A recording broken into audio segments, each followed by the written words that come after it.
Okay, we're now back on the record. Mr. DeCenzo, do you have another witness? We sure do. I thought so. For its next witness, Duke Energy Kentucky would call Lang Reynolds.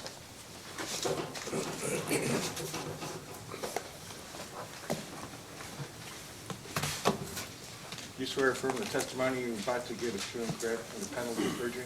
I do. Please be seated. You may proceed. Thank you, Your Honor. Mr. Reynolds, would you please state your name, position with the company, and business address for the record, please?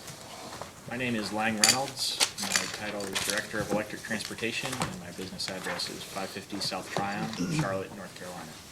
And Mr. Reynolds, did you cause to file testimony and responses to data requests in this proceeding? Yes. Do you have any corrections or changes to either of those? No. And if you were asked the same questions, then your responses would be the same? Yes. Thank you, Mr. Reynolds. Your Honor, the witness is available for cross-examination. No questions, Your Honor. Mr. McNeil? Yes, thank you. Good morning, Mr. Reynolds. Good morning. So, as part of Duke Kentucky's EV pilot program proposal, it includes 5 EV fast charging stations with 2 charging points each. Is that correct? Yes. Okay. Isn't it true that EV charging stations can be built by private businesses right now already? Yes. And you provided currently built stations in the Duke service territory, and I think it was 15 level 2 and 1 DCFC charging stations that are both 24-hour accessible and non-proprietary. Does that sound right? What page of the testimony is That was your, actually, that was your attachment to rebuttal 1. LWR rebuttal 1.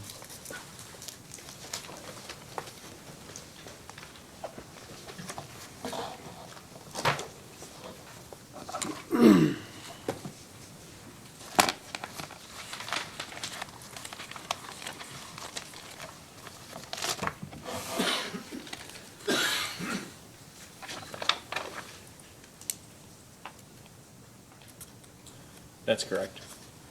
Okay, and there shows there's 1 proprietary, private, non-networked station. Cary Nissan. Correct. Okay. So, Duke Kentucky customers have access to those 15 stations already, right? Correct. And you, I believe you stated in your testimony that the private business is not really keeping up with the projected demand for, EV infrastructure, EV growth, and EV vehicles. So, did you look at the utilization rates of those existing charging point stations? What I explained in my testimony is that we don't see the market installing at the level necessary to support the growth that we believe is possible in the future. I understand that, yeah, but did you look at these 15 stations themselves and see how they're being utilized right now by Duke Kentucky customers? Many of them are non-networked or behind the meter at another location, another account, so we don't have access to the You don't have utilization access. data of those specific stations. So you don't know? We don't have the data from those specific stations. Do you have any anecdotal notion of how often they're used at all? Not these specific stations. Okay. Do you know whether any new private stations are being planned or are under construction now in the service territory? Not to our knowledge. Okay. Page 5 of your testimony, you mentioned when the testimony was filed, there were 320 electric vehicles in Duke Kentucky territory registered, and about 2,200 in Kentucky overall? Yes, on page 5? Right, yes. Yes. And then you refer to an attachment to your testimony, which was a study projecting growth, suggesting at modest growth rates, there could be 35,000 EVs in the Duke Kentucky territory by 2030. Does that sound correct? Sorry, is that attachment 2? Well, the statement's at page 5 of the testimony, but it's referring to a study, Right. yeah, in attachment 1. Yes, 35,000 based on that growth rate. And then I think with a high growth rate assumption, 25% market share, you mentioned, could be 175,000 electric vehicles in Duke, Kentucky territory by 2030.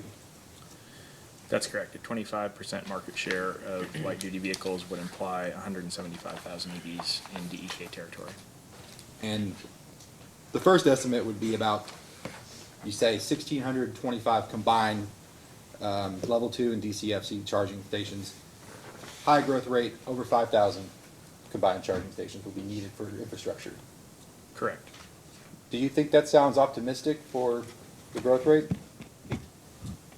It's just a calculation based on this DOE tool, EVI ProLite, to correlate the number of stations necessary to support a given level of adoption. So we're just laying out some scenarios around if EV adoption hits these market share numbers, these are the number of charging stations that would be needed to support that level Right, of adoption. I understand. So it's all in that growth rate, and what that actually turns out to be is what will determine the infrastructure needed. Correct. Okay. Also on page 5, you sort of say, actually, I think this might have also been in response to,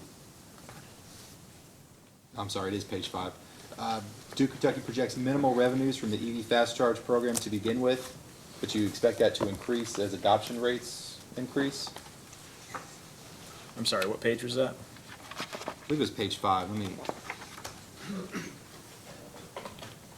Actually, I have another site for you. It is in response to the Attorney General's first data request, item 8. I'll let you get there.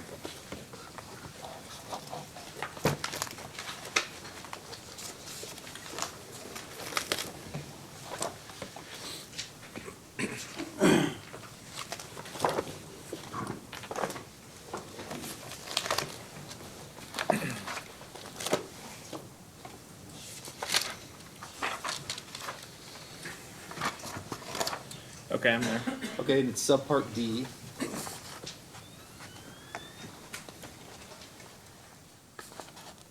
Yes, the response was, based on current EV registrations as described in my testimony, page 5, lines 3 to 18, the company projects that the revenues generated from the EV Fast Charge fee associated with the EV Fast Charge program will be minimal to begin with, but will increase with EV adoption rates. Okay, and isn't it true in this program that if there's a revenue deficit, that customers would be required to pay those costs in the next Duke Kentucky rate case? That's what we proposed. Okay. And you're proposing a 10-year useful life for the fast charge stations, is that right? That's correct. And is the total cost of the project is about $2.8 million? The total pilot budget is $2.8 million. So with the risk that customers could end up paying for it if the revenues aren't there at first and then don't come along later, again, why not have shareholders pay for this type of pilot project before you've gathered the necessary data to show EV adoption rates are hitting that mark you're assuming, and the program will be beneficial in the future? One of the goals of the pilot is to install a foundational level of infrastructure to support EV market growth. What we see is that there is a lack of infrastructure to support that growth. And so the purpose of the DC Fast Charge program component of the pilot is to install that infrastructure to support the growth. Wouldn't you agree, though, that if the growth is beginning to occur, that private business will also come and fill that void? What we understand from market surveys is that customers see a lack of infrastructure as a barrier to adoption, and we're trying to help solve that in the market. So do you think 10 charging points with a useful life of 10 years is going to accelerate that in any meaningful way? Yes, we think it will have an impact. That's why we proposed it.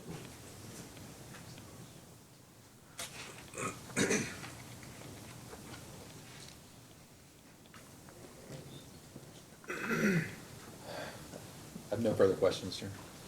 Mr. Howard? Yes, please.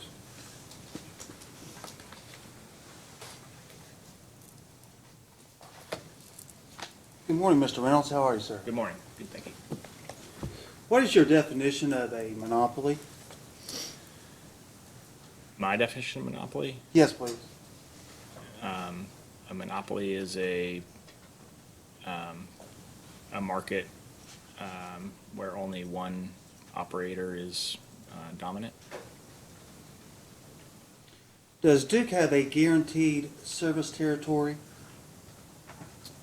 We have a service territory. Is that guaranteed under the law? To the best of your knowledge, I'm not asking, you're not an attorney, but to the best of your knowledge, Yeah, I'm Can not an any- attorney, so I don't really, I'm not the right person to opine on the territory and jurisdictional laws and regulations. can any other electric supplier encroach into Duke's service territory? I'm going to object, Your Honor. The witness has already said that he is an attorney. I'm He's asking not him- an attorney. He's not familiar with the certified territories and what that means. I'll sustain, and you can make the statement that Duke has a territory that's dedicated to Duke. I think that's the point that you want to make. Thank you, Mr. Vice Chairman, I appreciate that. Unless Duke's ratepayers generate their own electricity, are they captive to Duke? Again, I don't think I'm the best person to answer those kinds of questions.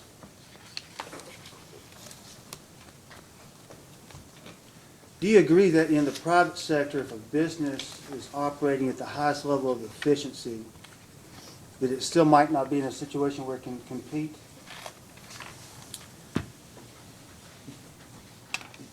What kind of a business? Does it matter? Businesses that don't operate efficiently are not generally competitive.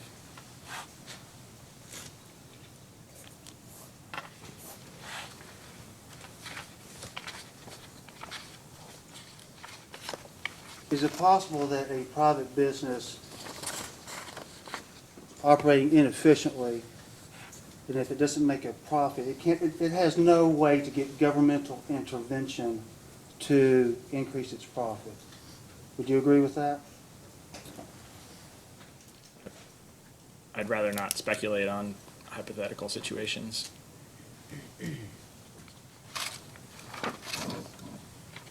With a private business, is there any way for it to increase its profit aside from just retooling or doing something with its business? Let me rephrase that if I may, Mr. Vice Chairman. I think that's a good idea.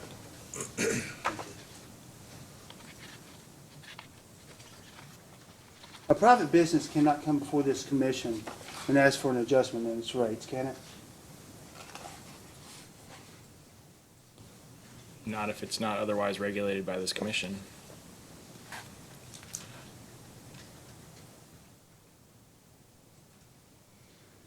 In your opinion, is it fair for a utility, well, first of all, we are here today because Duke wants an increase in its rates, correct? Amongst We're here others. because we're here for the rate case, which is a proceeding to set rates, and where we've made requests to that effect. And that's in the normal course of business, that if Duke needs an increase in its rates, it has to come before this commission to get authorization to do so, correct? That's my understanding.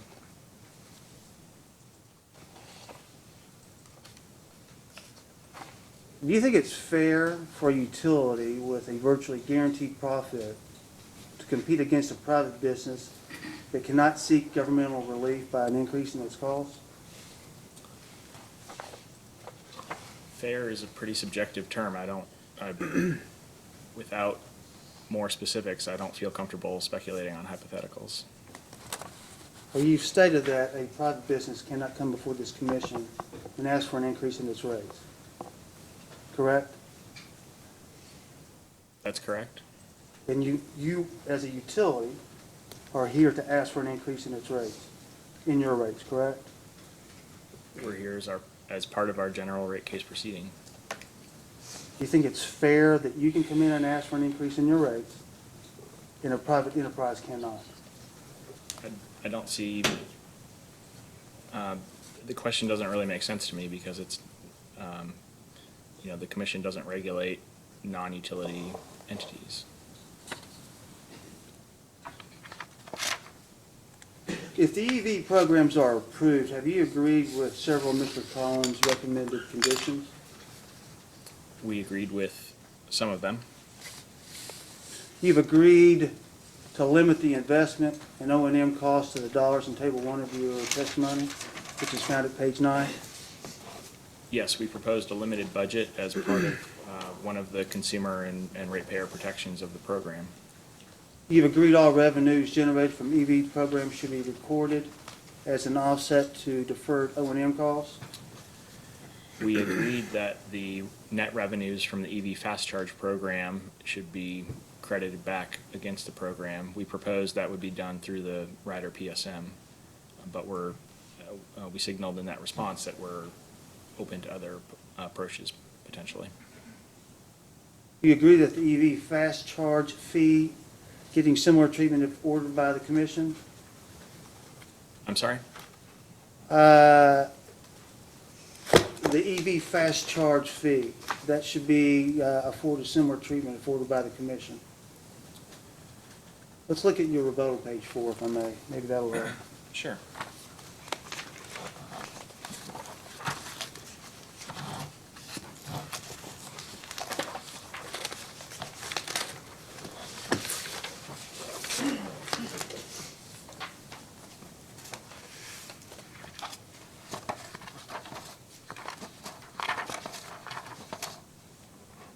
Okay, I'm there. Look at your, I don't have a particular line at the moment, the EV fast charge fee. Yes.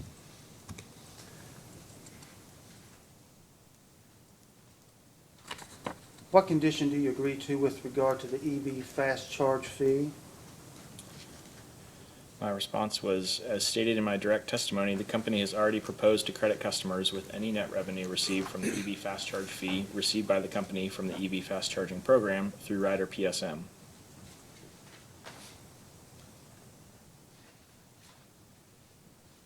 Duke would maintain documents to produce a cost-benefit study, correct? That's at page 6 of your rebuttal.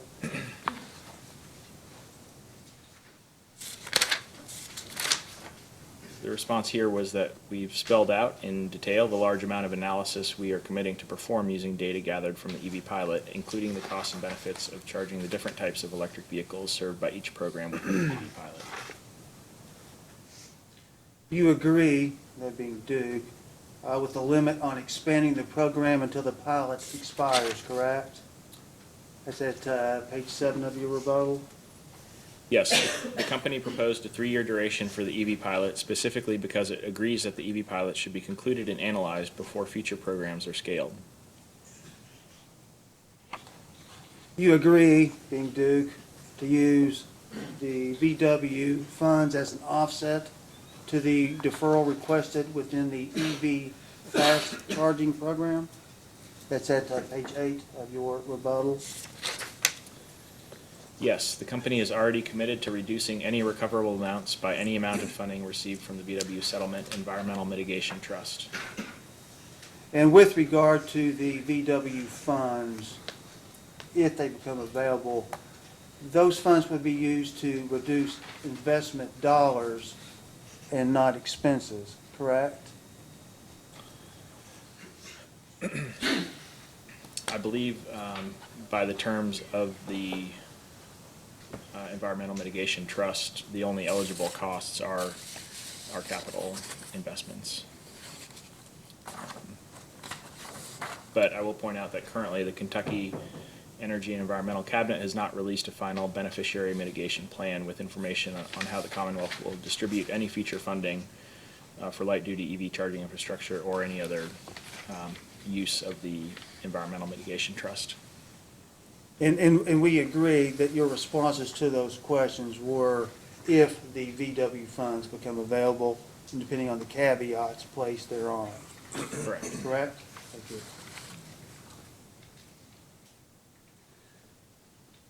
In response to a question asked by the Attorney General's office, if I understood correctly, you said that the lack of infrastructure is a barrier to the market? Do I recall that answer correctly? Which question was that?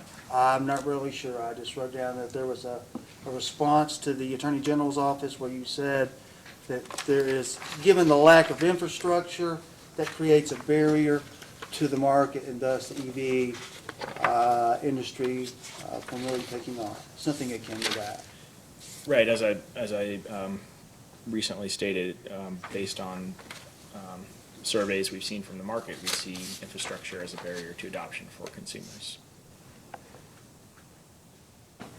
As a general rule, and I would just basic economics, if I may. As a general rule in economics, if there's a market,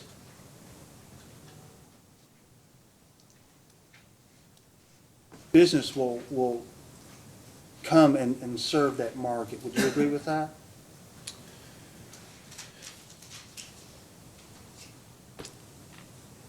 I think that's a pretty broad statement. I don't see how it's relevant to the EV program. Well, if there's a market for pizza, what to say, private enterprise will step forward and take care of that market, will it not? We know that consumers are not buying electric vehicles because they perceive that there is a lack of infrastructure available, and so that's preventing them from purchasing vehicles. So we've proposed to deploy a small amount of foundational infrastructure in order to facilitate market growth. So it's your opinion that a monopoly should step forward and fill what you believe to be a void that private enterprise is not addressing? We believe the utility has a role in light of the significant customer benefits of EV adoption for all of our customers. We believe we have a role in deploying some amount of infrastructure. We believe that other private parties can also deploy infrastructure, as we have seen in some areas. And you believe it's proper for a monopoly to compete against private enterprise in the EV market? We've included a number of market and consumer protections in the program in order to limit the investment and limit the market impact. So it's a very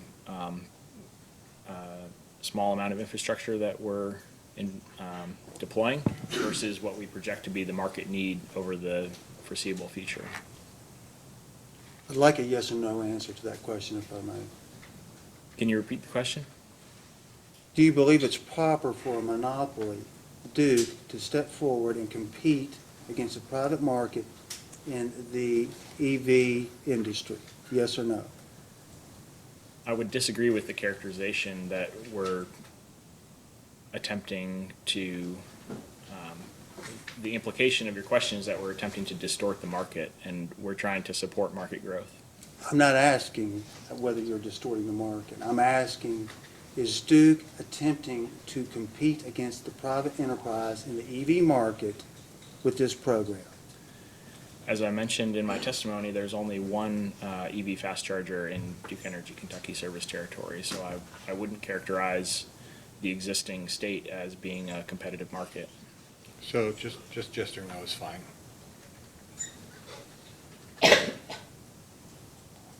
I'm deferring, that's why I wanted to say yes or no. Is that a yes? It's a basic question. He's not asking you whether Duke's distorting the market. He's just asking monopoly versus private industry. It's a yes or no answer.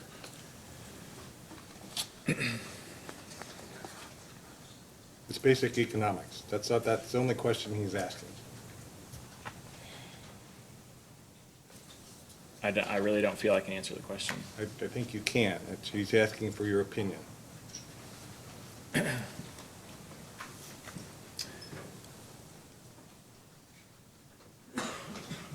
an opinion. It's not it's your opinion. That's all it is. You're testifying to your opinion. Sure, my personal opinion would be that, that yes, it's possible.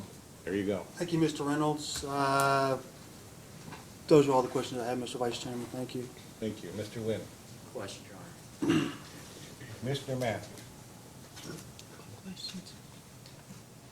So I have a couple of questions for you. You were asked earlier by the Attorney General about existing charging stations, and apparently there are some existing behind the meter. Is that what you said? Right, there is one DC fast charger and about 15 level 2 chargers.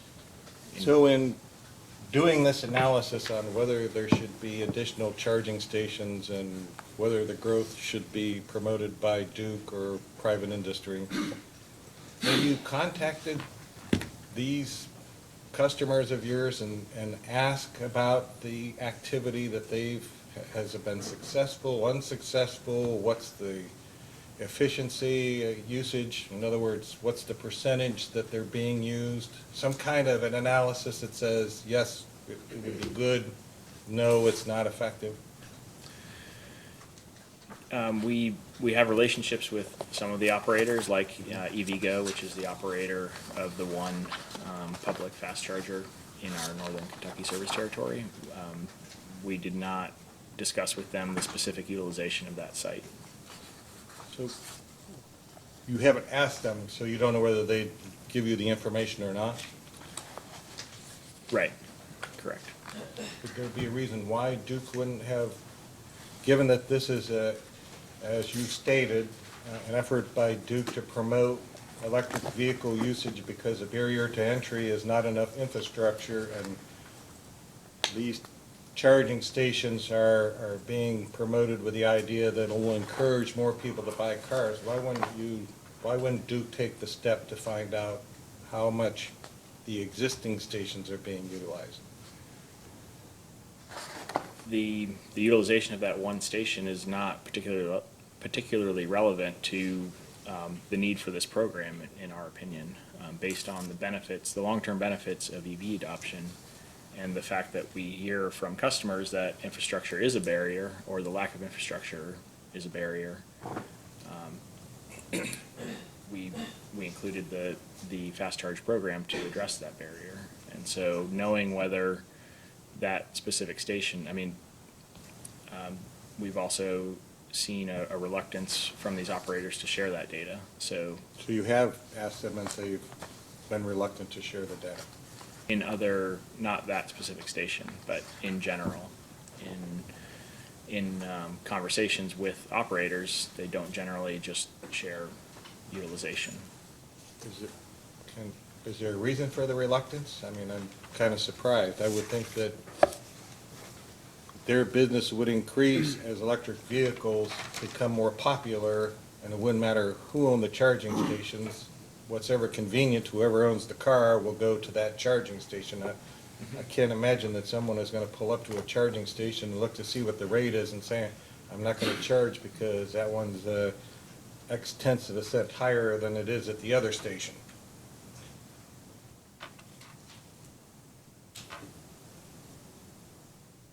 I'm sorry, is there a So question? the question was, why is there a reluctance to share this information? I don't quite understand. Some operators see it as proprietary information that they do not wish to share. Okay.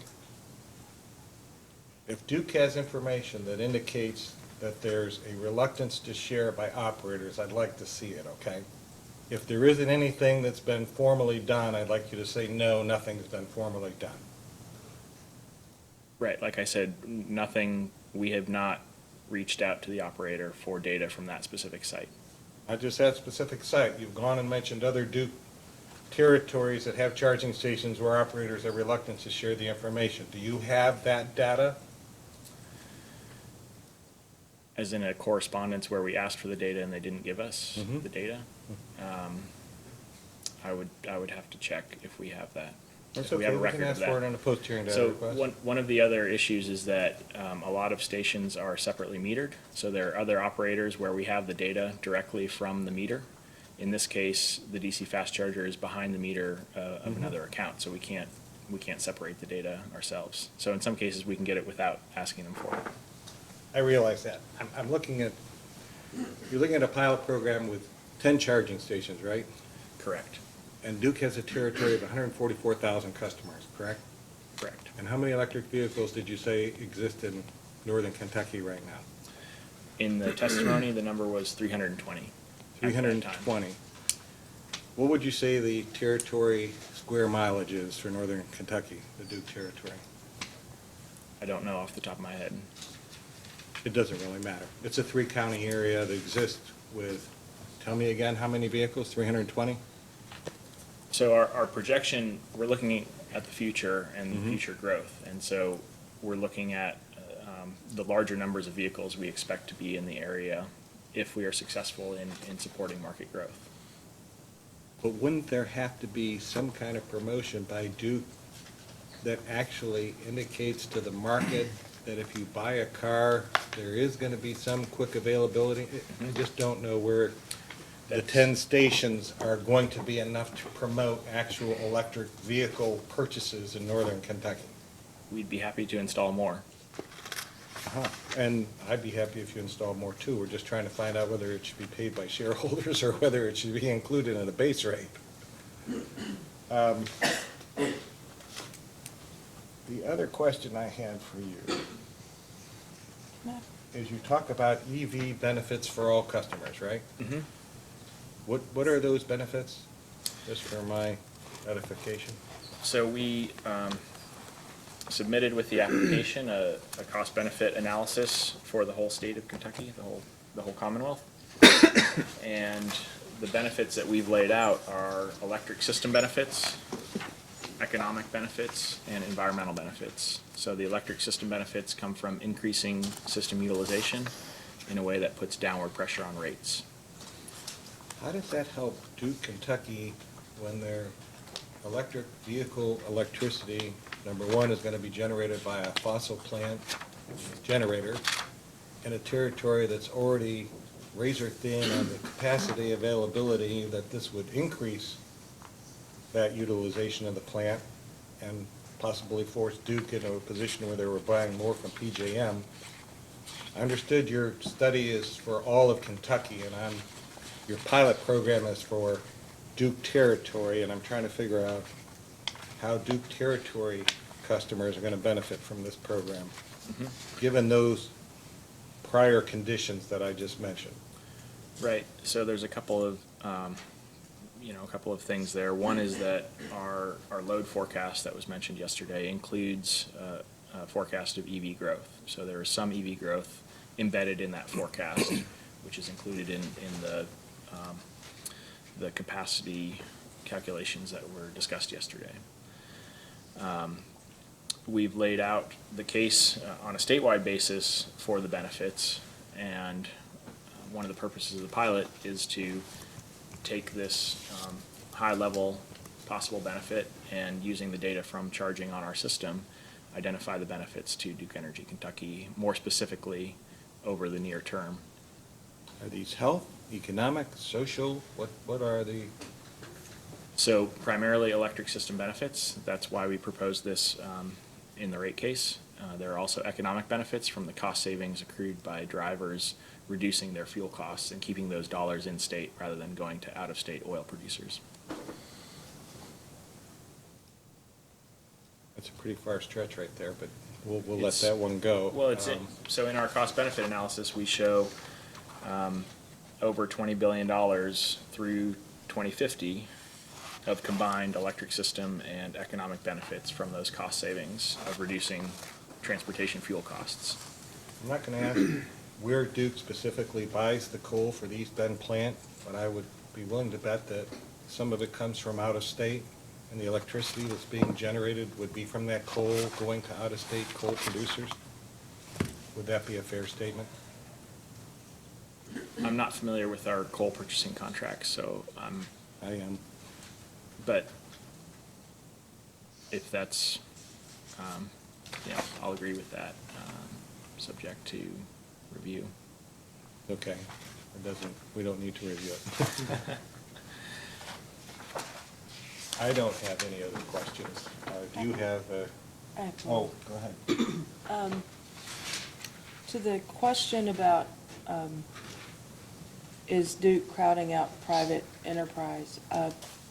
We had a public comment yesterday from Greenlots. What is their business model? Their business model, Greenlots is a network service provider. So they provide the communications between a charging station and the owner or operator of that charging station. So the hardware and the software. Thank you. Sure. I do have one last comment. The commission has been looking very hard at DSM programs by all the utilities in the state, and Duke is one of the few utilities that has managed to maintain their DSM programs because of their capacity utilization. So I understood what you said in your prior comments about how this is going to help, but you're already adding some major customers in northern Kentucky, which I'm not going to mention by name, but which the demand is going to be rather high. And in order to maintain your margins for PJM on your utilization, that's one of the reasons why the DSM programs were left in place. That wasn't a question, that was a statement. Now we get to go back to Mr. DeCenzo and see if he wants to redirect. I just have a few questions. Mr. Reynolds, you spoke, do you recall answering questions about the long-term benefits of this proposed pilot? Are there any short-term benefits for customers? Yes, there are short-term benefits for customers. Customers can take advantage of the programs for incentives to install charging infrastructure. And do you recall questions from counsel from NKU about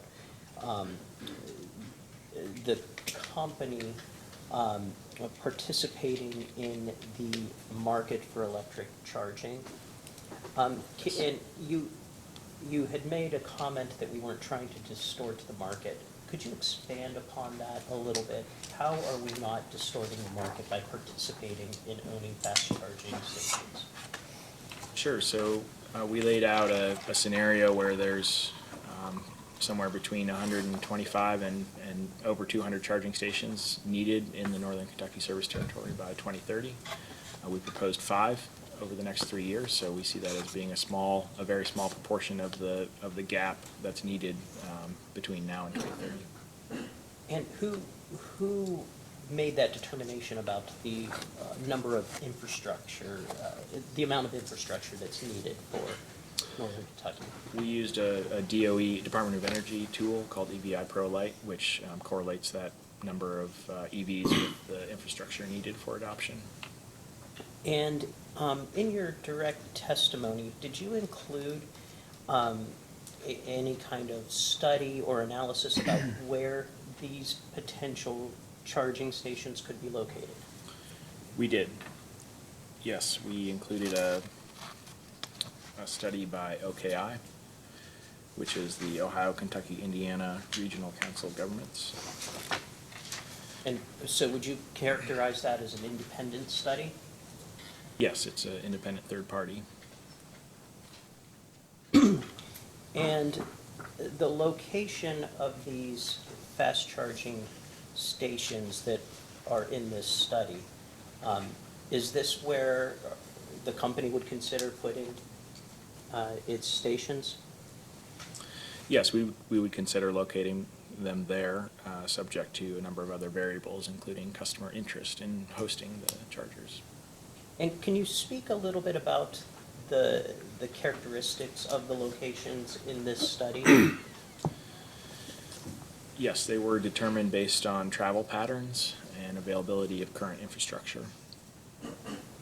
And why are travel patterns important for the determination of where these facilities could be located?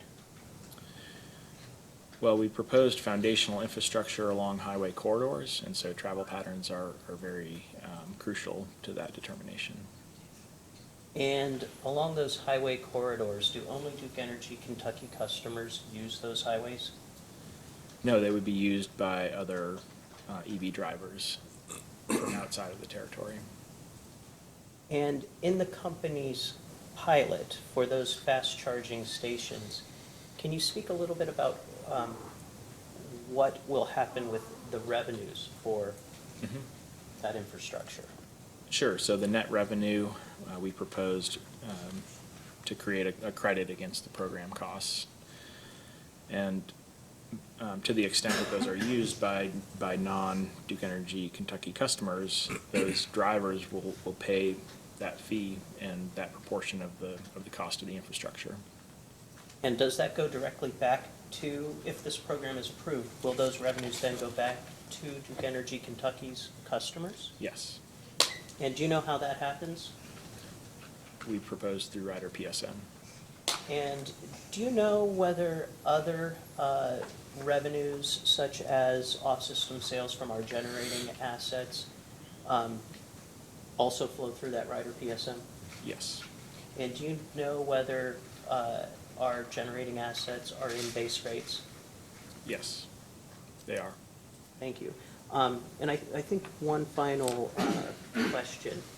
Do you know whether other regulated utilities across the country are making similar types of investments into charging stations? Yes, many utilities are making such investments. There's currently, I believe, over $1 billion of approved investments in utility EV charging programs. Do you know if there are any in Kentucky? There is a program from LG&E KU that is approved by the commission. Thank you. No further questions. Mr. Bain? No questions, Your Honor. Mr. McNeil? Just a couple follow-up, okay?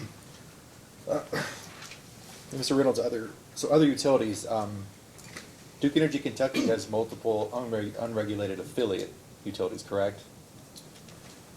I'm sorry. So Duke Energy Kentucky has multiple unregulated affiliate utility companies, correct? We have multiple affiliates and we have unregulated affiliates. So why doesn't Duke Energy overall have one of the unregulated affiliates enter the EV market with a pilot program like this and you know, sort of take on the role that Duke Energy Kentucky is proposing here?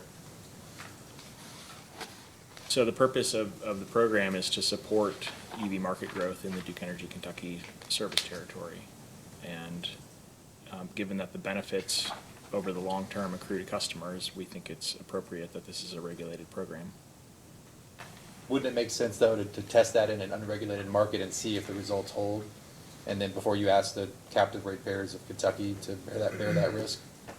If you look at all of those utility programs I mentioned, that over $1 billion of approved investment across the U.S., none of the utilities are investing on an unregulated basis. Is there a reason for that? The commercial entities that are operating are not utility affiliates. And I mean, I think, like I mentioned, the utilities that are investing in EV charging are doing so because they see the long-term benefits for all customers. And so they see that as being within the regulated utility model. So Duke, Ohio does not have any EV stations in southeast Ohio. We have a pilot proposal that was filed with the Power Forward rider last fall. We do not operate any currently, and we don't operate, there are no affiliated, unregulated investments in Ohio. And you're waiting for approval? We are, yes, that's pending with the PUCO. Sorry, go ahead, Mr. McNeil. I have no further questions. Mr. Howard? Two, if I may, please. Mr. Reynolds, did I understand one of your prior answers to the Vice Chairman where he asked about whether there was a request by Duke for information from current EV station providers? When Duke asked for that information, it wasn't necessarily provided? Right, there have been, right. it wasn't necessarily provided, generally speaking. Do you know why it wasn't provided? Some of these operators view that information as proprietary, and it wouldn't be shared with an entity like Duke. Did they perhaps say that they wouldn't, they didn't want to provide it because they saw you as competition? There wasn't a specific reason given, but other entities have not provided it because they see it as valuable and not something that should be given away for free. So there are entities that will provide it for a fee. Are you aware of a decision by this commission in 2015 where it denied Delta Natural Gas a request to ask ratepayers to pay for infrastructure for compressed natural gas fueling stations? I'm not familiar with that case. And you're not familiar with where the commission said that we refused to have Delta's ratepayers pay for this infrastructure? I'm not familiar with that proceeding. That's all the questions I have, Mr. Vice Chairman. Mr. Nguyen? Nothing. Mr. Matthews? So I guess my last question is, how will Duke make the location of the charging stations known to the customers?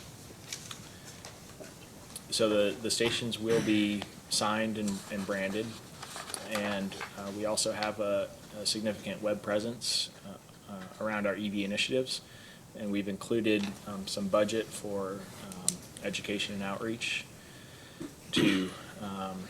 which includes marketing efforts to let our customers and other drivers know about where these chargers are and when they've been installed. And what's the technology that's going to be used? I understand that it's kind of like beta versus VHS. There's Tesla's version, Nissan's version, another version. What's this charging technology? So the fast charging technology we will use will be, it will have the capability to serve all mass market electric vehicles.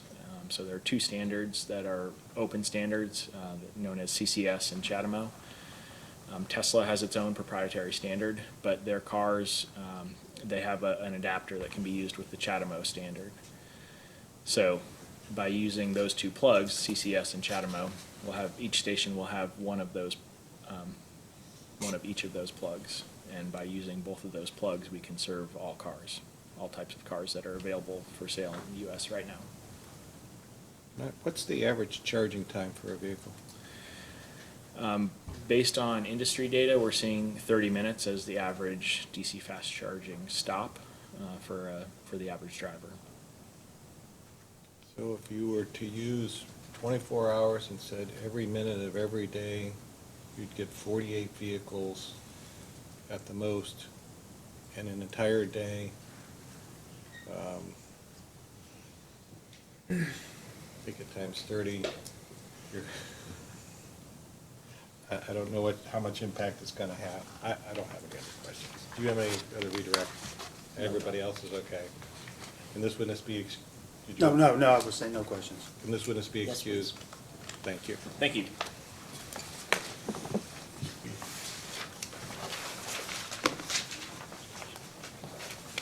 You may call your next witness, Mr. DeSanto. We would call Ash Norton. All right, okay.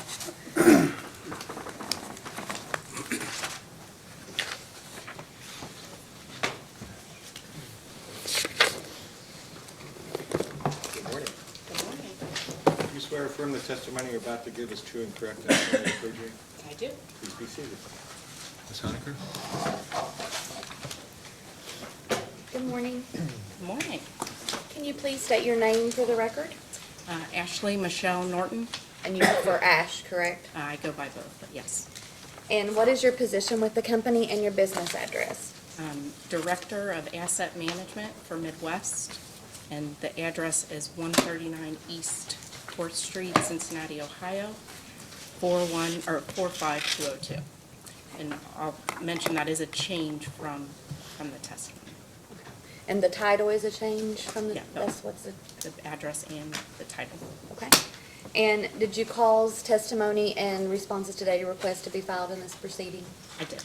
And with the correction to the address, the business address and the title, are there any other corrections that you wish to make? There are.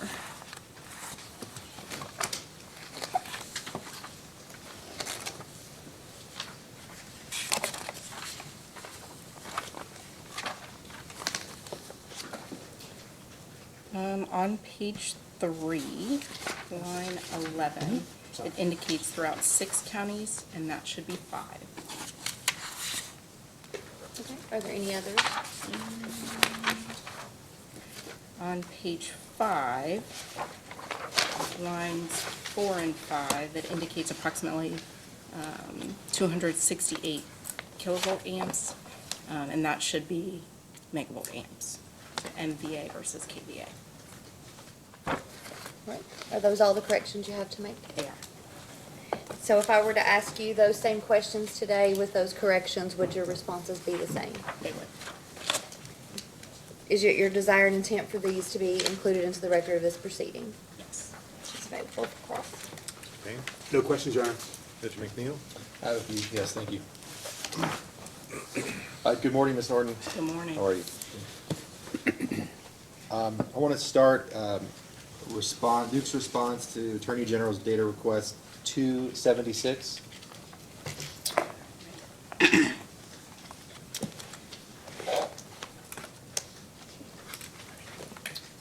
don't believe I have that one.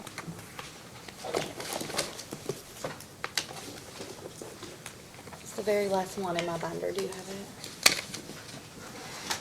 Oh, I'm sorry, I was thinking, yep, I was messed up. Yep, 276. Okay. Just let me know when you're there.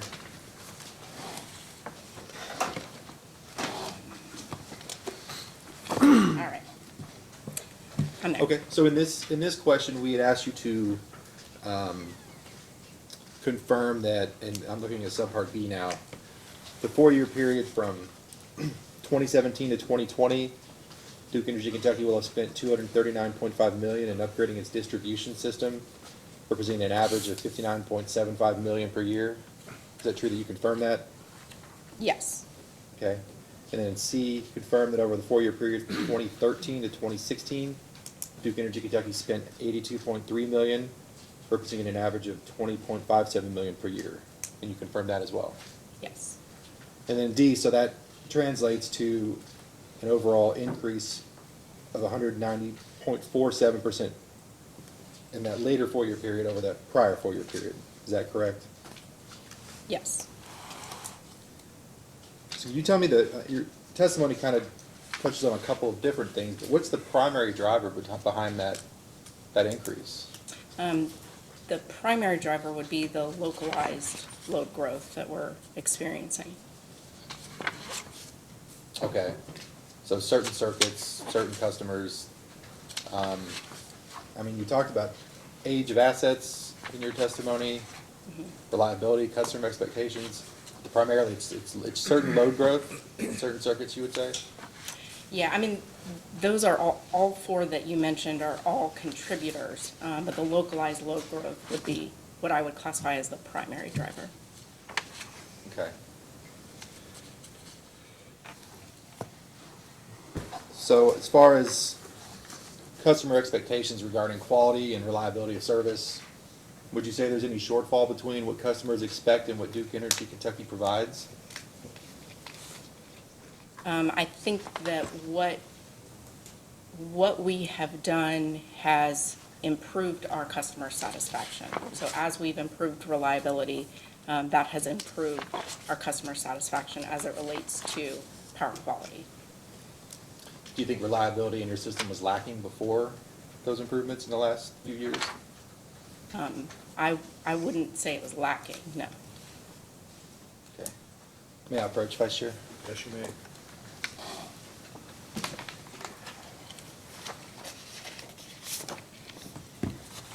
Thank you. Thank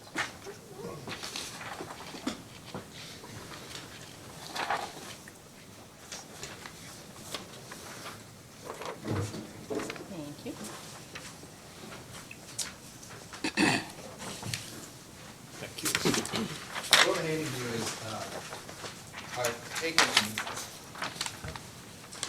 An Excel sheet provided by the U.S. Energy and Information Administration on reliability. I believe it was nationwide.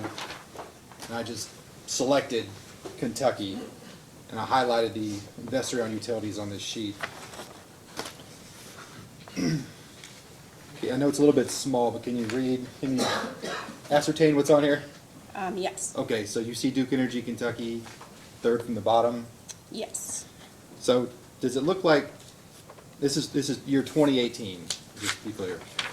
Does it look like on all these, I mean, this is Sadie, Safey, Katie, so average interruption and duration outages, both without major event days, and there are other categories with loss of supply, but does it generally look like Duke Energy Kentucky has the lowest scores here among all the investor-owned utilities? Just in scanning the data quickly, it does appear that Duke Energy Kentucky's reliability is better than the others provided. I mean, I know I wouldn't compare you to the co-ops listed on here as well, but you have better numbers than some of the co-ops, the cooperative electric utilities in Kentucky. Would you say that that's a fair statement? Without digging into the numbers, that appears to be the case. That's a good thing, by the way, okay? Didn't mean to imply otherwise. Right, so by and large, I mean, Duke Energy Kentucky, its reliability is very good comparatively in the state of Kentucky. Would you say that's a fair statement? Yes. Okay.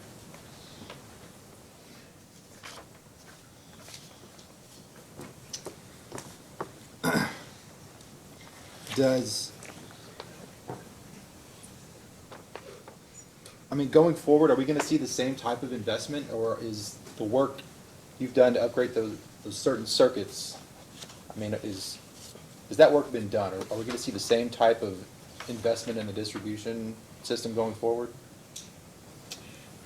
I mean, I can't really speak to out years, but in the near future, the investments that we plan to make address the localized growth as well as the ability to maintain reliability in the near term. With these investments, do you think that ability to maintain has sort of been preserved? So, I mean, to date, our reliability performance has been good, and the investments previously made have allowed us to do that. Okay. And so, going forward, we would propose the investments that we would need to maintain good reliability going forward. Understood. So you also discuss, sort of briefly in your testimony, the self-optimizing grid. You say that might take about 10 years to fully implement. Yeah, and that's a ballpark, but yes. Sure. I mean, so what kind of costs are we talking about for that? Do you have any idea? I'd have to go back to talk about as a whole what those costs would be. I don't have that off the top of my head. Substantial costs? I mean, are we talking the same type of investment that we've seen in the system in the past few years to get that where it needs to be? So part of the system resiliency and hardening costs, part of that would be the self-optimizing grid costs that we've proposed. But that's not all of our programs, but part of what we have invested and propose investing include that. Okay, so part of it's there, but there would be more requested as needed to upgrade the system. Yeah, and those requests that spend would be done prudently. We're not anticipating expediting that or shortening that time frame, but it would be as we replace equipment, and then specifically targeting where does it make sense for that self-optimizing grid So technology. you haven't set a date of 10 years. You're saying that's possible as it goes along, you would adjust your timeline? Right, so I think that what the current plan is for 2020, and then we would just progress year after year. But based on that rate, it would be kind of a 10-year timeframe. Okay. Were you here when Ms. Spiller testified yesterday? I was. Okay. She sort of indicated that, as far as undergrounding programs going forward, it's a targeted, selective program. Can you characterize that in more detail? So all of the undergrounding that has happened so far has been reactive and customer-driven. There is a program called Targeted Underground Program, but that has not been implemented in DEK to date.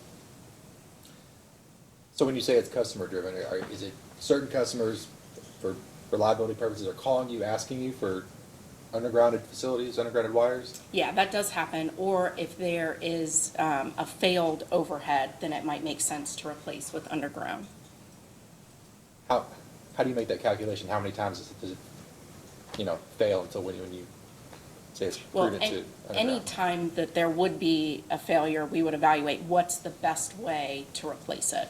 And sometimes that's undergrounding, sometimes the space isn't available, or there's certain restrictions on why we wouldn't underground. So without having a specific job to look at, it depends. So essentially, right now, it's on a case-by-case basis, and each is its own. Correct. Okay.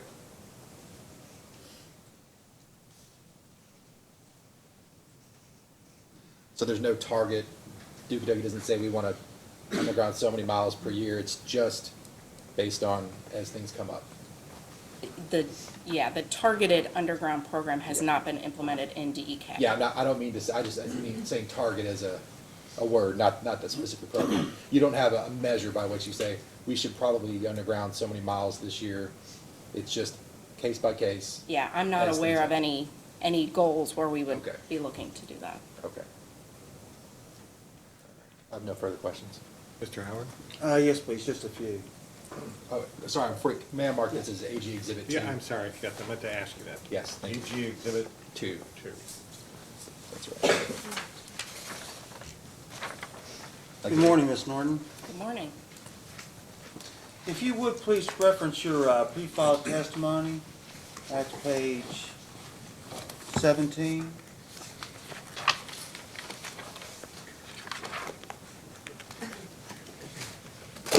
Please tell me when you are there. I am there. On this page, is there a table? Yes. And it's marked Figure 1, Duke Energy Kentucky Distribution Poles, Age, Distribution, Spring 2019, correct? Correct.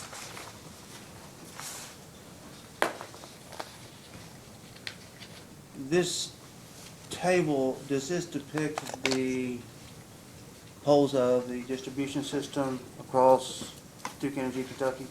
All the poles? Yes. If I'm reading this correctly, poles that are between the ages of 80 and 90 years, that's 1,563, correct? Yes. Poles that are between 90 and 100 years old, you have 8, correct? 90 to 100? 110.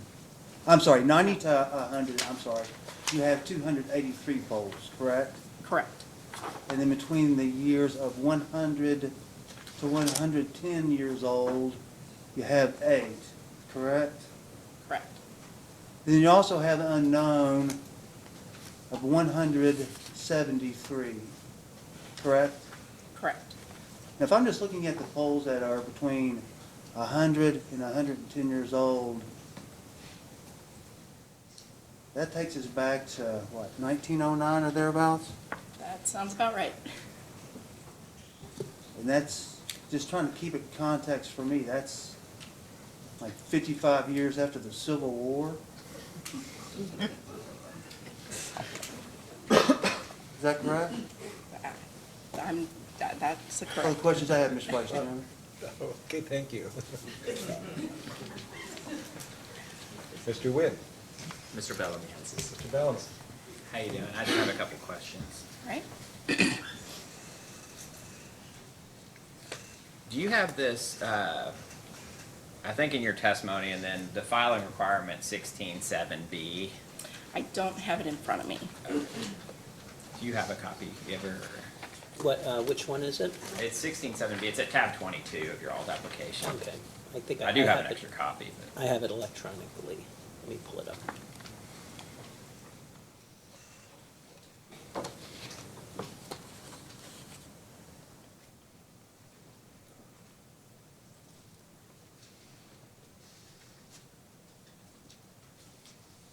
I have a paper copy if you need it. I just have it electronically. Okay. Sorry, I thought you were the one on the computer. This is the same thing I distributed yesterday. Everyone should have a Okay. copy. Thank you. Thank you. Which one is that? It's at tab 22 of the application. Okay, thank you. I have that.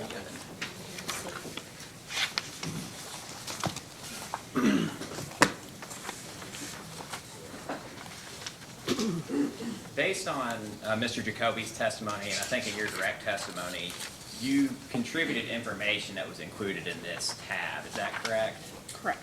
Okay, do you know, and again, there's the normal recurring construction, and then there's the 7 projects below that, and then the total. Of the 7 larger projects below that, do you know which projects were, I guess firstly, you contributed information regarding the distribution transmission projects, is that correct? Correct. Okay, which projects would fit into that category of the 7 larger projects?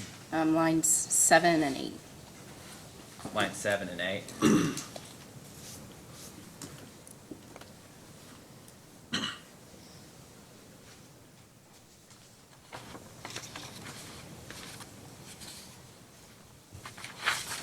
Okay, and I have, and this is a question that Mr. Jacoby, I guess before I get to that, how did you, could you kind of explain the process? Because Mr. Jacoby kind of explained that this is a portion of the 5-year capital budget, which was created in collaboration with the various business groups, with him, the forecasting group, providing some information, and then back and forth between the business groups. And I was, with respect to that 5-year capital budget, from your perspective, what was your role in preparing the capital expenditure budget that was used to create these projected capital expenditures? So in actually creating this document, Not creating the document, but I'm talking about actually, because he said that these numbers were based on the 5-year capital expenditure budget created as part of the 2019 annual budget. So are you familiar with the 5-year capital budget that's created with each annual budget? I'm aware of it. I'm not intimately familiar with So you're not, with that. as far as you know, you're not technically directly involved in preparing that 5-year capital expenditure budget? At that level, I wouldn't be. No, in terms of the projects, my team would be responsible in, providing some of the upfront estimates, and then we'd be working with finance, and then. So forecast. you may have some projects that you and your team foresee, and you all would at some point provide those to finance, and what happens to that information beyond that to prepare the 5-year capital budget, you're not necessarily sure? Yeah, I have not to date been involved in that. Okay.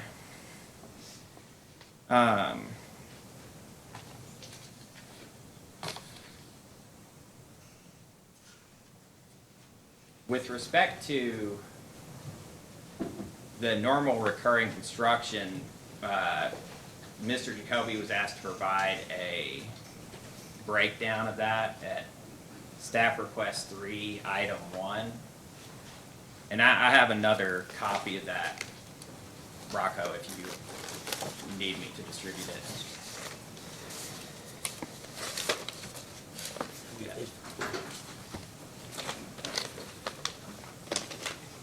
May I approach? You may. You said staff 3, item 1, or you would give her one? Okay. Thank you.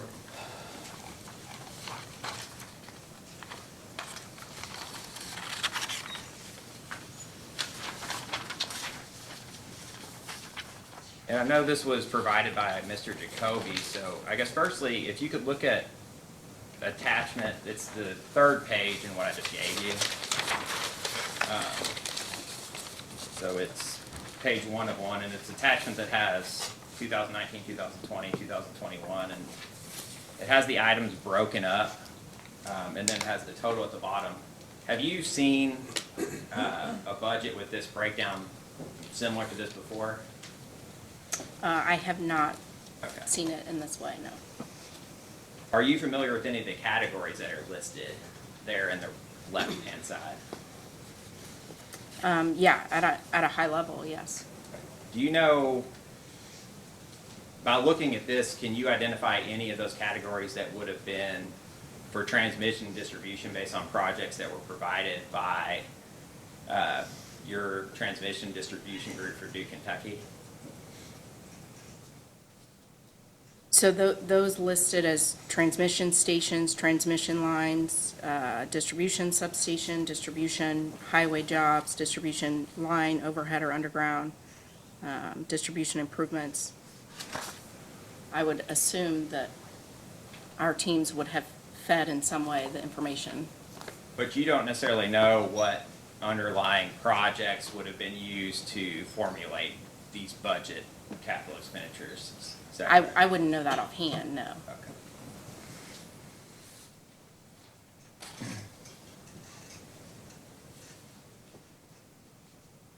In your direct testimony, and I think the Attorney General had asked you about the primary driver with respect to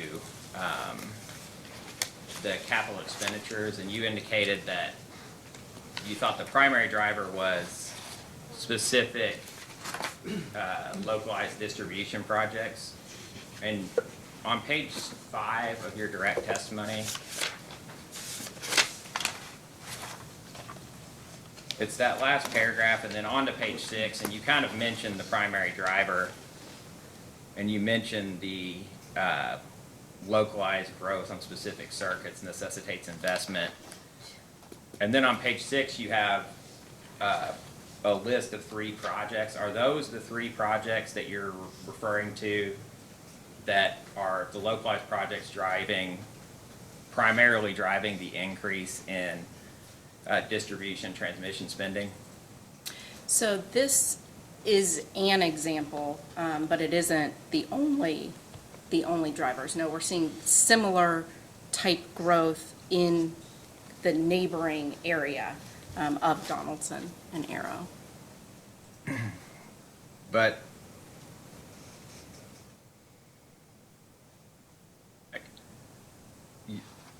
beyond these projects, you're seeing additional localized growth that you think is driving the distribution transmission budget increase? That's one of the primary drivers, yes. Okay. If that is the case, why are the projected loads not increasing significantly? The overall loads? Yeah. So the way that it is determined where we need capacity, they study the loads, and at times, the overall loads might not be changing, but the locations that in, isolated areas, the load is changing significantly. And in order to serve those customers and to better serve all of the customers in the territory, the projects would need to be done in those areas. And I understand that, there might be someone moving to an area where there would be additional load in that area, but if the overall load isn't changing and there's load growing in one area, wouldn't that mean there would have to be similar load leaving another area? So unfortunately, you can't, you have to serve it in the area that the growth is happening. So we can't, if we had excess growth in an area not there, we couldn't automatically serve those customers. We couldn't shift that automatically. No, I understand that, but you're saying that overall load is not really changing, but still load growth is driving the distribution spending because you needed additional distribution and transmission facilities where that load is growing. But if you do have load growing in at least one area, but you're not seeing overall load growth, wouldn't that necessarily mean that you're losing effectively the equal amount of load somewhere else? If you're having load growth in one area, wouldn't the overall load growth increase? So when the engineers looked at it, we could not serve the localized load growth with the current facilities at the time. So we weren't able to serve it with the current facilities at the time.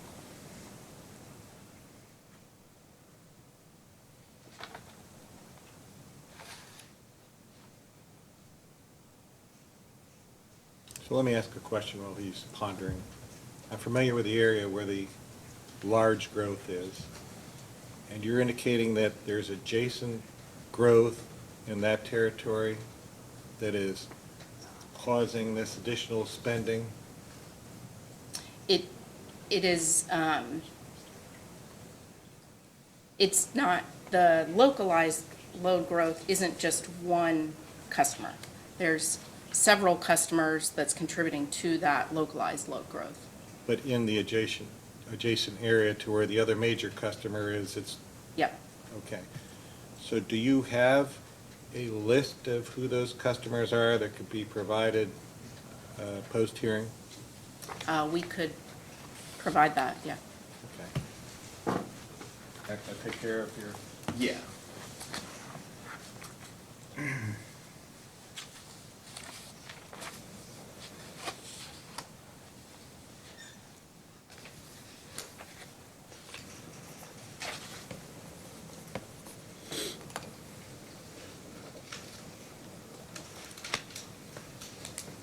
There have been some questions previously regarding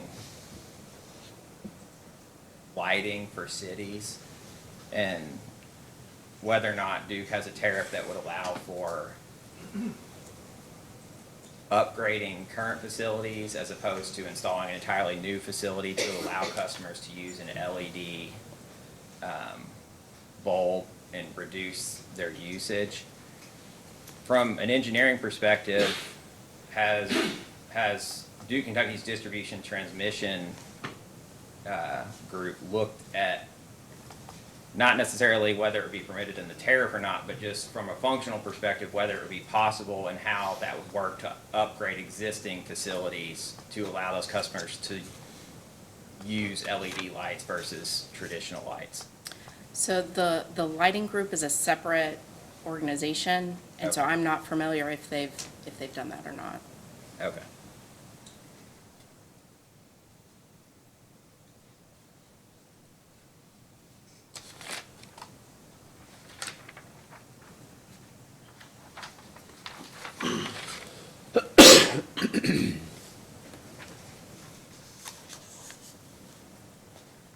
With respect to the new customers, including Amazon and the Erlanger Commerce Center and the Marydale Business Center, do you have any information regarding the extent to which the loads from those customers are reflected in revenue?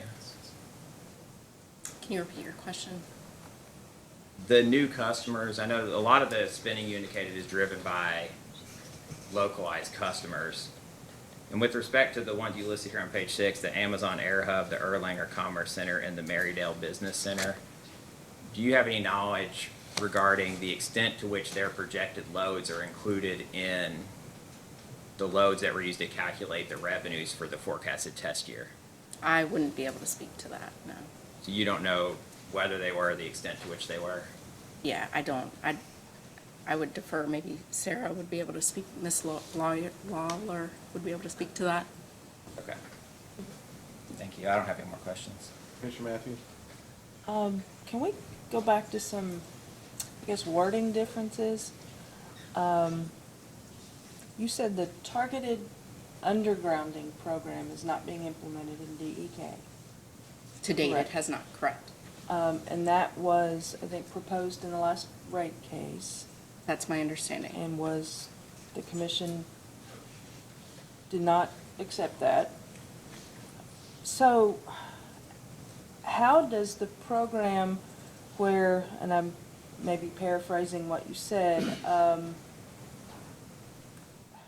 I still think you said targeting, or we're targeting, I guess targeting with a capital T versus targeting with a small t. I'm confused. How does the spending that you're doing now on undergrounding differ from what was proposed? And how are those decisions made? Is there a cost-benefit analysis?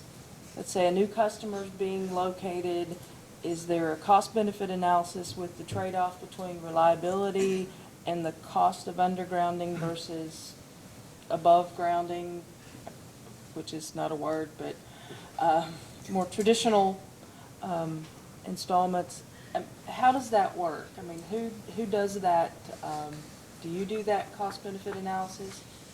So it's my understanding that the TUG program with a capital T Right. that was proposed in the last rate case, that is a proactive, accelerated overhead to underground based on real Similar lots. to a pipeline replacement program for a gas utility. Yeah, so, but the focus there would be proactive, whereas the undergrounding that we've done to date is reactive in the normal, kind of normal business. So if there was a reason to either install new lines or to replace existing because of equipment failure, then we would look at that specific job, that specific site, and decide, is undergrounding the best option? And how is that, what's the metric that makes you decide, yes, undergrounding? So there's a lot of things that go into it. If there have been reliability issues in the past, if they've seen reliability issues, then it may make sense to underground. If there's a lot of vegetation, then it may make sense to underground. So does that change your spending on vegetation management? Does that say something about your spending on vegetation management? I don't know that I could Okay.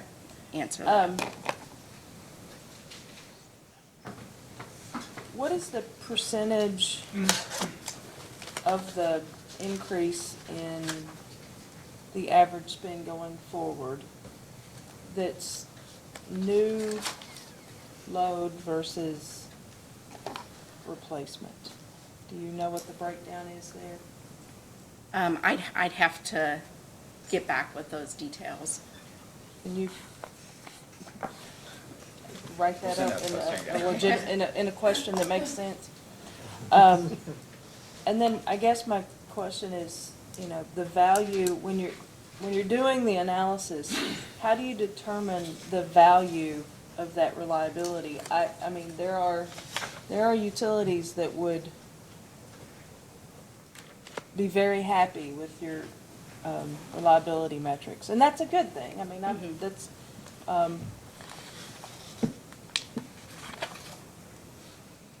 guess, how do you determine, I don't want to say what's good enough, because everybody wants power 24 hours a day and they don't want it with no fluctuations, but Yeah, I can't speak to other utilities customers, but in the reliability surveys that we've received, there's an increase in customer satisfaction that correlates to our increase in reliability. Does that answer your question? yeah, I mean, expectations are very high about everything, right? We want our internet to work fast, we want our power to be on all the time, we don't want any interruptions, but sometimes that last increment is a very expensive increment to get to perfect. And I believe testimony, maybe in the last rate case, was that customers want perfect power. They want no normal fluctuations. And I'm just, the price of perfection is sometimes high. I wouldn't know, because it's not, clearly not what I aspire to.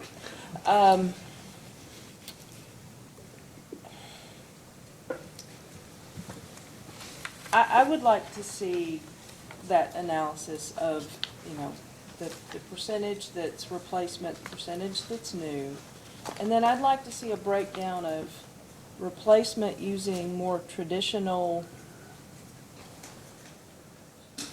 above-ground lines versus the undergrounding. What's the cost differential between, for a replacement and then for new? And if that's, you know, per mile, per service connection, however that metric is best presented. Okay. Okay? That's it. And I will point out, part of the decision-making is related to what the customer wants.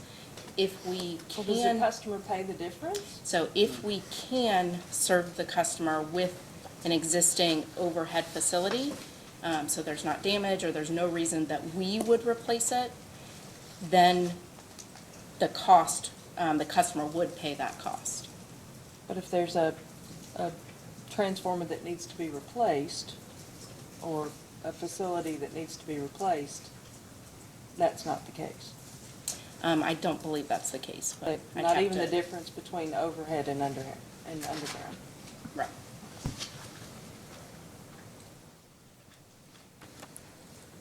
I don't have any questions. You took care of most of that.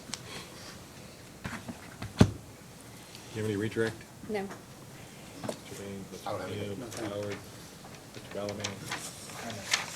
This witness be excused? Yes, please. You're going to step down. So since it's 10 o'clock, let's take a break till 10:15, okay? We'll start back in. We're in recess.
Thank you. We're back on the record. Who would call Thomas Christie?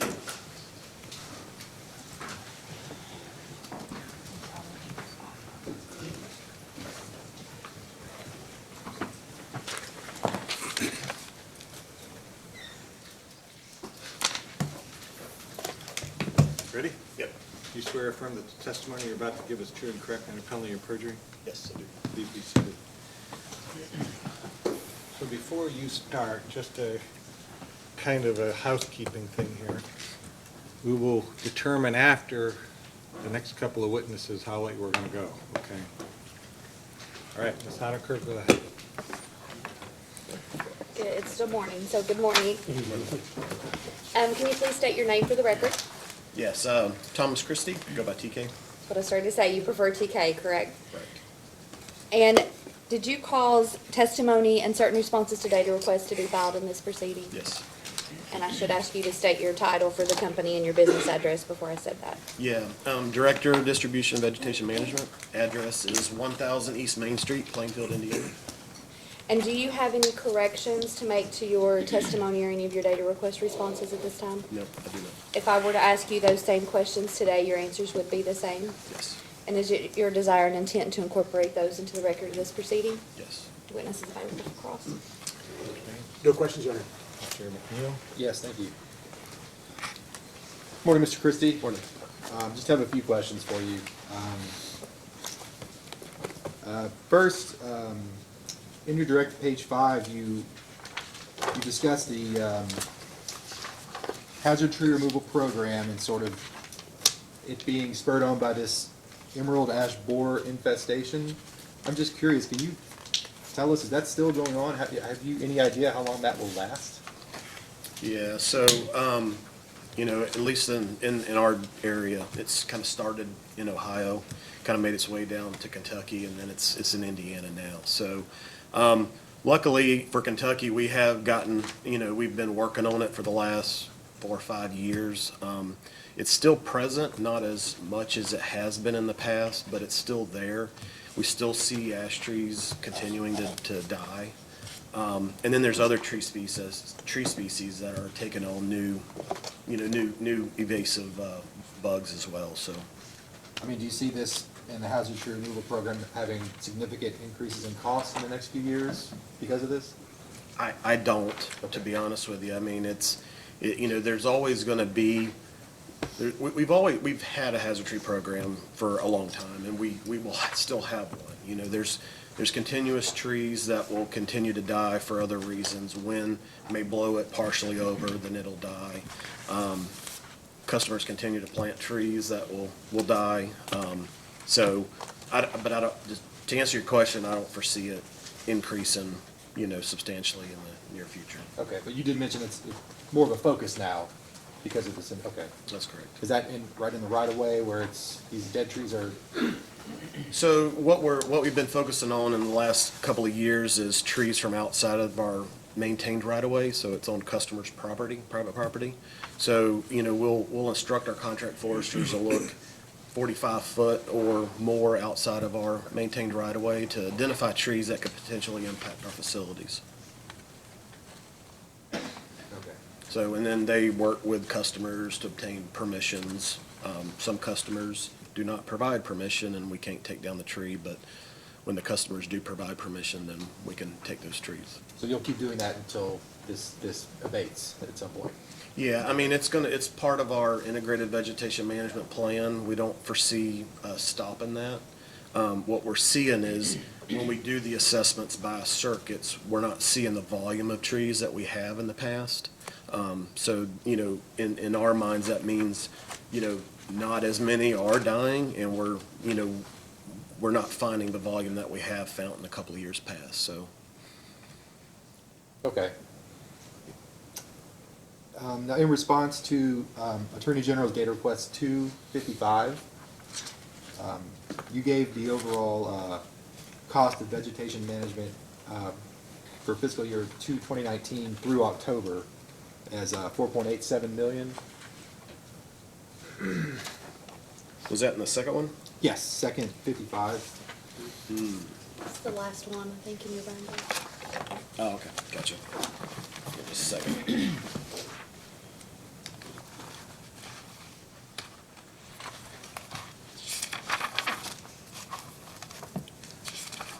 Yes, okay, I'm there. Was that correct? It was 4.87 million for 2019 up through October?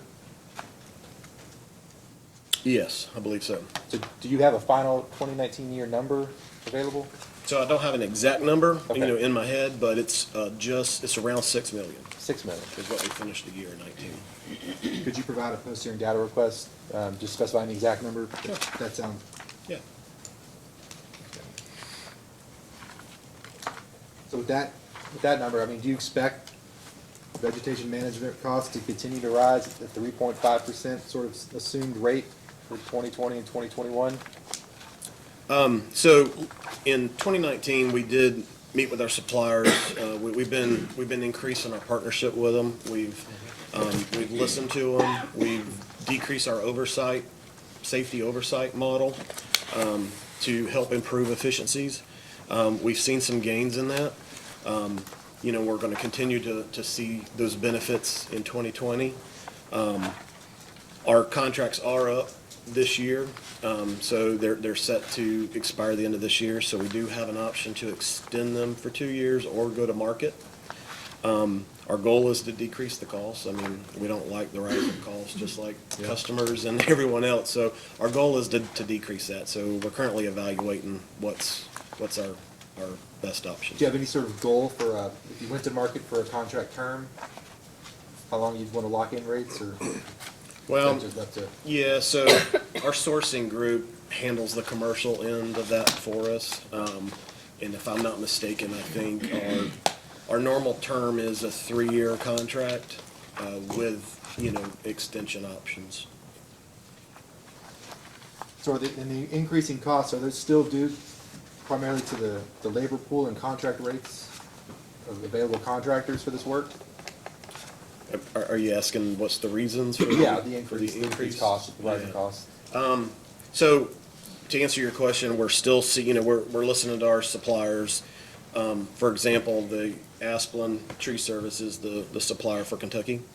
2019, they had at least a 50% turnover rate. So they've lost at least 2 crews to other suppliers. So there's a lot of pressure for them to increase what they pay their suppliers to retain them.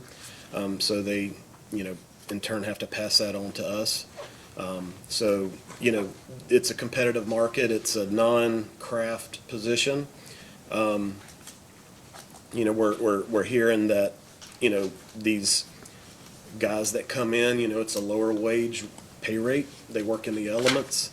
When they do obtain a CDL driver's license, for example, you have other companies out there paying good salaries for truck drivers. So, they're seeing turnover for that. That's one example. So have you seen that your vendor right now or others have had any success in trying to mitigate those losses and retain those employees or their contractor employees? From what I understand, a couple of years ago, there was a supplier that partnered with some tech schools to try to, maybe come up with a recruitment program. I don't think that was successful. In my understanding, that's just conversations that I've had. There's been some talks with suppliers about maybe going to high schools where, try to get them before they make a decision. There's always students that don't want to take the college route, that want to take the blue collar route, if that's a good term to use. But, so there's been talks about that, but nothing formally. But I think, that's, in my opinion, that's where the trade needs to go to get some incentive to have a program to develop, where they come out of school, have a job, and there's some kind of incentive for them to take this on, to take this profession on. Okay, so given these ongoing challenges and sort of the near-term outlook, has Duke Energy Kentucky looked at bringing that service back in-house at all? I think if I'm not mistaken, 2017, the last case, I think there was either an evaluation or a business case that was done that showed that in-house crews was not, I guess, economical. Sure. And we usually, so we use the industry best practice for that. So, for example, to my knowledge, there's only one utility in North America that actually uses in-house vegetation management crews. I think that's BC Hydro in Canada. So there's, to my knowledge, there's no electric utilities in the U.S. that have in-house veg crews, so. But this labor shortage and scarcity and the rates that utilities are paying, that's a nationwide problem, right? Or at least regionalized. Potentially, yeah. I mean, the one thing to take in consideration too, I mean, is on the line side, so our linemen, we've seen a loss of linemen leaving, the Midwest area, going to California seeking higher wages. On the vegetation management side, there, a majority of the workforce are Hispanic. I won't say a majority, but, there's a large portion that's Hispanic. And we see that, they'll, if another supplier offers them 25 cents an hour more, 50 cents an hour more, they'll relocate, they'll move, and they'll usually take guys with them or people with them. So it's I call it a migratory workforce, for the lack of a better term, but, there's that out there too. But on the line side, so I'm just thinking in my head, if you use in-house crews, you still may run the risk of losing folks to higher wages, outside of our geographical area. So at what point will Duke Kentucky do another cost benefit analysis of that in-house? Hadn't really talked about it, but, Okay. I think that's something we could do. We just hadn't really talked about it since 2017, I suppose. I mean, is there, is there sort of a point internally where costs rise to this point, we're gonna have to consider it? There's an informal discussion about that? Well, so one of the drivers could be is purchasing equipment, purchasing trucks, purchasing, the necessary tools and equipment, hiring people, training people. There's some risk involved. It is a dangerous nature of work. But to answer your question, I'd have to, so we have a veg governance group that is my peer, and then my general manager, so that's something we can discuss as a strategy, but we just haven't discussed it Nothing's set. recently. Yeah, Okay. that's right. No further questions? No questions, thank you. Mr. Nguyen? Mr. Bell. No questions. No questions. Wow, I do have some questions. So I've looked at the costs that have increased from 2014 up through 2018. It's increased like 330%. Correct.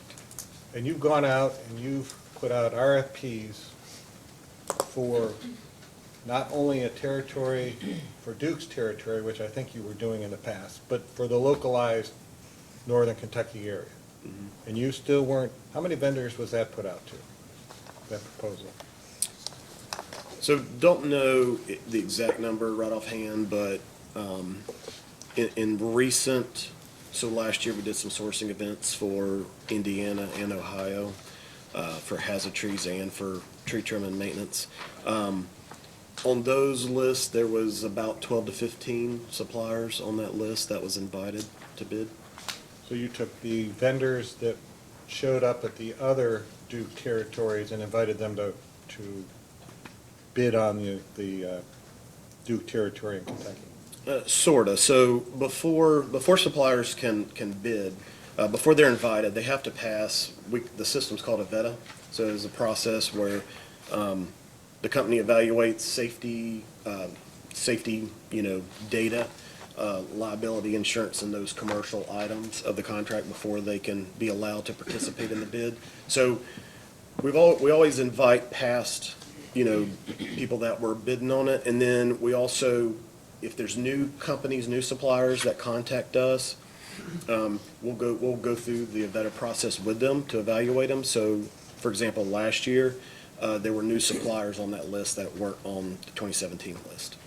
So, And of those that were evaluated, how many qualified? well, so I'm not involved in evaluating them, you know, whether they qualify or not.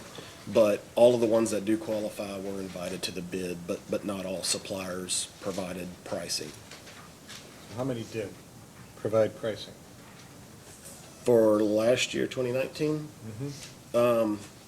So are we talking about maybe hazard tree work in Indiana or maintenance trimming work in Ohio I'm talking about in Kentucky.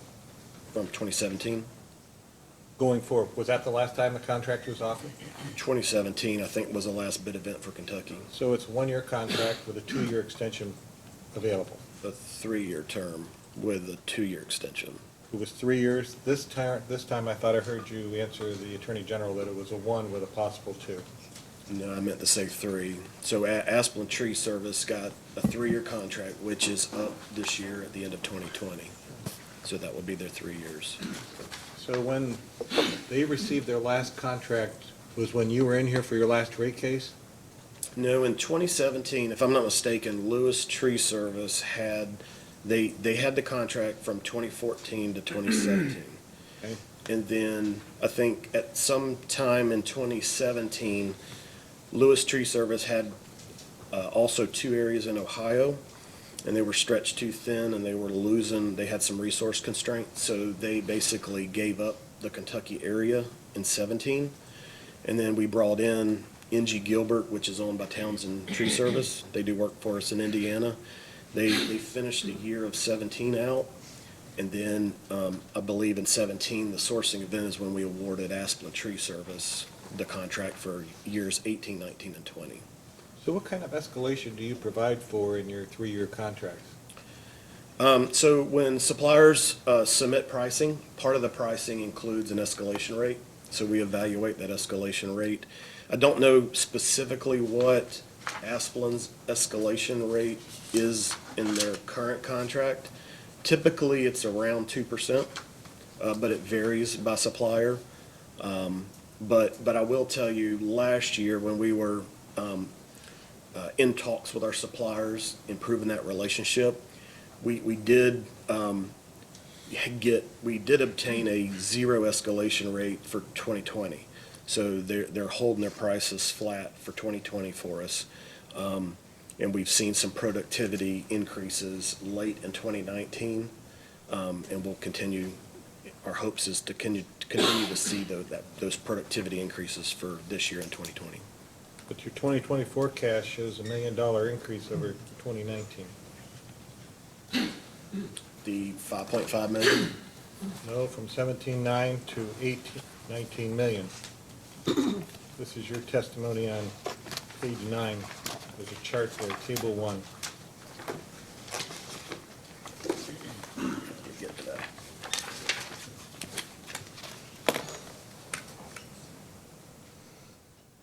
Yeah, so for 19, or for 20, the 5.52 million? Yes, I'm looking at total cost per mile, I'm sorry. 18,000 was a $1,000 increase. I'm sorry, I was looking at the wrong thing. Yeah, and like I said before, 19, we finished the year at 6 million.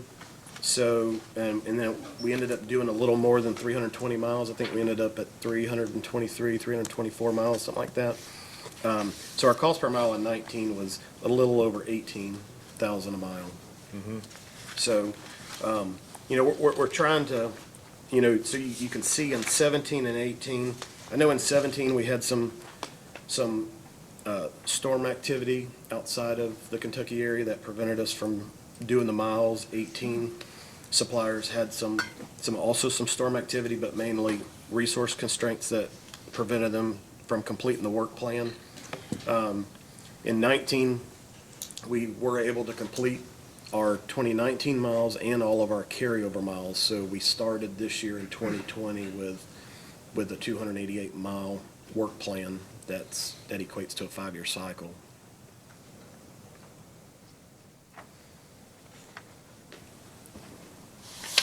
Your spend on the, out of the right-of-way for trees appears to remain pretty constant. It's not really, it doesn't show that it's increasing, it's been pretty steady, within $100,000 or something like that. Yeah, we finished the year for our capital hazard tree budget right at $1 million, a little over $1 million. So it, you know, some of that cost was up from the years prior, last year in 19. And I think we removed a little over 1,200 trees last year in 19. Do you have any idea what it costs for other electric utilities to do vegetation management in contiguous areas, like Going Electric or?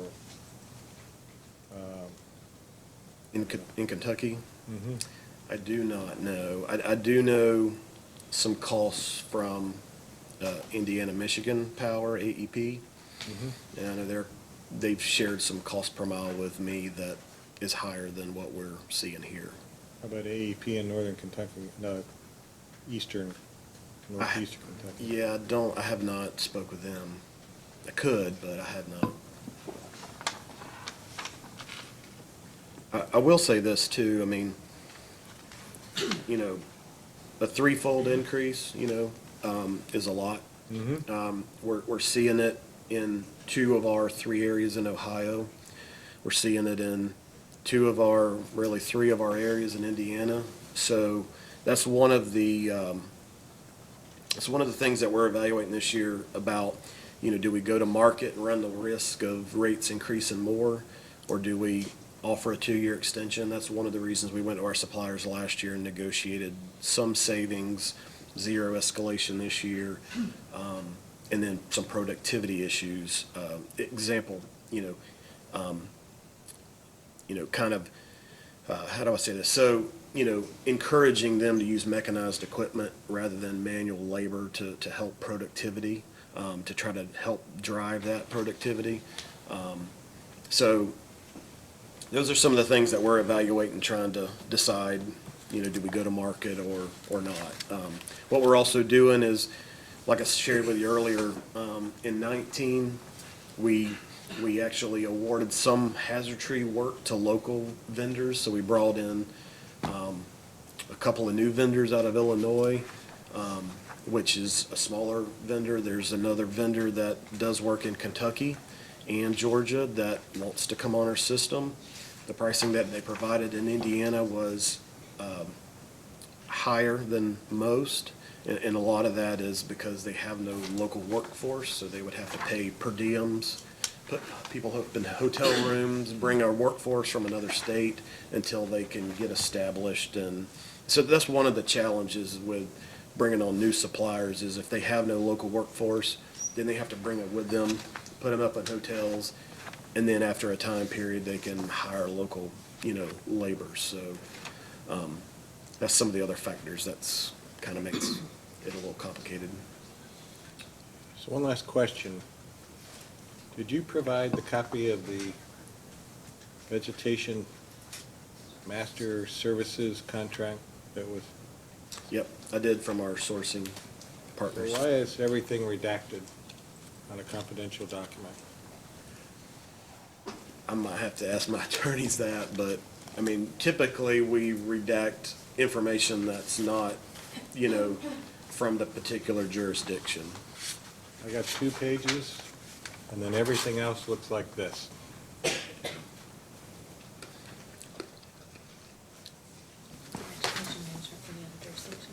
Do you know which data request number that is, sir?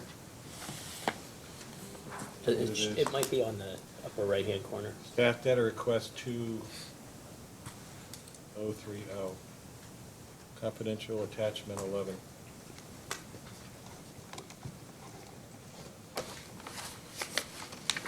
I would think, since you're submitting it in a confidential manner to the Public Service Commission, that by the fact that we're protecting it, means it doesn't have to be redacted. We will look into that, sir. Thank you. I don't have any other questions for you, Mr. Christie. Do you have any redirect?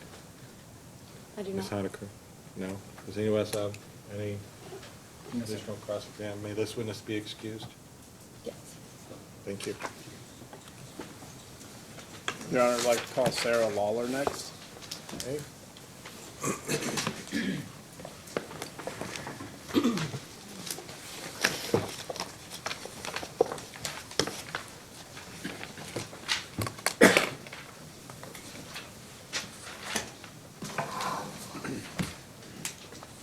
Waited patiently, now you get your turn.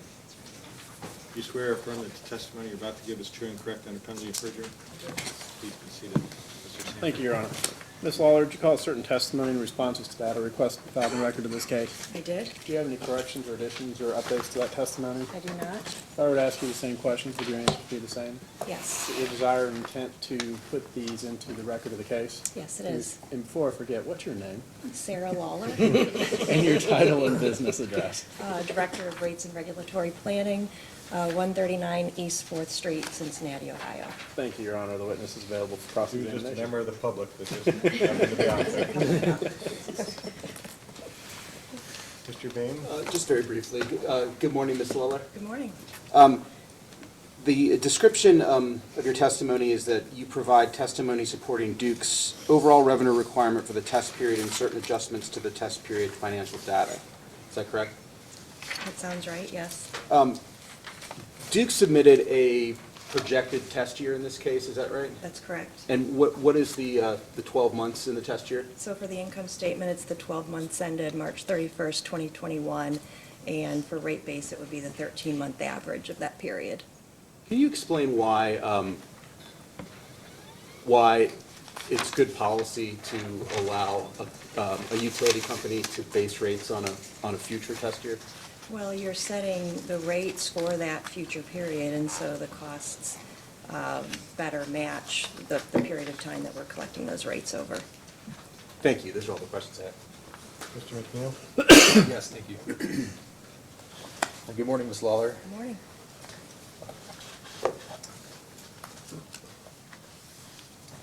First, I'd like to talk about a recommendation made by Mr. Collin, financing offset to fuel and M&S inventories.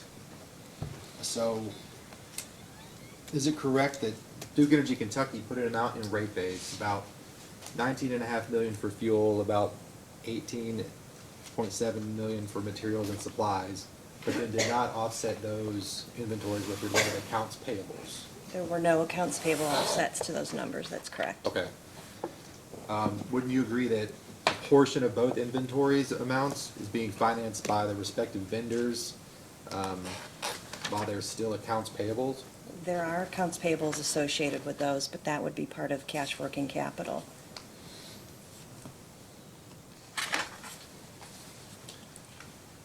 So, wouldn't you agree that the company is neither entitled to include them in rate base nor earn a return on costs that the company did not finance?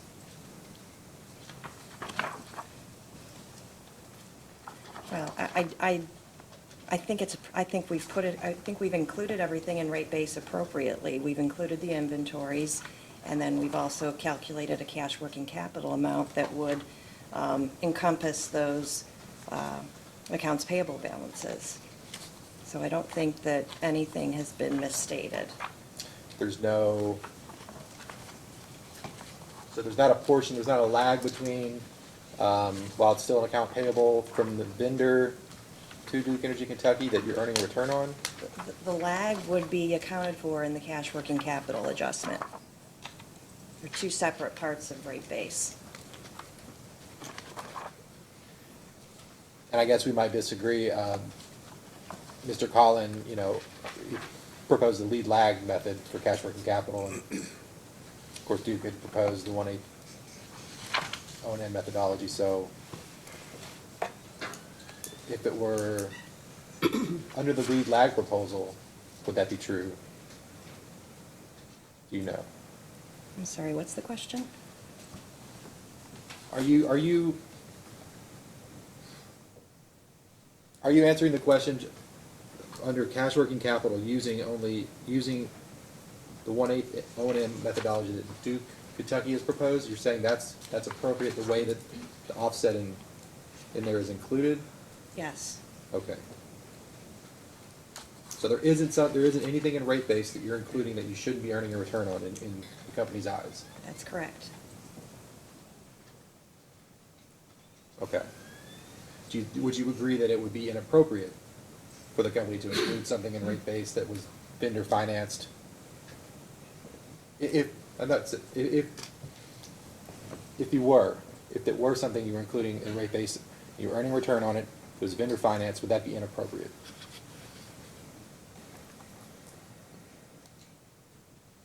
The customers would end up Well, paying. you would want to make sure that the vendor financing was accounted for appropriately, and it has been.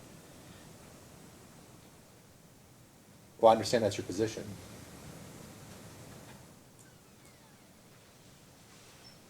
Okay.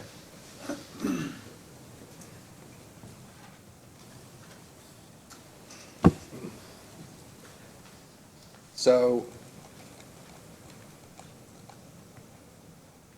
Duke Energy Kentucky, we've established, did propose to calculate cash working capital using the 1/8 O&M methodology in this case, correct? Yes.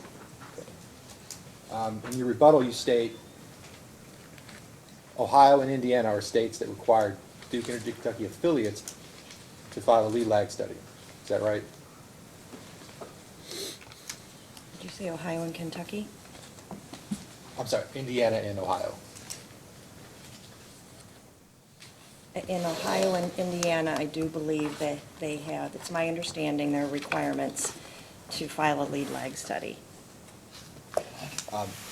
Isn't Duke, Ohio? If you want to ask, if you want to request cash working capital and rate base. Right. Isn't Duke, Ohio the parent company of Duke Energy Kentucky? Yes. So in terms of producing a lead lag study, administrative expense and burden is sort of lessened by the fact that your parent company is already doing one in Ohio. Is that fair to say? The parent company is not doing one in Ohio. Duke Energy Ohio does not file a lead lag study? We have not filed a lead lag study in Ohio in several years, as long as I'm aware. What about in Indiana? I'm not sure about Indiana. I don't believe that they have. I'm not sure. If they have, it's been a while ago.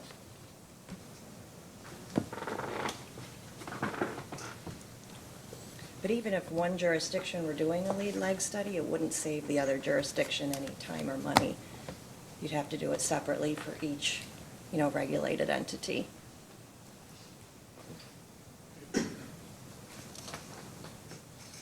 How does Duke evaluate whether to do a lead lag study in one regulated district versus another?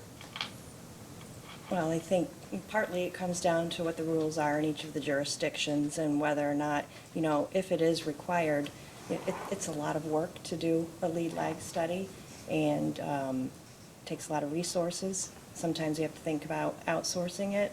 And so it's just a determination of whether or not the costs that you would incur to do that are going to, lead to a dollar value that would be worth putting in rate base. Based on that comment, the Kentucky Commission encouraged you to do a lead lag study? Pardon? Based on your comment? Yes. Did the Kentucky Commission, the Public Service Commission, encourage Duke to do a lead lag study? Not that I'm aware, no. So your comment was it's based on jurisdictional directives and it's a very costly study to perform. You haven't done one in Indiana for quite some time, and I was wondering, is it because you've done it for Kentucky for the last, you've only been in, this is only the third rate case you've had in I don't know how many years. So what was the driving factor to do a lead lag study in the Kentucky? We haven't done one in Kentucky. Oh, okay. We're filing the 1/8 O&M method. That's right, you were doing Yeah. it. Yes, okay, sorry. Go on with your cross. You haven't done one in Indiana and you haven't done one in Kentucky either. Nor in Ohio.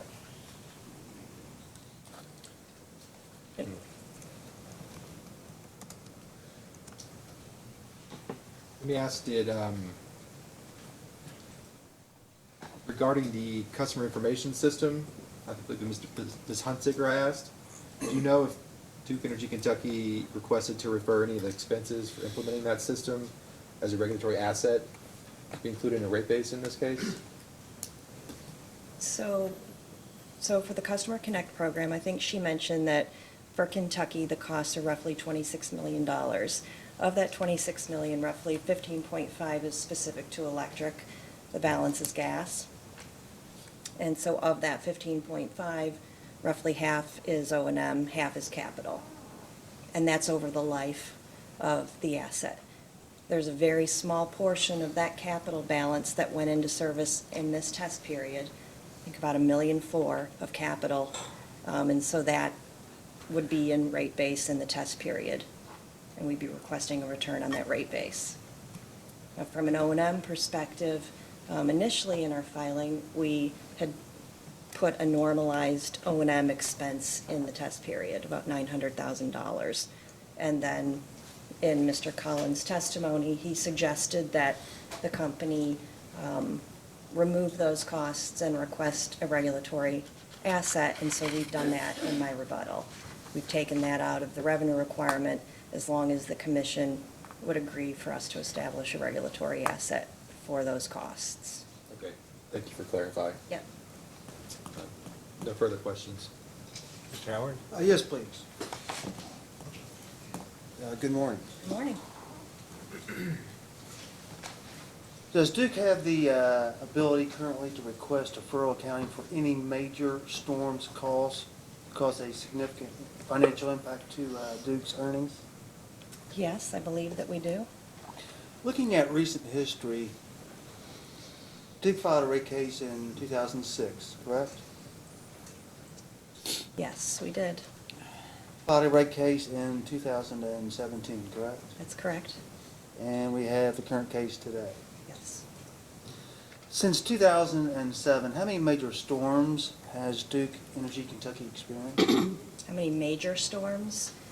I don't know off the top of my head, but in what time period did you say? I'm sorry. From 2007 From until 2007? I don't know. In your filing, would you accept, subject to check, that Hurricane Ike came through Kentucky in 2008? Yes, I would agree with that. And you sought a regulatory asset for storm damage associated with that hurricane? Subject to check, I would assume we did that, yes. And that was in 2008, correct? That storm was in 2008, yes. How many cases has Duke filed since 2007? So again, that's... How many electric rate cases? Yes. We filed the one in 2007, the one in 2017 in this case, so 3 total. But the storm was in 2008. Yes, Okay, so since 2008, you filed, your next rate case was in 2017, correct? yes, Which was roughly 9 years after you sought the regulatory asset? that sounds right, yes. And then we have the current case today. Yep. That's all I have, Mr. Vice Chairman. Mr. Wynn? Mr. Bellamy. Bellamy? Mr. Jacoby, I had asked him a question about how depreciation was calculated for the projected plant service during the forecasted test period.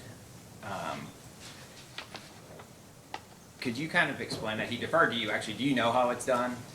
I do. So from a forecasting perspective, we don't forecast by FERC account. And you know, our B schedules are by FERC account. Mr. Spanos calculates depreciation rates by FERC account. But then for the forecasted costs, we put them in completed construction not classified. And you so- put them, sorry to interrupt you, but you put them in those 6 categories Yes. that are listed? Right. Okay. So steam production, other production, distribution, et cetera, right, are the 6 categories that you're referring to? Yes. Yeah. And so there's a composite rate, composite depreciation rate that we calculate for each of those 6 categories. And that composite depreciation rate gets applied to the capital costs in those 6 categories.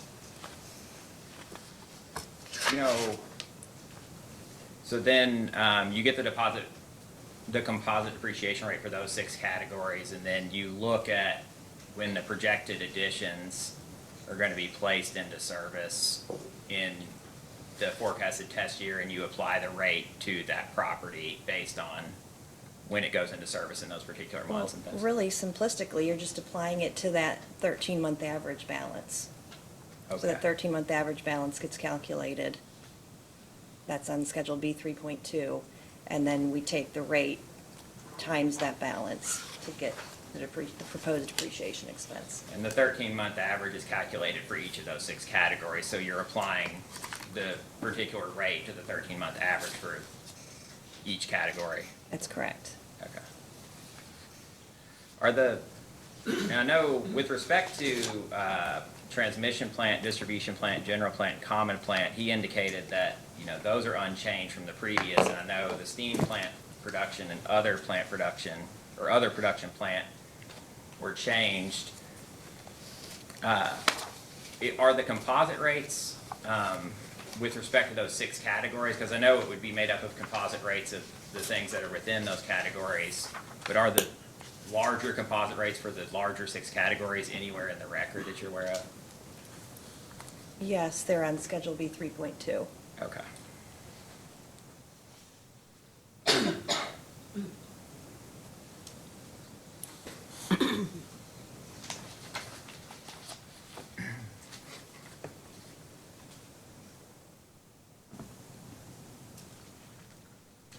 You responded in your rebuttal testimony to a number of the adjustments proposed by Mr. Collin related to cash working capital and the timing of payments.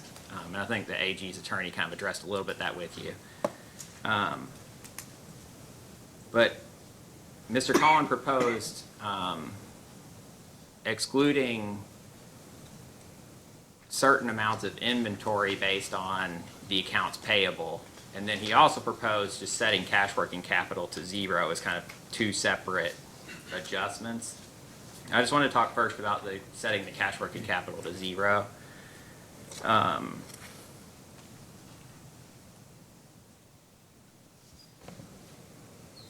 Do you agree, you argue that the commission has previously allowed Duke, Kentucky, and other utilities to use the 1/8 method to calculate the cash working capital, correct? Correct. Okay. But you agree that the 1/8 method is intended to provide an estimate of the cash working capital, is that correct? Both methods are an estimate, yes. But the purpose of the 1/8 method is to provide an estimate of the cash working capital. And performing a lead lag study would be a method of actually attempting to calculate the cash working capital, is that correct? It would still be an estimate of your cash working capital. Okay, Lots so of basically, assumptions.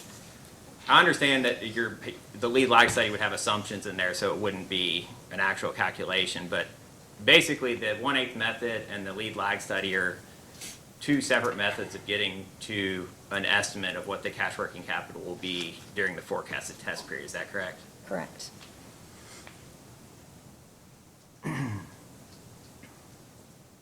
Could you kind of explain the purpose of allowing a return on cash working capital when setting cost-based rates from your perspective?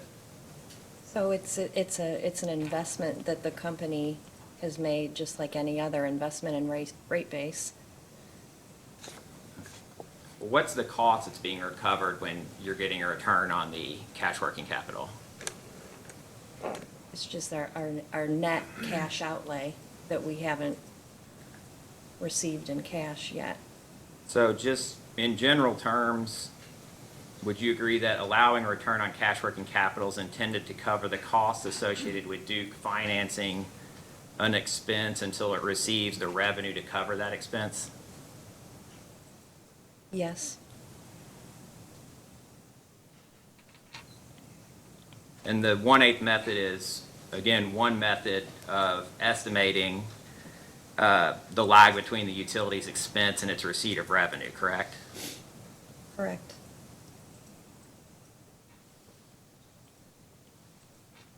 Other than the fact that the commission has previously allowed Duke, Kentucky, and other utilities to use the 1/8 method to estimate the cash working capital, do you have any basis for believing that that the 1/8 method provides a reasonable estimate of Duke Kentucky's cost of financing expenses until it receives the revenue to cover those expenses?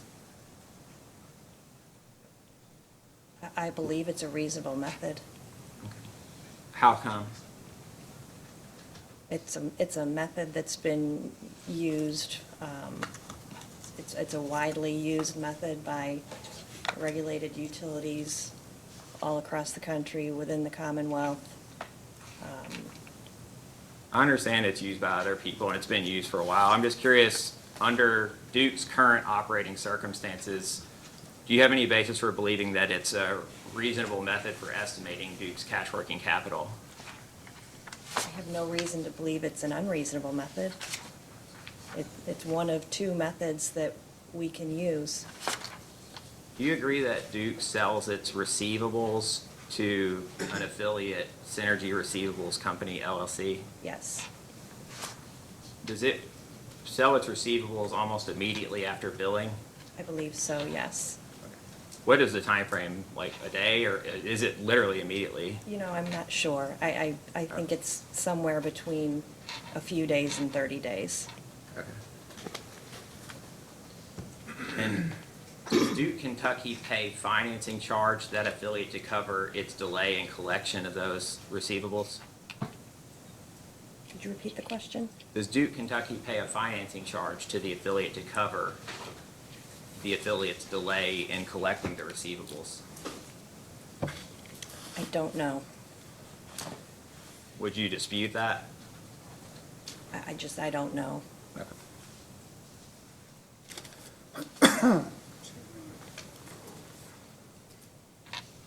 That can be verified easy enough, right? Correct, yes, it could. And whatever that rate is, that I'm sure that they're charging, you can provide that as well? Yep. Okay. By selling receivables to an affiliate, the effect of that is that Duke significantly reduces the delay in its receipt of revenue as compared to a utility that does not sell its receivables. Is that correct? That would be correct.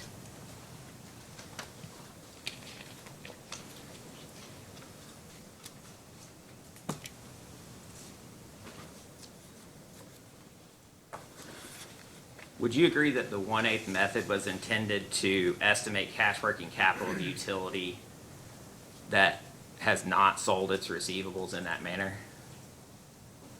No, I wouldn't agree. Do you know whether or not the cash working capital method was intended to estimate, or I'm sorry, do you know whether or not the 1/8 method for estimating cash working capital was intended to be used by a utility that sells its receivables immediately? I don't think there was any discussion about the sale of accounts receivable when determining what cash working capital method to use. I'm not aware of any. And I know you said the 1/8 method's been around for a long time. Is it somewhat of a new phenomenon for utilities to sell their accounts receivables? No. How long has that practice been? You know, we've been doing it for several years. I don't know exactly how long. And by new, I mean, you know, it's not something that's been going on for 50 years, has it, selling accounts receivables? I don't know. Okay.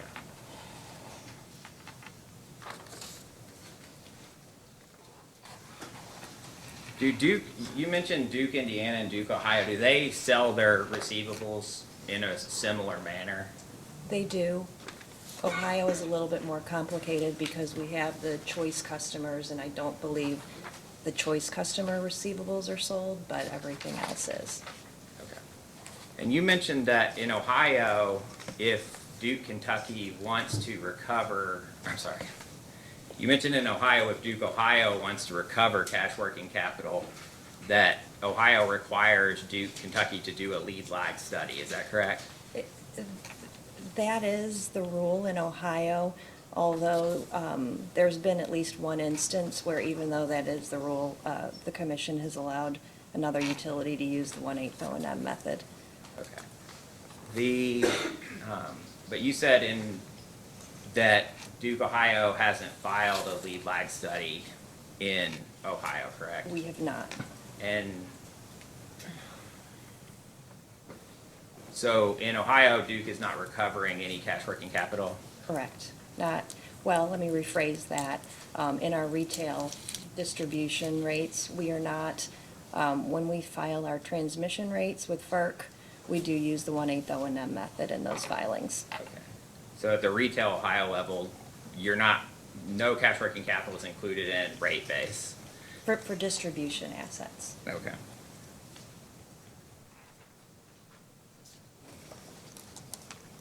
Is there a reason, I guess, is the reason that you don't do a lead lag study in Ohio because you know that it would be a negative number, so you might as well just not do it and just accept zero cash working capital? Lead lag studies are a lot of work, lots of time and resources, and I think that's probably the major driver why we've never done one in Ohio. You mentioned that Mr. Cohen's, or Mr. Collins' other adjustments with respect to the inventory, you do agree that there is some lag in when Duke actually is required to pay expenses, is that correct? Yes.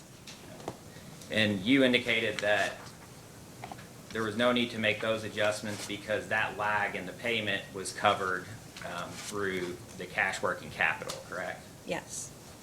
And generally, the cash working capital, the amount that's included in a rate base would,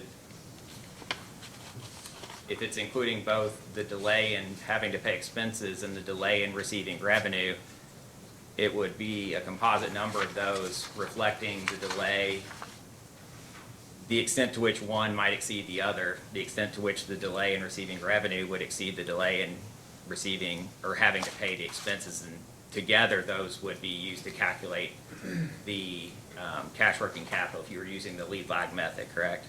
Correct.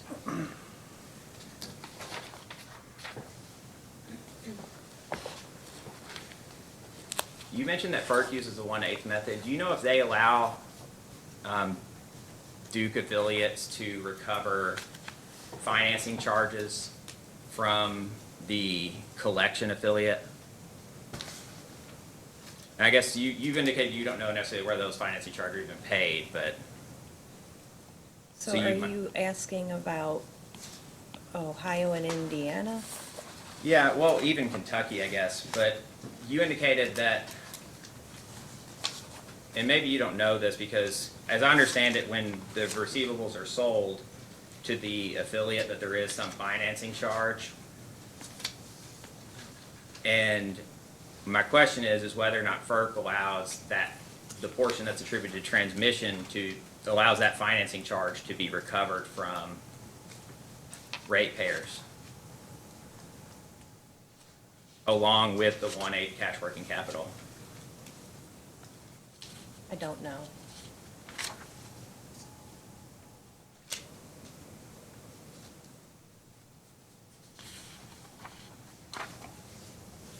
In your rebuttal, you referred to some other utilities that use the 1/8 method in Kentucky. I think Atmos Energy, and some others. I was just curious, do you know, the utilities that you refer to, do you know whether or not they sell their accounts receivables in the manner that Duke does? I don't know.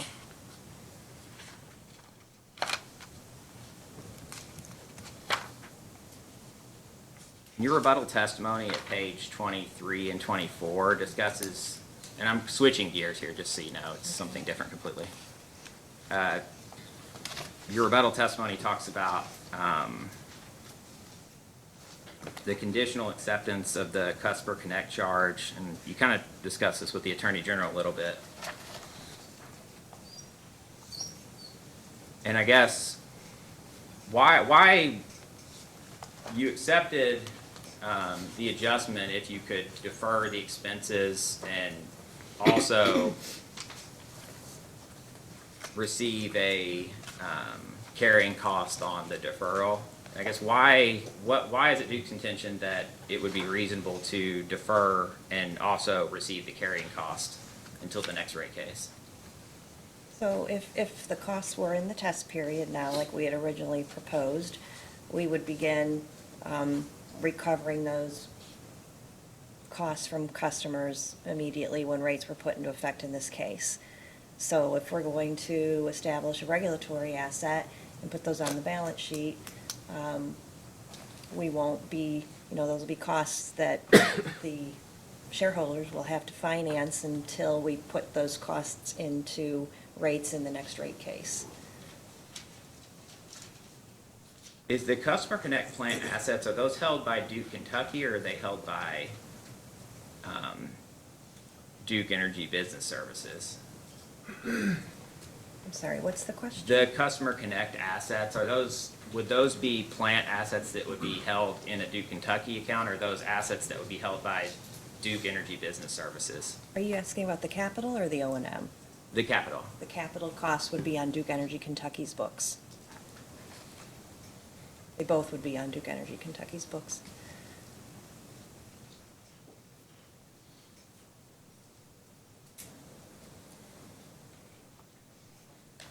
Would it be, if, with respect to Duke's proposal to create the deferral, would it be Duke's intention to defer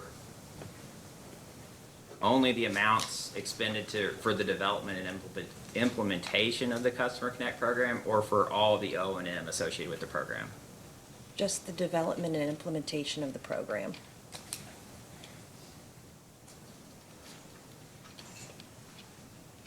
Your rebuttal testimony at page 29, you talked about the regional transmission expansion planning expense incurred May and June of 2018. Could you give me the page number again? Oh, I'm sorry, page 25 of your rebuttal. Okay, yep, I'm there. And I think Duke was proposing to refund just the 2-month period as opposed to Mr. Collins' proposal to refund the whole amount. And the proposal is to amortize it over 5 years. I was curious why the 5 years if it's 2 months of expense? Well, so you have to pick some amortization period, and generally you try to think about what's the time between now and your next rate case, and oftentimes 5 years is a time period that we use. I mean, if we put the whole thing back, if we put the full $260,000 in rates now, then we would be over refunding because we'd be giving it back every year until the time of the next case. So you chose the 5 years because you felt like then that's a reasonable estimate of when you would come in for a next rate case, such that the full amount would be refunded, but there would not be any over refund of that amount, correct? Correct. Okay. Along similar lines, Duke Kentucky is proposing to recover rate case expense from this case and amortize that over 5 years. But there's also, as I understand it, a rate case expense from the previous case that ended in 2018, which at the time was set to amortize over 5 years. And is Duke proposing to include that in rates at still, let me rephrase this. A portion of that rate case expense from the last case has already been amortized, as we're now about 2 years out from the last rate case, correct? Correct. So there's, if it were continued to amortize over 5 years, there's about 2.5, 3 years of amortization left, correct? That's right, yes. With respect to the rates that are proposed here, has Duke included the amortization of the rate case expense from the previous case? Yes. And is it included at an amortization rate of 5 years from the previous rate case? Yes. Such that it would end in about 2.5 years midway through? Yes. Okay. So given what you just said with respect to the amortization of the RTEP expense, ensuring that there's not an over refund, would the same apply to the rate case expense in the previous rate case, and such that based on the balance at the time that the order is entered, that amount should be then amortized over 5 years from the date of the order to ensure that there's not an over recovery? Can you repeat that? Yeah. So you said The whole thing. in the rate case, you've included the amortization of the previous rate case expense at a rate which will have it, it will be fully amortized in about 2.5 years. And you indicated with respect to the RTEP that you wouldn't want it, you chose 5 years because you didn't want it to be over refunded. If, Yes, or under refunded, yeah, depending. if you, with the rate case expense from the previous case, if it's amortizing at a rate that it will be completely amortized in 2.5 years, if you all then stayed out the 5 years, the remaining balance would have been collected twice, basically, correct? If we would stay out more than 2.5 years, there would be some over collection, I believe, yes. So would you agree that it would be reasonable to, with respect to the remaining balance of that, to set it to re-amortize it on a 5-year period? So 5 years from now? From the date of the beginning of the forecasted test period? You could take the balance and set a new amortization schedule, yes. On the same basis as the current rate case expense too? Which is 5 years from the date of the, You could do that. You're just picking an amortization period, but yes, you could.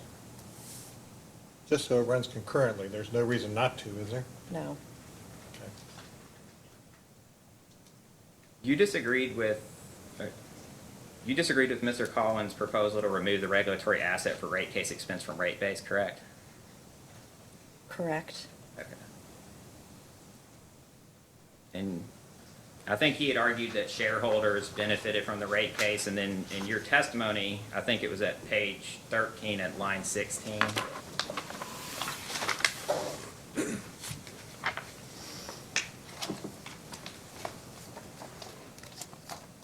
You disagreed with his assertion and argued that you disagreed that only shareholders benefit from the costs incurred to develop, file, and litigate rate cases, correct? Yes. Do you acknowledge that the shareholders do benefit from rate cases in increasing rates and setting the rate of return at a rate that is deemed to be reasonable? Yes.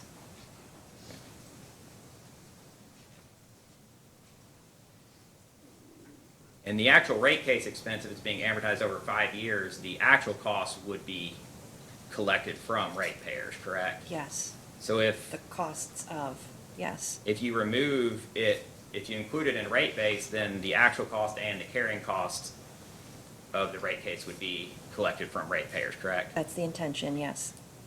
So no cost of the rate case would be borne by shareholders? That's correct. If you amortize the rate case expense for 5 years but do not include it in rate case, then ratepayers would pay the actual cost, but the carrying cost would be borne by the shareholders, correct? I'm sorry, say that again? If you amortize the rate case expense over 5 years but do not include the rate case expense in rate base, the actual cost of the rate case would be recovered from from ratepayers, but the carrying cost would be borne by the shareholders in that case. That's correct. Okay. Do you not see that as an equitable distribution of the cost? I think the company views these costs as an investment, just like any other rate-based investment. And the shareholders should be earning a return on those investments.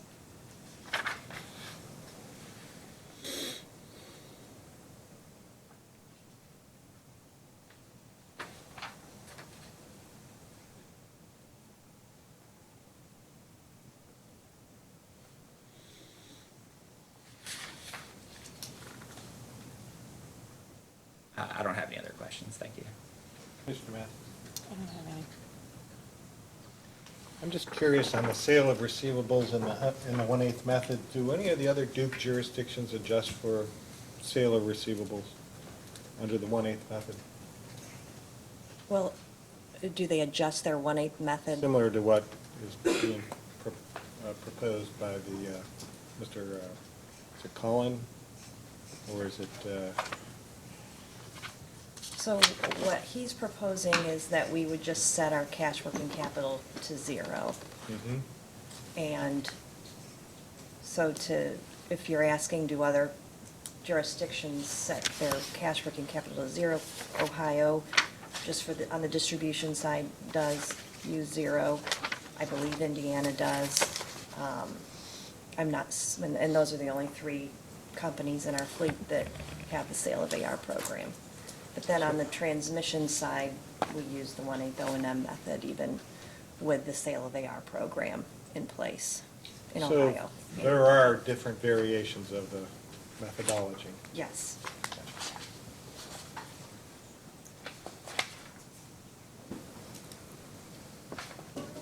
As far as the storm damage, the request to set up a regulatory asset without the actual storm taking place, what is the thought process behind that? So the thought process is to set this up no differently than we have the 2 other trackers that were approved in the last case. It was for planned outage O&M at our stations and purchase power expense. And so it's not necessarily just a regulatory asset, it also could be a regulatory liability.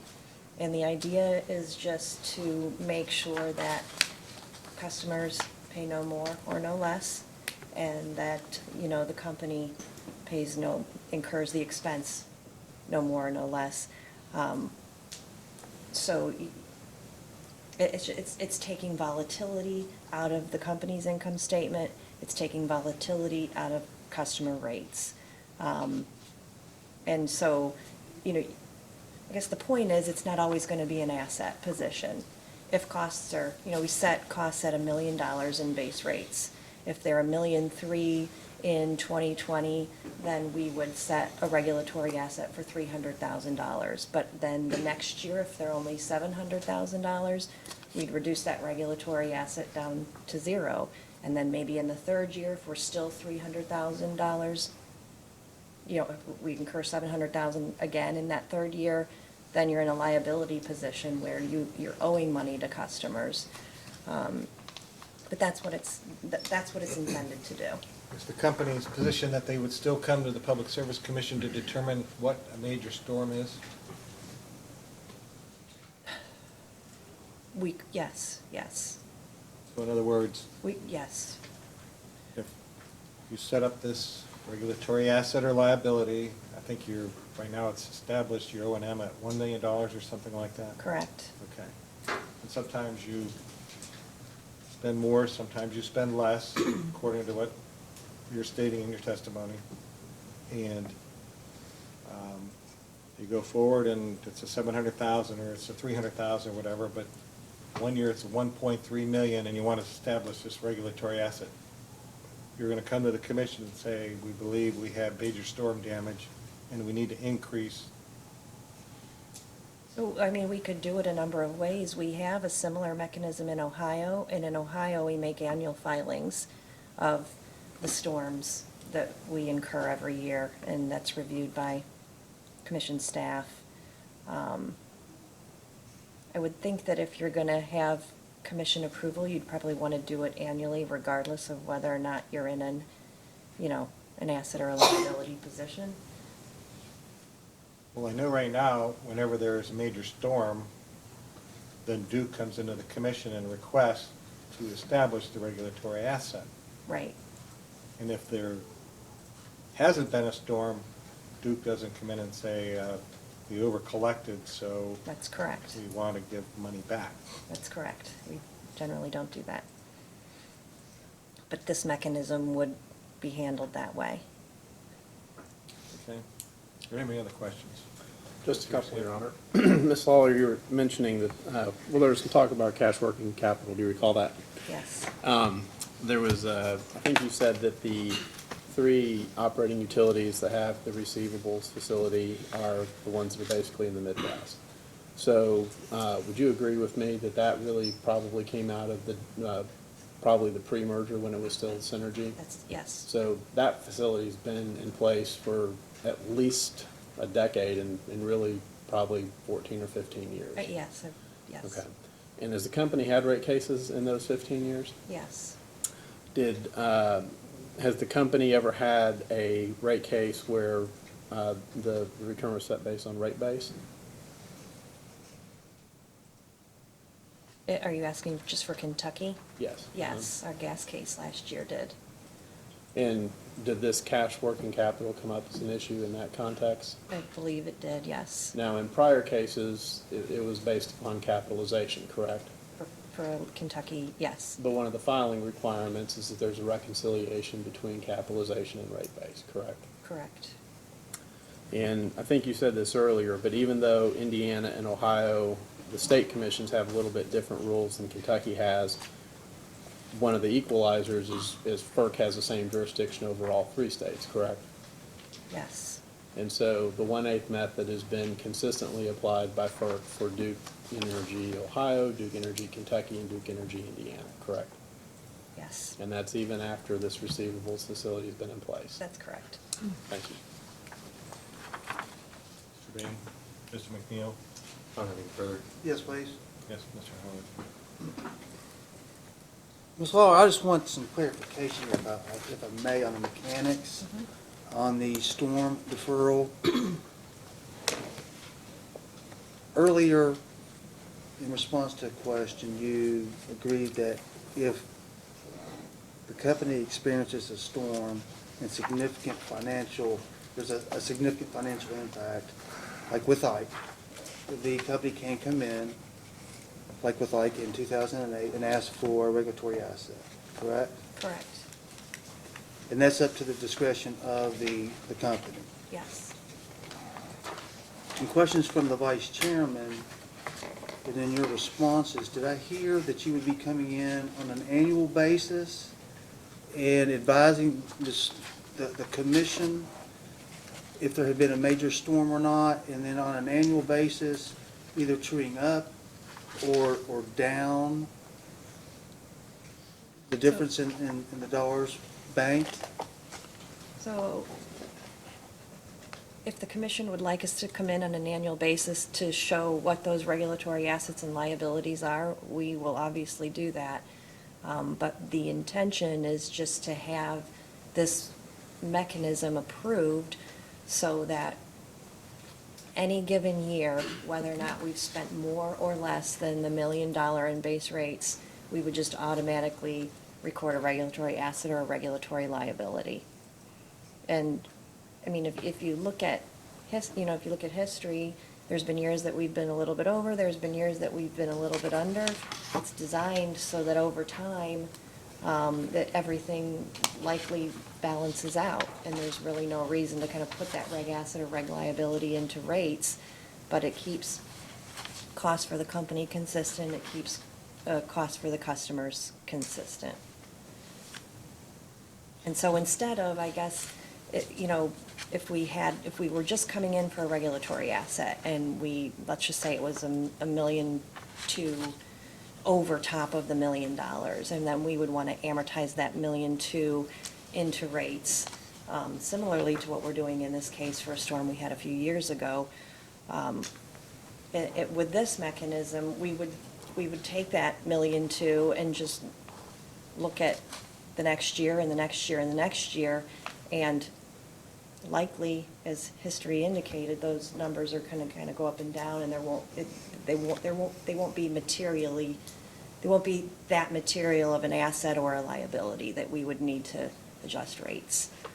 I mean, indeed, as part of this application and your proposal is that by avoiding the having to approach the commission and requesting a regulatory asset for storm damage, that your mechanism would help this commission avoid those type of proceedings, correct? Yes, that's one of the things that we've cited, yes. And so an annual filing would be contradictory to your intention. Right, and I'm just offering that if that's what the commission wants us to do, of course, that's what we'll do. So we go back to Duke as it currently stands. You had a storm in 2008. You requested and received a regulatory asset in 2008, and you didn't ask for recovery from the ratepayers until 2017 by way of a rate application. Correct? Correct. And that's because during that interim, while your costs may have gone up relative to the storm, there could have been other offsetting costs that could have gone down, and as a consequence, Duke's need to come in for a rate case apparently didn't happen for 9 years. Correct? Well, the need for the rate case wasn't really because of the storms, it was lots of other things. Well, that's my point here, is that why should the company be allowed to have a storm deferral mechanism when the current regulatory compact with the opportunity for the company to request a regulatory asset and defer those costs already exists? It's just another mechanism to help de-risk the business for the company and to make sure that customers pay no more or no less for the cost of the storms. It's a volatile cost of the company. It's one that is it's impossible to predict the costs, and it's a mechanism to kind of de-risk things. Well, if it's so volatile in this particular situation, why did it take 8 years or 9 years to come in for a rate case? Because there were lots of other components of the company's cost of service. That went down, and as a consequence, Well, helped you avoid the need to come in sooner. I guess I would just say the storm deferral was just one very small portion of that case. But that's single issue rate making, is it not? That's what trackers are, yes. And if Duke gets this particular storm deferral mechanism, will the other electric companies come in and request that? I don't think I could answer that question. So the questions I have, Mr. Vice Chairman. Anything else, Mr. Bellamy? I did have one just follow-up. With respect to the forecasted test period, there's forecasted capital additions, and then you're forecasting depreciation with respect to those additions. And then you're also, on top of that, forecasting the deferred tax liabilities with respect to that depreciation. Is that correct? Or are you? So, first off, the depreciation expense is calculated on the 13-month average balance, not on the additions. And then I think you had a question about deferred taxes. There are accumulated deferred income taxes that are an offset to rate base. Do you calculate the additions to that balance? How do you calculate the additions to that balance based on when the plant's going into service? Are you asking about the deferred tax balance or Yeah, just the deferred tax balance that's offsetting rate base. Well, the tax department might be better to answer how the accumulated deferred income taxes are calculated, but I just meant for the forecasted period, because it has to be an estimate. I didn't know if there's somewhere in the schedules where it's estimated. on the B6 schedules, yes. Okay, Yeah. thank you. Mr. Matthews? Your Honor, can I ask one more question from related to what Mr. Howard was just asking? I was going to ask one more question about that myself. Go right ahead. Just to clarify, Yes. the initial request was to establish a regulatory liability or asset, whichever way it went, without coming to the commission for approval? Yes. Okay, that could be an issue. Go ahead. Ms. Lawler, is it true that customers are still paying for recovery from Hurricane Ike, which occurred 12 years ago? Yes. So under Mr. Howard's proposal, that would continue to be the case where recovery of storm damage may be taking place a decade after the event? Yes. Have the customers who have been customers over those intervening 12 years, have they been able to receive any sort of credit for years where there has not been major storm activity? No. And so, under the company's proposal, would both of those problems be remedied? Yes. Thank you, Your Honor. Any other questions? If I have just one moment.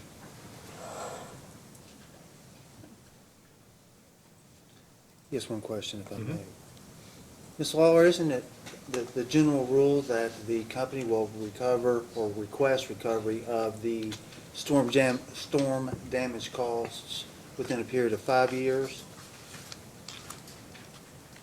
I don't know that that's a general rule, no. There's other questions I have, Mr. President. Will this witness be excused? Yes, sir. Thank you. We're going to move forward. Okay. We'll call Jim Zolkowski.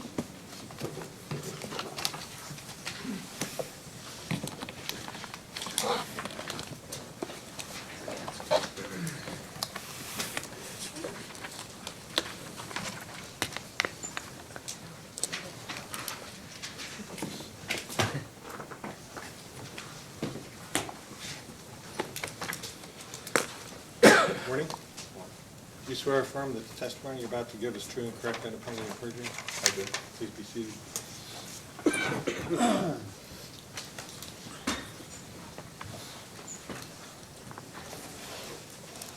Good morning. Morning. Can you please state your name for the record? My name is James Lukowski. And what is your position with the company and your business address? My position is Director of Rates and Regulatory Planning. My business address is 139 East 4th Street, Cincinnati, Ohio. And did you cause testimony and responses to data requests to be filed in this proceeding? Yes. Do you have any corrections to make to any of those documents? No. If I were to ask you those same questions today, would your responses be the same? Yes. And is your desire and intent to incorporate those into the record of this proceeding? Yes. The witness is available for cross. Mr. Bain? Thank you. Good morning, Mr. Zykowski. Morning.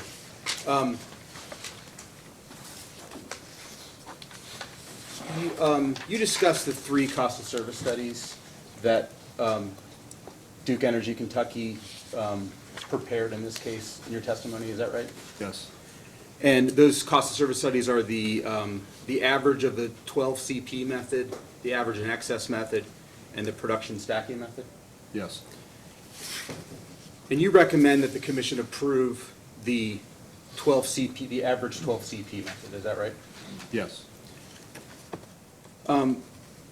You state in your testimony, you refer to work paper FR 1675, page 1, and you state that this work paper shows the present rates of return by class, is that right? I believe, I'd have to look at the specific reference in my testimony. There are a lot of It's work it's papers. page 27, line 3.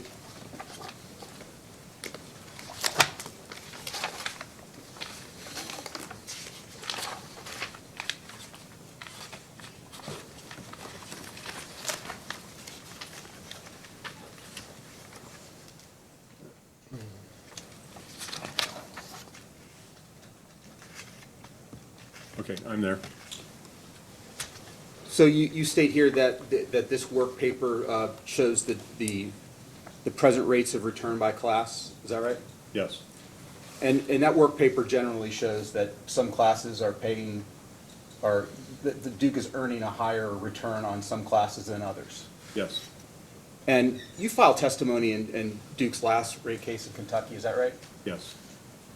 And you recommended in that case also that the commission adopt the average of the 12 CP method, is that right? Yes.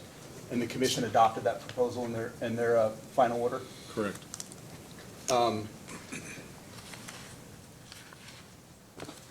Now, the commission, or the Duke's original filing in the last rate case, which was in 2017, requested a $48.6 million rate increase. Does that sound about right? It sounds about right, but And that came down largely because of the TCJA, is that right? that had a big impact. It came down substantially for that reason and others. And I'm just talking about your proposed increase. Right. And the proposed increase in that case was, at the 48.6 million, was, that equated to an average rate increase of 15.8%. Does that sound about right? It sounds about right. And in this case, you are proposing slightly smaller rate increase, but in the same range, $45.6 million increase. Correct. And that equates to a 14.7% average rate increase. Yes. Now, in the 2017 case, you proposed that, you proposed a 5% reduction, I'm sorry, a 10% reduction in subsidies when allocating rates. That's correct.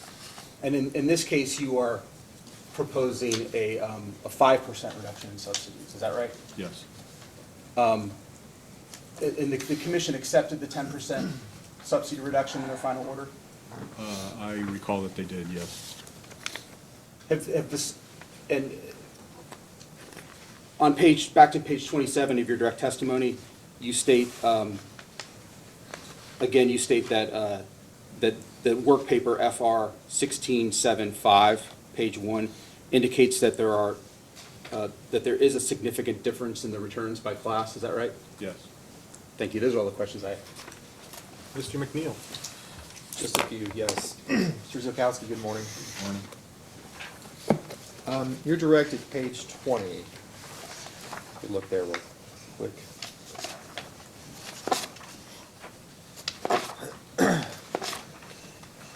Line 8, that paragraph there, you're discussing, this is part of a response to a question that started on the previous page about methods used to allocate distribution-related costs to various rate classes. And so, at line 10 there, you say, as an example, investment in meters can be directly associated with the cost of metering with various customer groups. Is that just a general statement? Are you speaking about a certain investment in this case, or is that just a general statement of allocation? It's a general statement, but my testimony does refer to allocator K407, which is specifically calculated in the cost of service study. Okay. And that's, may I approach, Vice Chair? You may.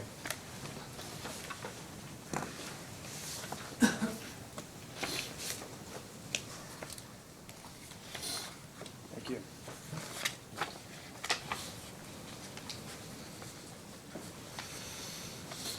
So I'm handing out the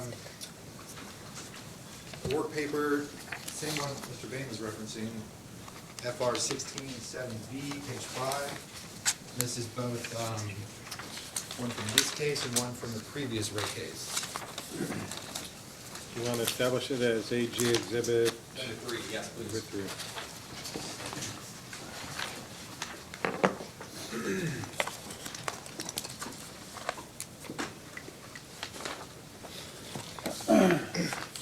All right. Does that look correct? The top page is from case number 2017-321, and the page behind it is from this case. They're the same work paper. Yeah. Okay, Yes. that looks correct. So I'm looking at line 2, residential, and then all the way over to the final column, that same K407 allocator you were speaking of, the meter cost allocation. So in the last rate case, the first page here, it was 51.961%. And then flipping over to this next second page, that same cost allocator to residential for meters, in this case, is 80.833%. Correct. Can you sort of explain that substantial increase? Well, it is a big increase, and it has to do with the substantial increase in the cost of meters for residential. In particular, since the last rate case, a substantial number of AMI, other smart meters have been installed, and those meters are a lot more expensive than the old meter stock that was in place at that time. So it is almost all due to the smart meter implementation? Yes. Okay.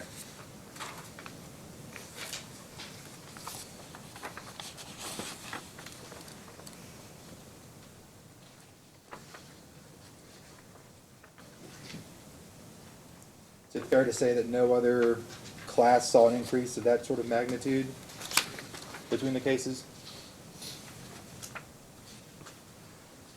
In meter cost allocation? Well,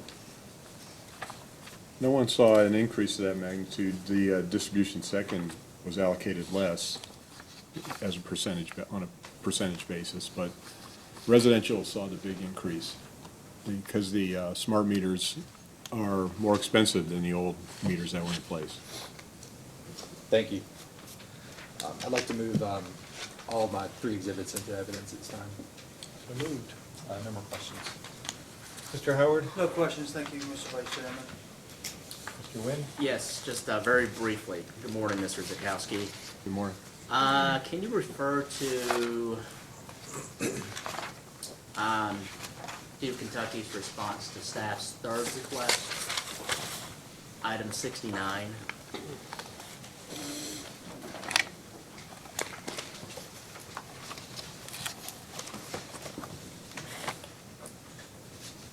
Yes, I'm there. Okay.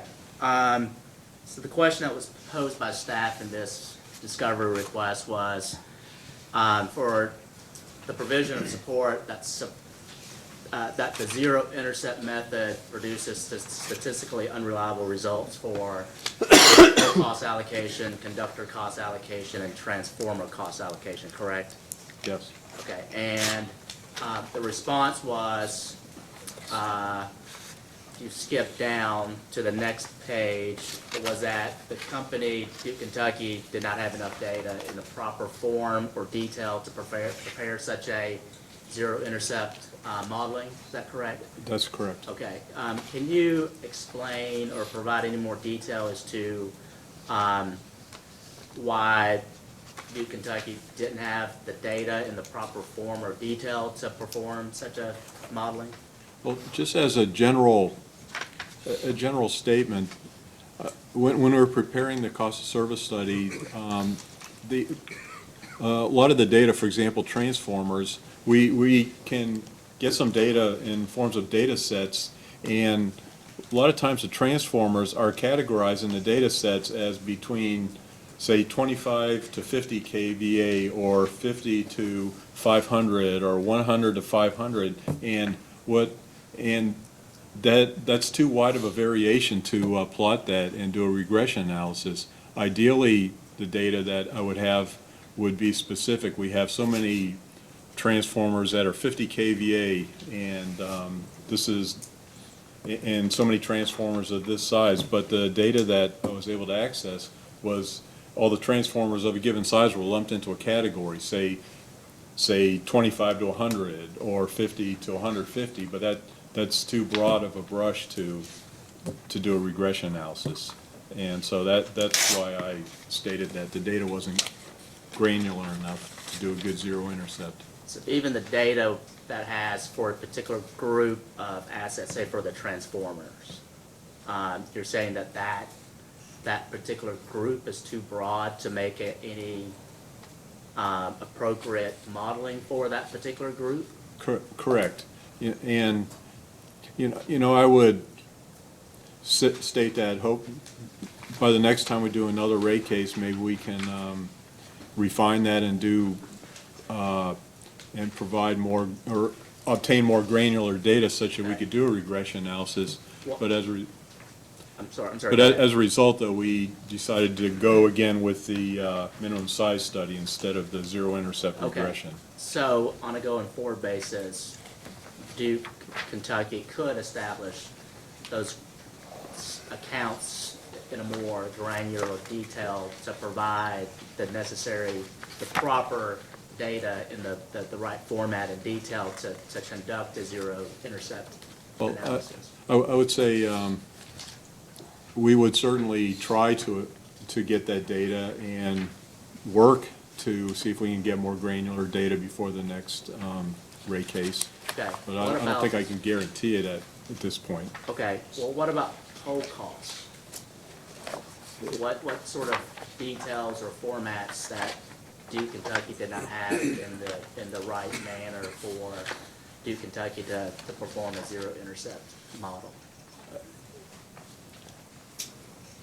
I think on the pole costs, the poles weren't always classified, class 1 through 7 or class 8 poles. We didn't have that kind of classification. And once again,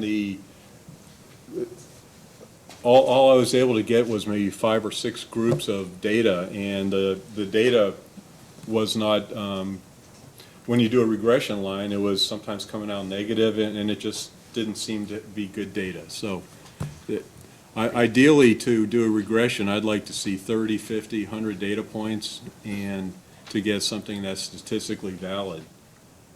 And so once again, we went with the minimum size study on there. Okay, so for conductor costs, for the It was the same. conductors as well? It was the same issue. Okay. So for those 3 assets, would Duke Kentucky be able to work at obtaining the data in a granular enough format and detail so that in the next rate case, Duke Kentucky would be able to perform a zero-intercept analysis for these 3 categories? We would agree to keep working in that direction and see if we can obtain that data prior to the next case. You know, we may still end up not liking the results of the zero intercept, because I recall doing one of those in the past 10 years ago, and the result was negative, which is nonsensical, and so we may still end up doing a zero intercept in the next case and doing a minimum size study simply and seeing what looks most reasonable. And I think that's fair enough, because would you say that it's industry standard for in terms of cost allocation to perform a zero intercept analysis, and if that analysis provides unreliable results, then you would utilize the minimum intercept method? I don't know if I would say it's in industry standard. Both methodologies are listed in the NARUC manual, the NARUC Electric Utility Cost Allocation Manual, as being acceptable methodologies for determining the customer and the demand portion of, you know, those types of assets. And the NARUC manual does state that conceptually the zero intercept method conceptually could be better, but it also, you can run into lots of problems, you know, with nonsensical results such as the negative intercepts and things like that. So probably I would agree it's best to do both and see what the result is. But I don't know if I would agree with the statement that it's industry standard. Okay, okay. So has Duke Kentucky ever done a zero intercept analysis for the pole costs, transformer costs, or the I'm not aware. I believe we didn't do it in the 2017 case, and in the 2006 00172 case, I believe we also did the minimum size study also, I believe, from recollection. Do you know if Duke Indiana has conducted any zero intercept analysis for, or I'm going to ask you this, have you done any cost of service studies for Duke Indiana? No, I just deal with Ohio and Kentucky. Okay.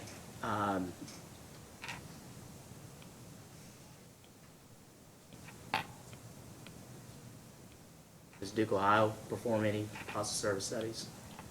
Yes. Any for the pole cost, transformer, and I forgot what the third other category was, but the conductor, or zero intercept analysis performed for those 3 assets? Our last filing in Ohio was in 2017 and also in 2012, and we used the minimum size studies for those. We did not do the regression model. Okay. For the same reasons as here in Kentucky? I don't even think in Ohio we even looked at doing the zero intercept. I think we just went straight to the minimum size study.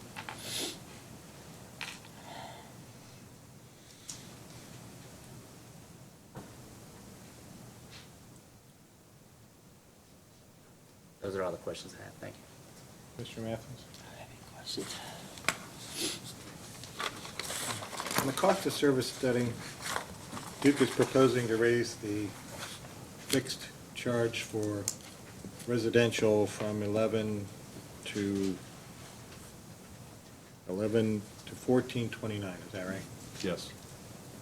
And the reason given is that the increase in residential costs were from an increase in operating expenses, mostly customer accounting, and the return on customer-related rate base, specifically from construction not classified as plant. I don't recall if that was a statement in my testimony, but basically all of It the. may not be, it may be our summary, but that's the summary that I have is to the reason for it. Okay. Can you go into a little bit more specific? Well, all of the $14 charge is based on adding up all of the costs for residential that have been classified as customer as opposed to demand or energy, adding up all those costs and dividing by the number of residential bills. So it was it's just a summary of all of the customer costs that have been allocated or classified as customer related as opposed to demand and energy. So that What would be classified as customer accounting? what customer accounting? That would be billing is part of customer accounting. So here's why I'm asking the question. When Duke came in last time, they had the lowest fixed charge of any, or base charge of any of the utilities in Kentucky. And so when their cost of service study showed that it should be $11.29, the commission basically said, fine, that's reasonable. Now, 2 years later, it's another 27% increase is what's being requested by Duke. And I'm wondering what happened over 2 years that's responsible for another 27% increase in that they're requesting in the cost of service study that's identified as customer accounting, which may be billing or some other administrative overhead that seems to be responsible for this increase. Well, I believe the customer accounting data that was included in the cost service study actually came from the revenue requirements model, which really came from forecasts. And so I don't know what specifically the items were that caused the customer accounting to go up. So I'm not sure I can answer that question. Right. So you're saying that the source for the increase didn't originate with you, you just put it into the model? Yeah, yes, actually, all the numbers in the cost of service model came from the standard filing requirements model sponsored by Ms. Lawler, and a lot of her data came from the forecasts. But everything that's in the cost service model ties directly to the SFR model. The cost service model simply takes each line item, then allocates it to the rates. Identifies it as demand energy customer and allocates it to the rates then at that point. Do we have enough information to analyze what the customer accounting increase that's been in the forecast? We do? Okay, if we don't, I'll just do it as post-hearing data request. If I find out that we're okay, then I'll just wait till I find out from staff what it's all about. I don't have any other questions. You have Got a few. redirect? Just have a few. Do you recall questions from Kroger's counsel a few minutes ago about the subsidy excess? Yes. And he asked you about, possibly removing or going to a 10% instead of the 5% to remove the subsidy, like we did in the last rate case. Well, I don't recall him asking that. He simply asked what we did in the last rate case. Okay. If the commission were to increase this subsidy percentage to the 10% that we did in the last rate case, would that impact residential customers' rates? Would that? Well, it would impact residential's rates. The reason we proposed 5% subsidy removal in this case instead of 10% was because we wanted to mitigate the increase to residential customers and at least keep our as-filed requested number under 20% increase for residential. But, so to the extent that we went from a 5% to a 10% subsidy excess, then that would put upward pressure on residential rates. And that's because the residential customers are being subsidized by some of the other classes, correct? That's correct. And do you have any idea what the impact would be to the residential customers if that was done, just at a high level at all, what that impact would be? Well, using the as-filed number, our ask in this case, if we did a 10% subsidy, the percentage increase for residential would have been over 20%. And so our goal was to keep that number under 20%. 17 or 18 is still high, but it's better than 20. Okay. Better. And do you also recall questions from the Attorney General's counsel about meter costs for residential customers? Yes. Do you know how many electric customers Duke Energy Kentucky has? I was going to say about 120,000. And how many of those are residential? 100,000 in that range. Okay. So a big majority is Yeah. residential. Mr. Kern has the schedules right in front of him. He can tell you exactly. Okay. Then I just have a few questions for you to try to clear up some other stuff were you present in the room when there were questions asked of witness about the LED lighting and the tariffs? Yes. Are you familiar with the LED lighting tariffs? Yes, I am. And do you know, there's been questions about whether or not that can just be a retrofit or if equipment has to be actually changed out or what happens with that? Can you kind of explain what that entails? Yes, the question first came up, well, it's come up a couple times regarding Villa Hills. And my understanding of that situation is that Villa Hills is currently served under our existing old rate-based streetlight tariff. And what they want to do is go to the new LED tariff, which is also a rate-based tariff.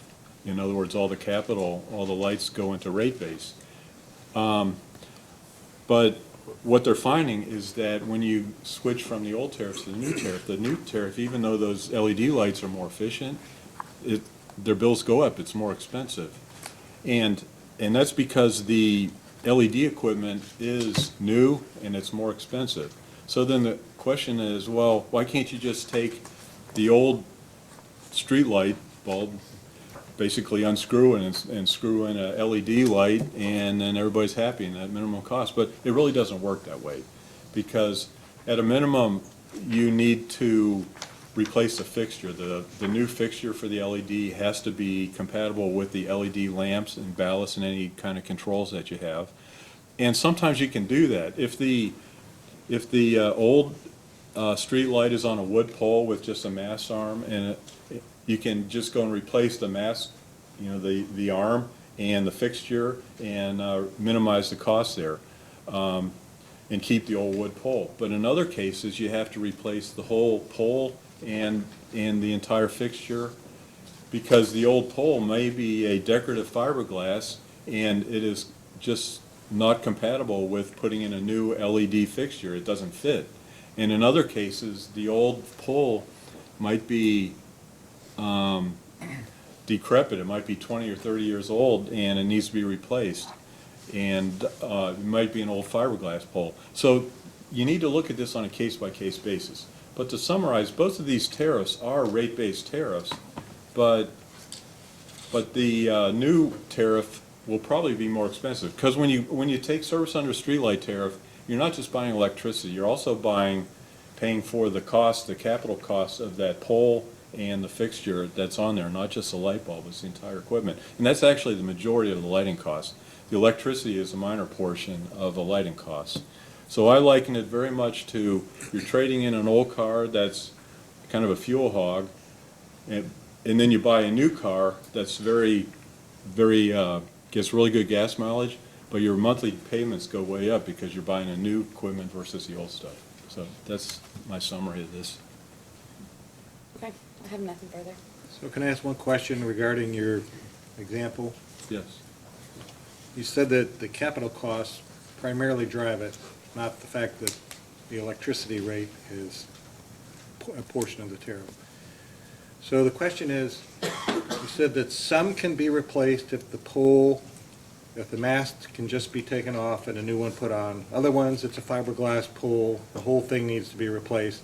How do you come up with the average cost, knowing that there's different types of situations, some less capital intensive, some more capital intensive? Do you come up with a average cost, or just is everything as if it was new on a capital basis, starting over?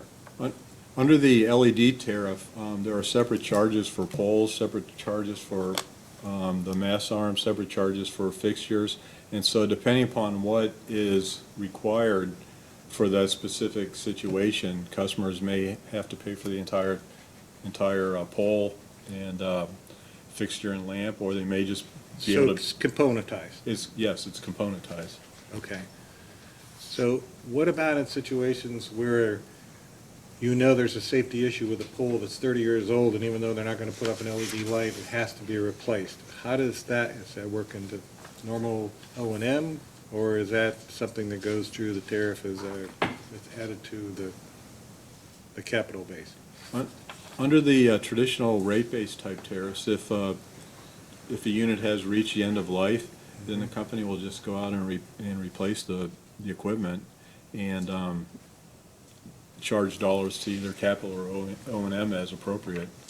So they'll retire the old plant and put in the new pole and fixture, and then based on standard accounting, they'll put it on the books. So, but Duke owns that equipment, and Duke is required to keep it safe and operating. So I guess I'm not sure on your answer. Is it, if the pole existed and they didn't do anything, would Duke be replacing it under, they found out that the pole failed prior to the end of its useful life? Would that be considered O&M or a capital expenditure? I'm not an accountant, I'm an engineer, so but not being an accountant, I think that what would happen is they would retire the one asset, and then it would go into, then the new pole would go into plant and be available for the next, as part of rate base. Which is basically in the my next accounting filing. question. My accounting question is everything done on a capitalized basis, or are there situations where it's done on a typical O&M basis? I think replacing a pole is capitalized, but there is maintenance that would be O&M, such as cleaning fixtures and relamping and things like that. Okay, but the pole replacement is always capitalized. I believe so, but subject to check, because I'm not an accountant, I don't work in accounting. But I believe that would always be planned. All right. Do you have any other questions? Yes, Your Honor. Just want to follow up on the questions from council regarding the rate allocation that we discussed a few minutes ago. I think that you stated that the reason that you did not propose to do a 10% reduction in the subsidies in this case, whereas you did in the last case, was because in this case, when you applied a 10% reduction, it brought the residential rates above 20%, is that right? Yes. Now, that statement is based on the company's proposed revenue requirement, correct? Correct. And that's $45.6 million increase, is that right? Yes. Now, in the last case, the 2017 case,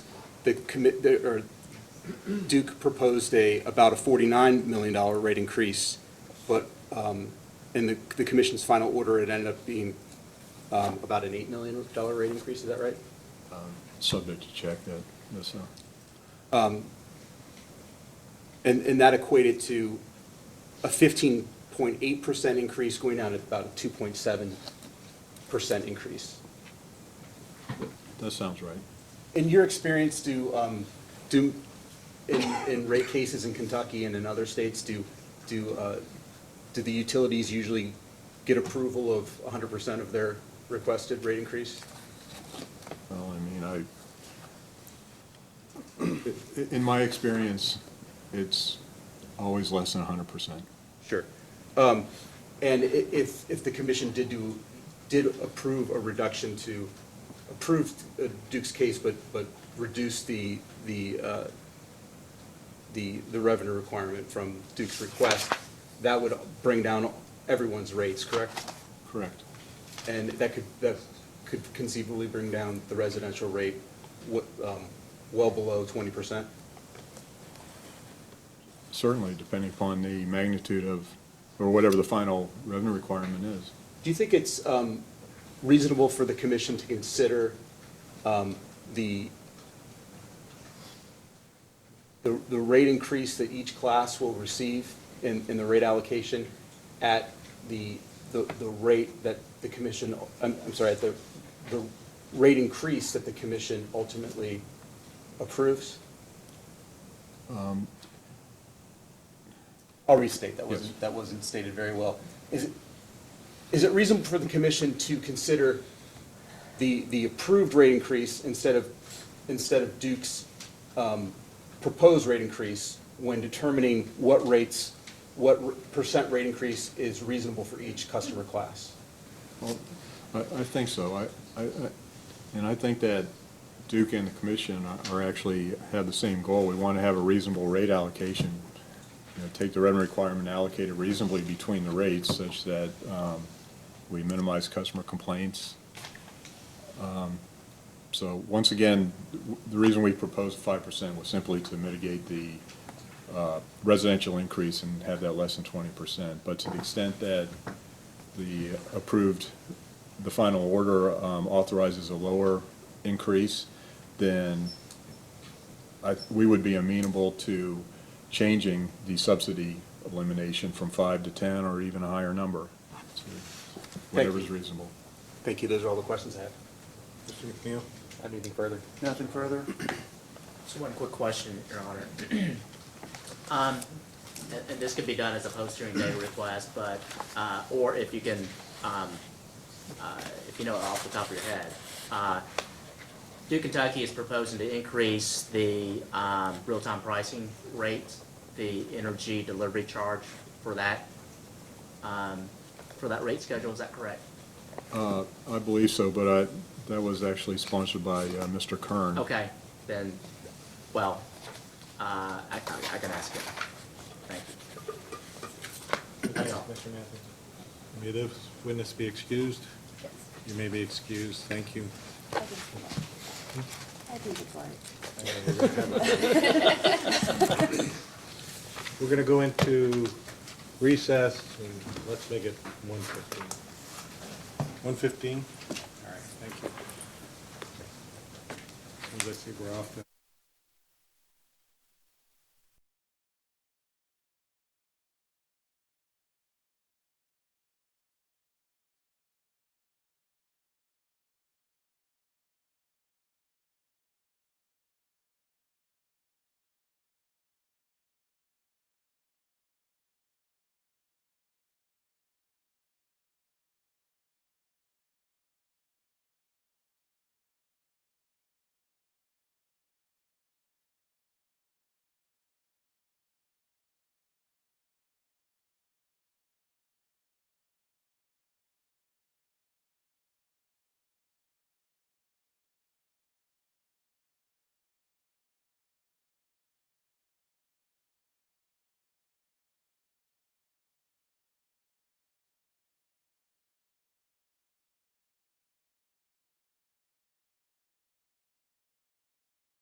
there's two. One is Fox watching the hen house. So the foxes, make money off the hen house. My friend Janine and I represent the hen house. So we're the ones that, get fed upon. We represent those, not just us. So I'm here on behalf of my neighbors.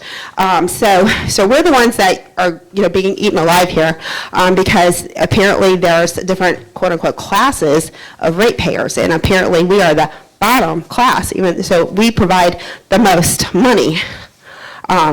These are people that work 9 to 5 and don't have time to drive down here. Everyone else here is getting a salary. We are not. I am not.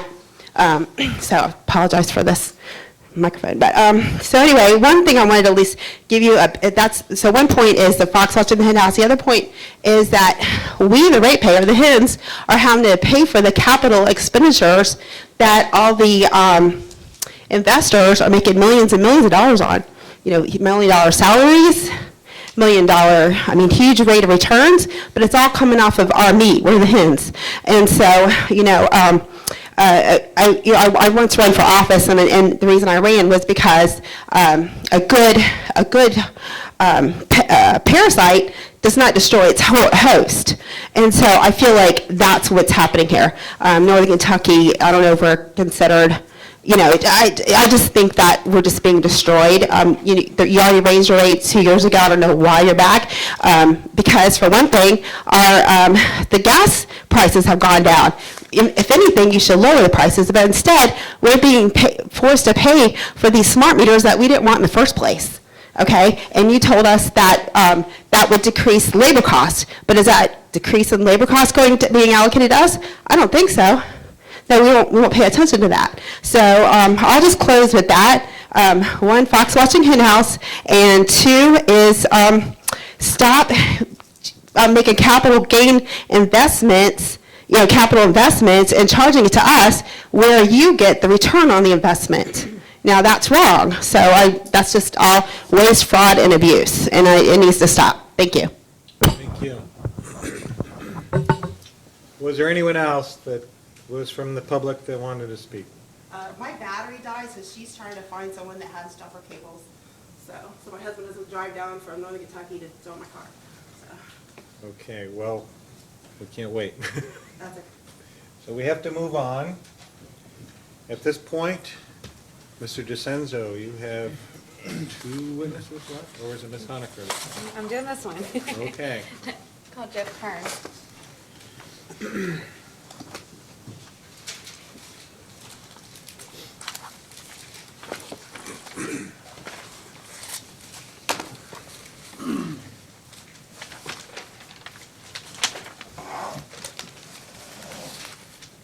Do you swear affirm the testimony you're about to give is true and correct and independently of perjury?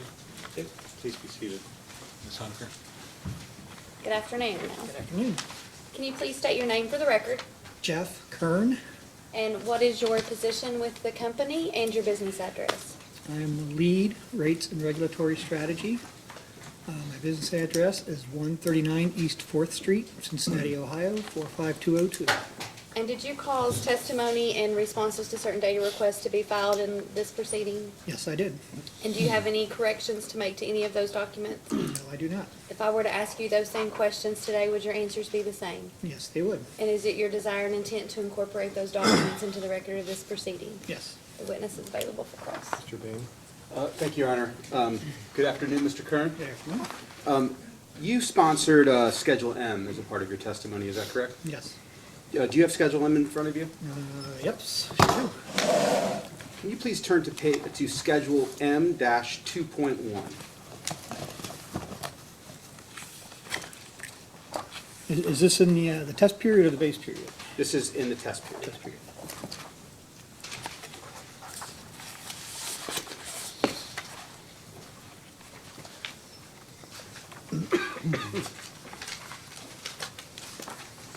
Okay, I got it.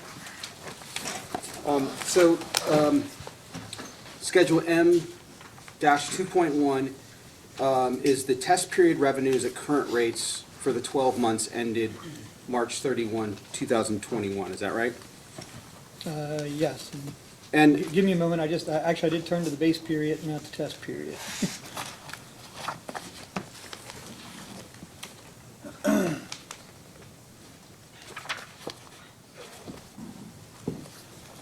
There it is, sorry. Go on. Line 29, column D. Okay. This is in kilowatt hours, but it's 4,045,000 approximately megawatt hours of sales. Is that right? Yes. Is this the projected, the total projected sales for Duke Energy in the test period? Yes. And so this is the amount of sales that Duke is proposing to use in order to set rates? Correct. Were you in the room yesterday when Mr. Pasty was on the stand? Yes, I was. Do you have Mr. Pasty's testimony in front of you? No. May I approach your honor? You may. Thanks.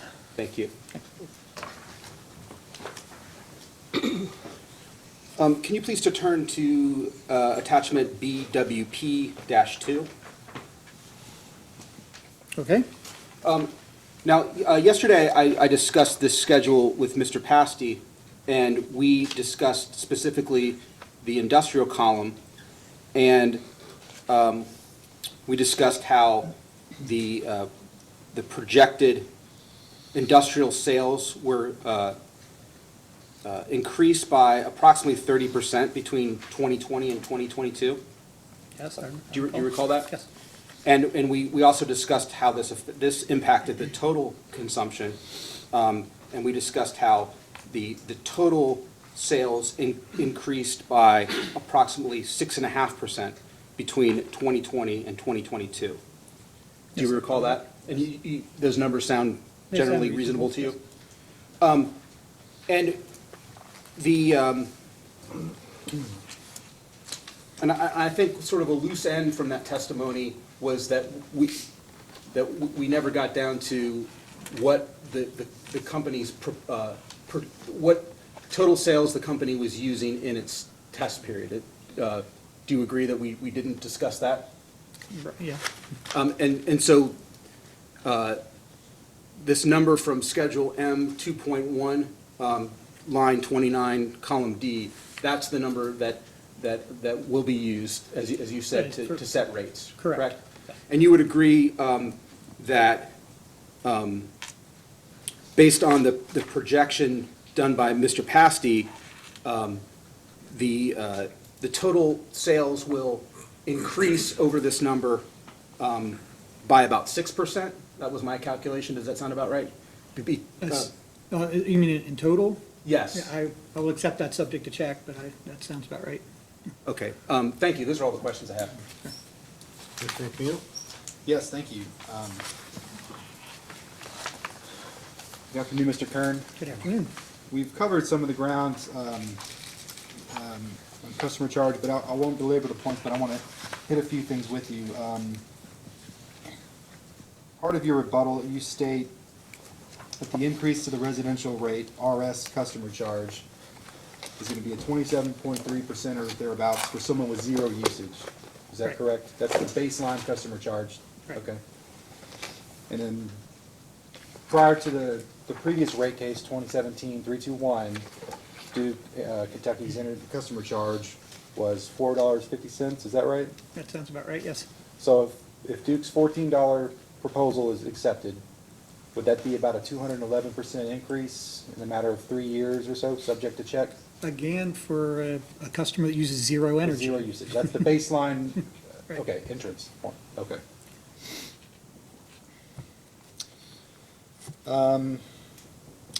Page 4 of your rebuttal, you give a few, toward the middle of the page and down, you give a few examples of sort of a volumetric versus fixed price setup, different industries. You talk about cell phone plans, cable TV, Right. car rental companies. As far as cell phone plans, cable TV, you don't necessarily, you say you pay a fixed charge, you don't pay for how much you view, is that Right. essentially what you said? Aren't there tiers to a cable TV, you know, you can go up to a different plan, you get more channels? Yes. Is that right? Same thing with a cell phone plan. If you want more data, you can pay for more data, a higher tier. Is that right? There are unlimited plans, and then there are also Right. plans where you pay for a certain amount Below of data, that. depending on what you want. So that's a measure of volumetric differential, is that correct? Correct. And then with a car rental company, you can rent a car for 1 day, you can rent a car for 30 days. Is that true? Yes, that's true. And those examples, those are competitive industries, are they not? Correct. So it's not quite the same when a customer has choice between those different vendors as it is with being Well- captive to Duke Kentucky Energy, is it? Right, well, none of it's the same. The point I was making in my testimony was just that, we can't really say without doing a study what customers prefer. The assumption that customers prefer a volumetric charge to a fixed charge, I think, without some study to support that, is not a claim that can be made. So I was just throwing out some examples of some items that, like for the cell phones, that used to pay per text. You used to pay, per minute that you were talking. But then over time, in the competitive nature of the business, they went to a model where there's much more of it is fixed. But again, there still remain tiers within that. There can be, yes.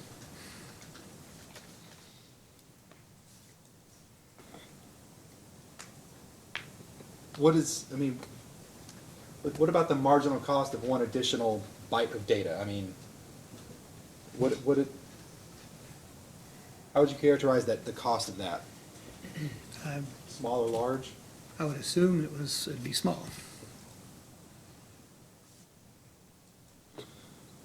And then finally, your rebuttal in page 5, you reference attachment JLK2 from your direct testimony, and that's a chart that shows the Duke Energy Kentucky customer charge in relation to other utilities Correct. in the state, what it is now and what it would be at 14, and sort of saying, look, we're kind of at the bottom right now, our proposal's at the median. But in and of itself, that's not really a good argument for increasing the customer charge, is it? That's not the argument we're making I understand. to increase the customer charge. It's based on the cost of service study. Which exactly flows from that. Again, I was pointing that out in rebuttal to refute some of the claims made by Mr. Watkins. No further questions? No questions. Mr. Wynn? Yes, thank you.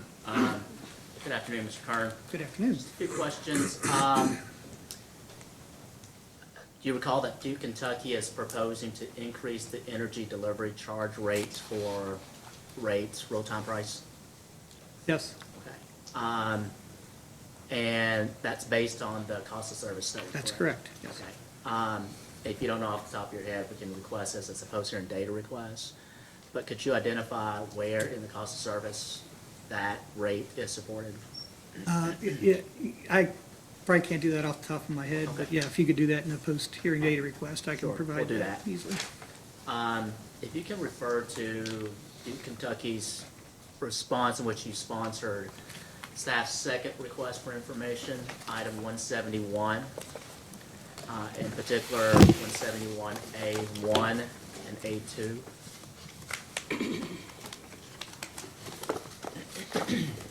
Okay. Okay. And this is in regards to the customer charges for rate DS secondary. Okay. Okay. And the response provided is support for the lowering of the customer charge for rate DS secondary to $15 for single phase and $30 for three phase, as the weighted average of the two customer charges aligns with the cost of service study results. Is that correct? Correct. Okay. So if you go down to the response to item 171A2, and this is in respect to the increasing of the rate DT secondary distribution, correct? Number 2 is for the DT secondary distribution, correct. Right. And the response provides that the increase in those rates is because is not reflected or consistent with, well, it's not reflective of the cost of service study. Correct. Because the results from one cost of service study to the next could vary significantly because of the low customer for that particular rate schedule. Is that correct? That is correct. Okay. So, with respect to the two methods, the one in which you rely on the cost of service study to increase the rate PS secondary, and then the other to not rely on the cost of service, does that support different philosophies with respect to rate design? Well, it's generally based, again, on the number of bills that we have. If you look, the two rates that we relied on the cost of service study, rate RS and DS, there are, like for RS, there's 130,000 customers. It's a lot higher. Anything like DT or TT, these other rates, there's such small number of customers, and that's where you get this big variability in, relying on the cost of service from one case to another. And rather than, chase that customer charge back and forth, it makes more sense to, you kind of give it the general increase for that entire rate class, or just freeze it and leave it, leave the customer charge where it is. Okay, so what you did, or what Duke Kentucky proposes in this case, is to increase it based upon the increase for that customer class as a whole, that's been allocated as a Right. whole. And then your other point was, is that you could leave the rates the Right, same. that's what we did for rate TT, was just left it at 500. Okay. But not for the rate DT secondary, correct? You proposed to increase that. But we proposed to increase that based on the, the total increase for that class. Right. So why did Duke Kentucky propose to increase that, even though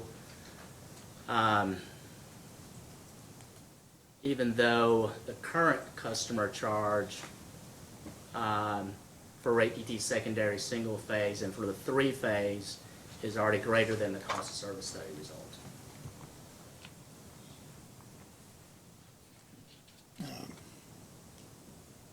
Again, we weren't really relying on the cost of service study results, for that. We're, because as I mentioned, you don't want to be chasing that back and forth. So we were not relying on the cost of service study results. We were just, going to give that an increase based on Right, so I'm asking you why you chose to increase it as opposed to just keeping it leaving it the same. So it's more of a comparison between that and TT, one of the ones that we left the same, as opposed to comparing it back to RS or DS, where we decided to, increase it based on cost of service, or decrease it based on cost of service study. It's more, I guess, it's more a matter of why we did not increase the TT, as opposed to why we did increase the it's more, give that rate class an increase based on the total increase for that class, the customer charge. But then for TT at 500, we just left it at 500. It was more of a decision on that side than on the side of the DT. So let me ask you, why did the company chose to not increase or to leave the rate TT the same? Well, it's kind of a round number, 500. It's, we could increase it to 520 or 530, but, it was just more of just a decision to leave it where it is, rather than these small incremental changes to a customer charge that, for that class of customer, is such a small portion of the total bill. Okay. Can you refer now to your response to staff's, or Duke Kentucky's response to staff's third request for information, item 5B? Okay.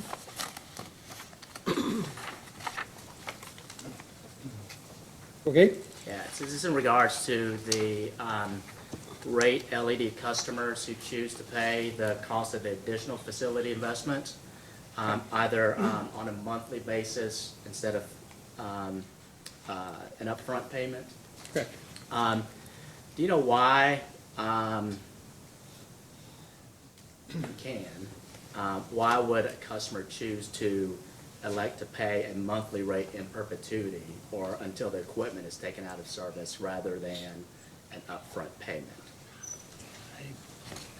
I have never made that decision myself, so I can't opine on why they would choose one over the other. Well, let me ask you this, why did Duke Kentucky provide that option? Because some, they don't have the upfront money or don't want to spend that money upfront, they don't have it in their budget. Where they might have it in their budget to spend a certain amount every year on street lighting, as opposed to having a big chunk of dollars in that first year that they can devote to it. Would a customer who elects to pay a monthly rate as opposed to an upfront cost for the additional facility, would that customer at some point in time be overpaying for the additional equipment? For example, if that particular equipment is fully depreciated, would that customer, because the payments for that extends into perpetuity, or when that facility is taken down, would that customer experience an overpayment for that additional cost? I don't know if I'd classify it as an overpayment, but yes, they could end up paying more in the long run than they would have paid, if they had just paid it up front. So I guess my question is, why should Duke over-collect on something that there's no cost involved once the asset's been paid for?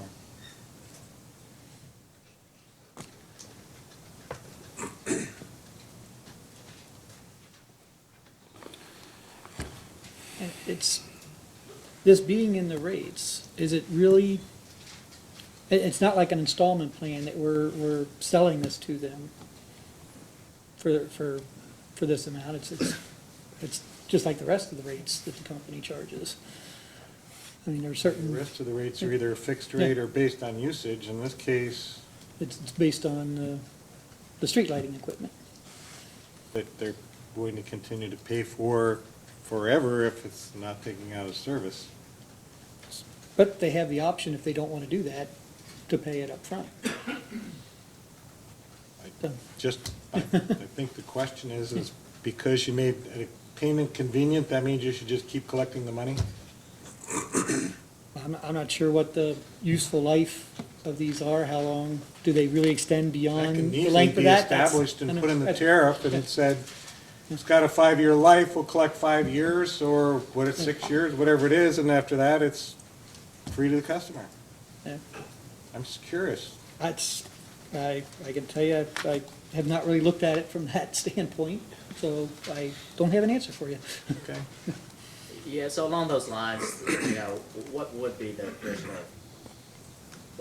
additional investment, what would the facilities associated with those additional investments be? I'm not sure I'm following. So the LED, the rate LED is either for the options that pay up front or on a monthly basis for additional facility investments, correct? Correct. So what are those additional facilities that are needed for that investment, for that customer? Has Duke Kentucky identified those particular type of additional facilities that would be required? I don't know that off the top of my head. Okay. But I could find that for you. Okay. So I guess based upon those type of facilities or assets, you could determine the useful life of that and then gear the monthly payments based upon the depreciable life plus whatever else. Correct. Yes, I guess we could do that. Okay.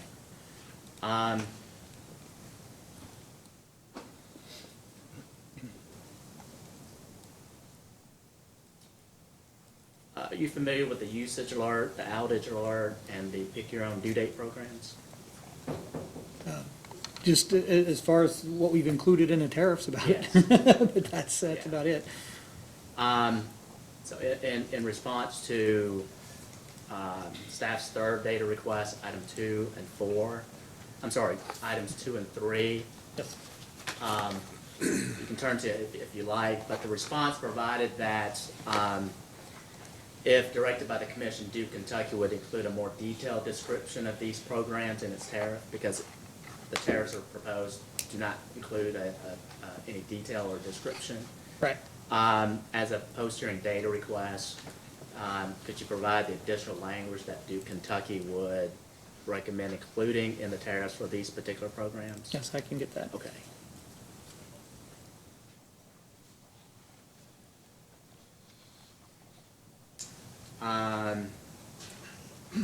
Familiar with the, well,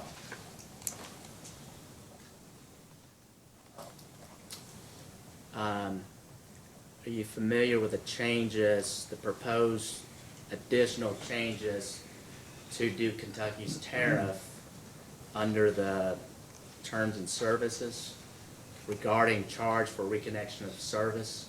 Yes, I'm familiar. And the reason why I asked that is that I didn't want you to refer to its volume 12 in the application. So, the last sentence, paragraph C, provides, and I'll quote it, "At the company's discretion, particularly dangerous or repeated instances of tampering may result in the customer being required to take service under rider AMO and being subject to the charges associated with that rider." Do you recall that additional language? Yes. Okay. And rider AMO is the advanced meter opt-out rider for residential customers, is that correct? Correct. Okay. The term particularly dangerous, does that apply only to instances of tampering, or could it include other dangerous situations? I believe it would only apply to tampering. Okay.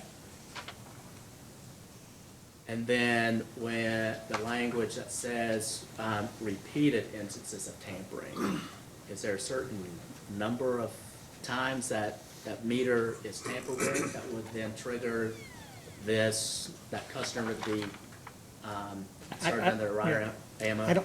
I don't think a set number has been contemplated to say more than 2, more than 3, whatever. Mhm. I think it's more of a, I'll know it when I see it. If it's really egregious tampering, or if it's someone who just keeps coming back and we keep catching them again and again. Okay. Tampering, that gives us an option to kind of keep an eye on them better.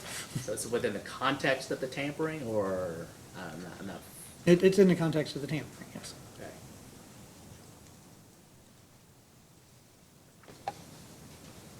So there could be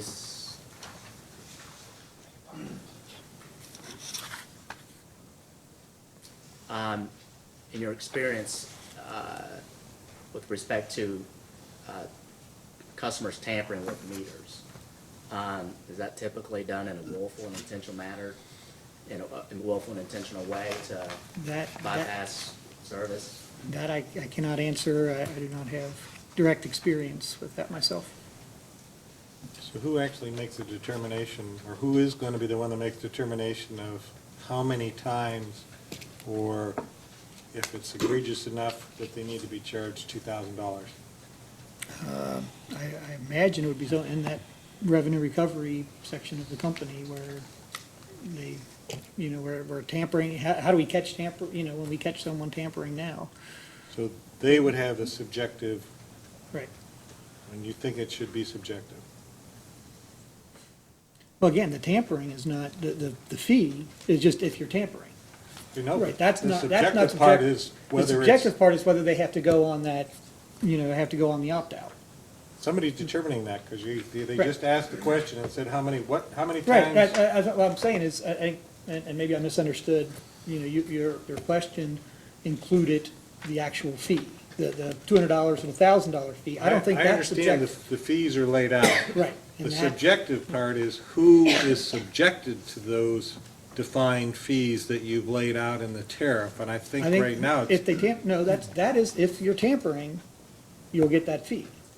so whoever is caught tampering one time Yes. They would get a $2,000 penalty, No, it's $200 for residential and $1,000 for. 200,000, whatever it is. Yeah.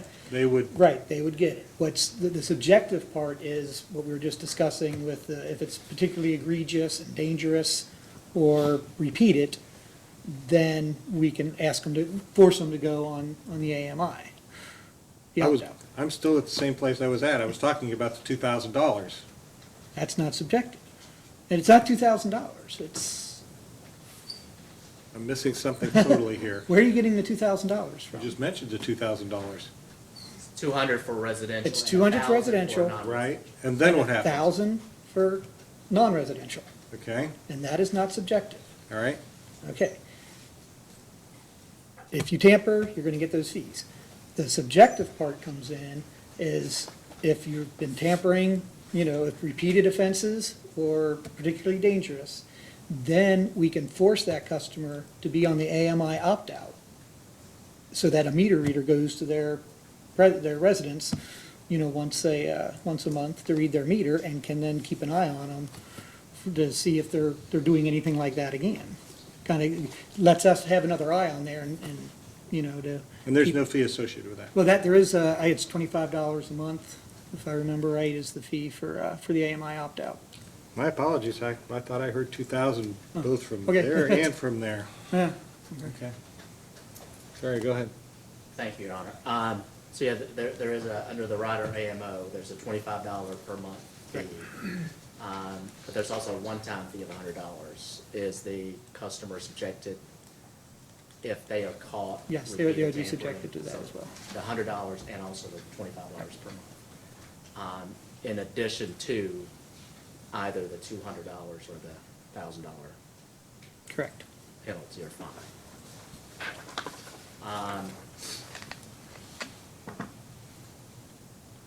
How will residential customers be notified? Well, let me back up and clarify. So the rider AMO applies only to residential customers, is that correct? I'm not 100% sure of that. Subject to check, I'm pretty sure Correct. that Yes. in the tariff language itself, It's just residential. customers.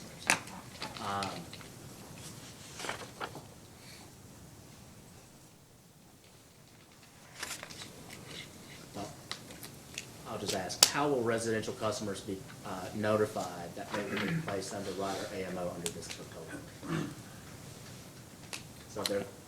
If they're caught repeated instances of tampering, they'll be placed under, based upon Duke Kentucky's decision to place that particular customer under the rider AMO, and subjected to the monthly meter readings, physical meter readings. How will that customer be notified that that he or she will be, placed under this rider AMO, along with the $100 one-time payment and the $25 per month? I don't know the answer to that. Who would? Probably one of the witnesses we already had, like Retha Hunsaker. Let me do this, I can ask that as a post-hearing data request. Yes.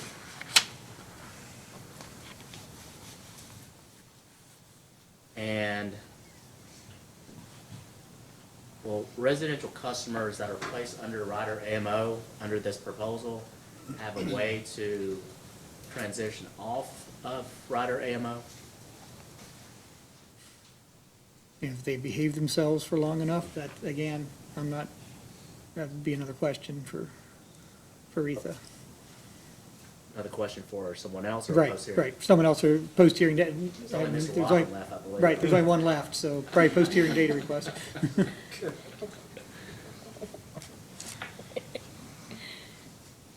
Well, we'll do it as a post-hearing data request. Those are all the questions I have. Commissioner Matthews? I don't have any. I don't have any questions. Do you have any redirect? No, Your Honor. I'm sorry. Nope, you're fine. Any others? May this witness be excused? Yes, please. Thank you. Thank you.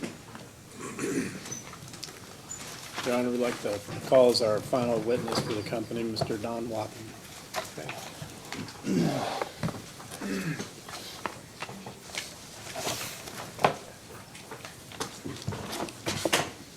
Good afternoon. Hello. Do you swear or affirm that the testimony you're about to give is true and correct under penalty of perjury? Yes. Please sit down. Thank you, Your Honor. Mr. Watson, would you please state your name, title, and business address for the record, please? I'm William Don Watson, Jr. I'm Vice President of Rates and Regulatory Affairs for Ohio, Kentucky. My address is 139 East 4th Street, Cincinnati, Ohio, 45202. Okay, and did you call certain testimony in responses to data requests to be filed in the record of this case? I did. Do you have any corrections, additions, or updates to that testimony? I had one typo that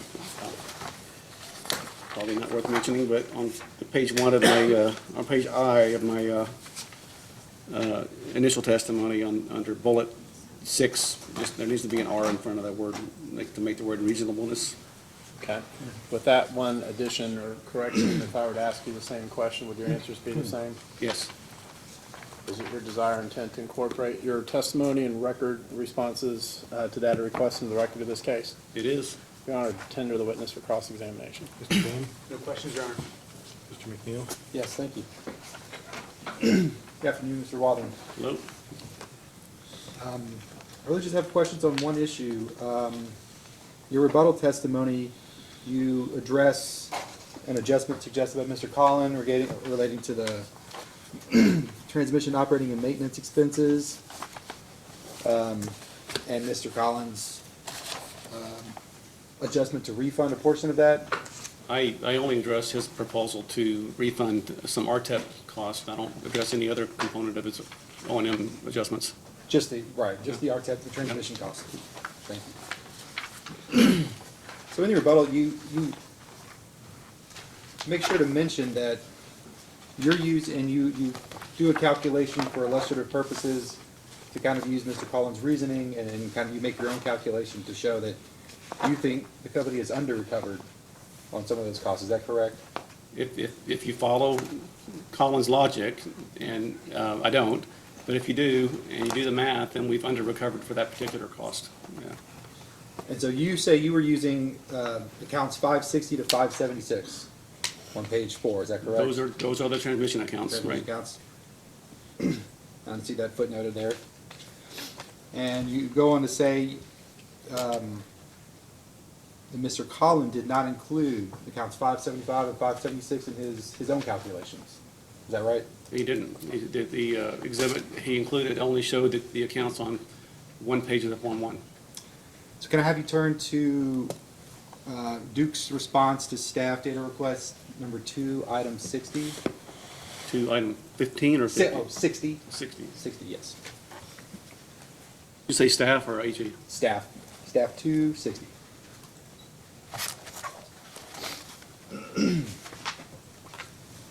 I don't have that with me. Okay. Did I sponsor it? You did not. I'm sorry, but That it would help. relates directly to this, so. That was Jacoby and Weatherston. Sorry, I should have told you beforehand.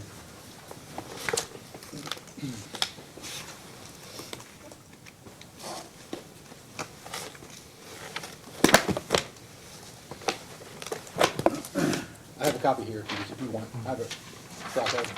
Oh, you have it? Okay. I have it on the screen too. So. I think you just wanted to make them work. Not this way, no. Okay, so I know you didn't sponsor this, but looking at this response to staff, do you agree that it shows that staff asked for Duke Kentucky's actual transmission expense for the 5-year period ending December 31st, 2018, and projected transmission expense for the years 2019 through 2021? I see the responses. Okay, and so can you see there that those amounts are included, and it has accounts 560 to 574 for those requested years? Is that a question? Do you see that those are the accounts that are included in the response? Well, they indicated it's 560 to 574, but obviously everyone mistaken because 575 is in the transmission expense. Well, that's all. Mr. Collin, would you agree that Mr. Collin used the responses provided, well, subject to check, that his calculations used the response provided here in his calculations? And that, well, I took it that he used the Form 1 pages as he included in his testimony. well, would you agree this response sort of self-defines, the transmission expenses for that It period? may, but the uniform system of accounts is pretty clear that transmission includes 575 and 6, so. Whatever this says, I mean, it's still, transmission is all those accounts. But you do agree that it was an error not to include those other two accounts in this response? It was an error, but again, it is, to not provide the 575, but he didn't, he provided the Form 1 pages, and I assume he knows what accounts go into transmission in the Form 1, so.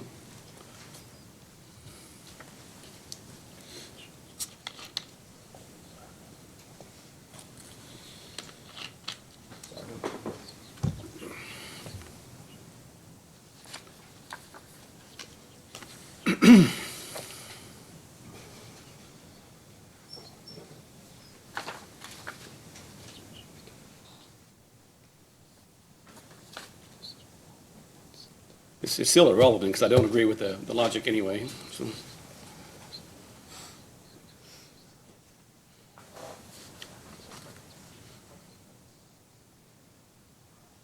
So do you have your attachment, WDW rebuttal 2 available?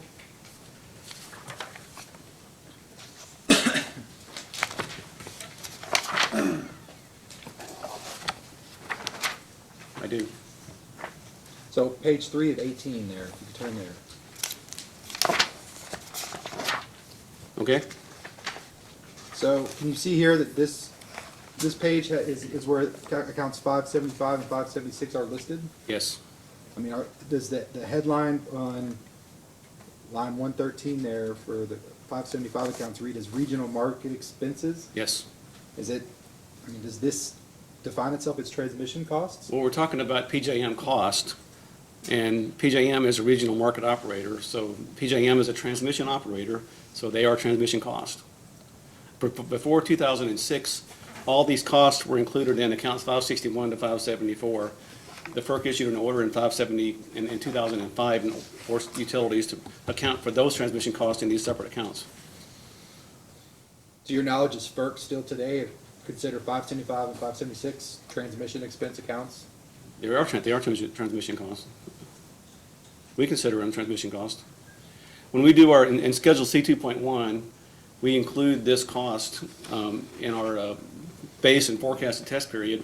We rolled up the transmission and the revenue requirement. So if you look at Schedule C2, we break out the functions. This is part of transmission expense.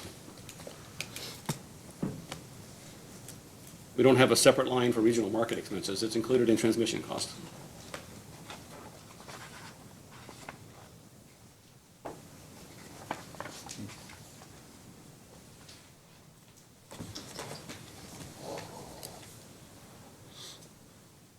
Okay, no further questions.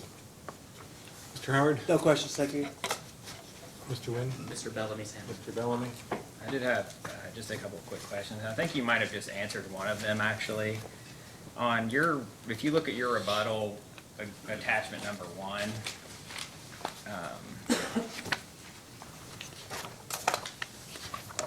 you list what you indicated are the transmission costs, and then in the, for the period 2007, in the first column there, that has the actual expenses, 2007 to April 2018, and you have approximately almost 17 million. And you don't have any amounts for accounts, or account 175 included Absolutely. in there. And I think you just said that that's because those accounts weren't created until 2006, or? That's correct. They first appeared in our Form 1 in 2006. When we did our last rate case in 2006, we used the test year of 2007, and we hadn't experienced these costs showing up in those accounts. So anything we would have incurred for these costs would have been in 570 or 561 to 573 accounts, 574 accounts. Okay. So that's why there's no balance there, because it would have been reflected above. That's correct, yeah.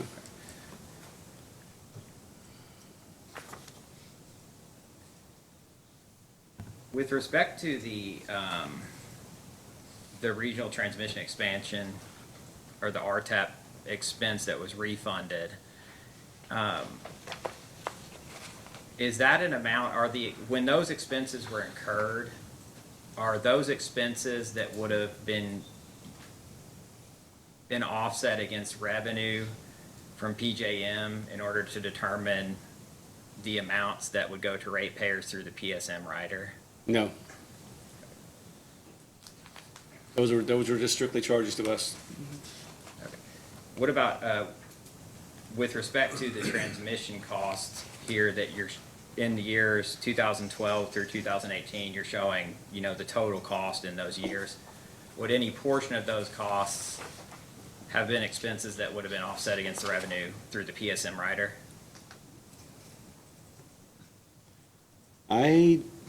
It's possible that some of the charges in 569 might have been, or I don't know for sure. I'd have to look at our PJM billing line item statement. But I don't know, most of the ancillary services that we flow through the PSM are generation-related, not transmission-related. So it's not likely that any costs we incurred in these accounts would have flowed through the PSM, because all the ancillary services like reactive power, scheduling and dispatch, that would have been in a like a 555 account rather than one of these accounts, so. Okay. And I might confer and maybe send a post-hearing data request to see if you can check those numbers, but I don't have any other questions. Mr. Matthews? I don't have any questions. Redirect? Oh, yeah. Any other questions? That conclude your list of witnesses? Your Honor, I may just point out, this Introducing is this. perhaps the last opportunity you'll have to have Mr. Wathen under oath, as he's scheduled for retirement in a little bit. I am under oath, so why did you say that? So we should ask him some more questions just- before he steps down? Just putting that out there. What, do you want us to ask him how old he is or something like that? Just, this is your last chance. How many years have you done? Have I worked in the utility business? For Duke? For Duke, 21 years, 32 in the utility business, yeah. You've earned retirement. Yep. Congratulations. Thank you. Yeah. May this witness Yes, be sir. at least excused for today, depending on how much longer he's supposed to continue. Now, don't be calling him back in any other cases. I may not be here to call him back in other cases. Thank you. Your Honor, that concludes our witnesses. Okay, so normally I would let the AG go next, but I'm going to save his witness for last and ask, Mr. Howard, you had a witness? Yes, Mr. Vice Would you like Chairman. to call him? We'll take him first, and then we're going to do Mr. Collins. If you're inclined to have him go on and stand, we'll be glad to do so. We'll see if anybody has any questions for him. Do you have any questions? Got a few. not many. Handful. We've got a few, Yeah. so come on up.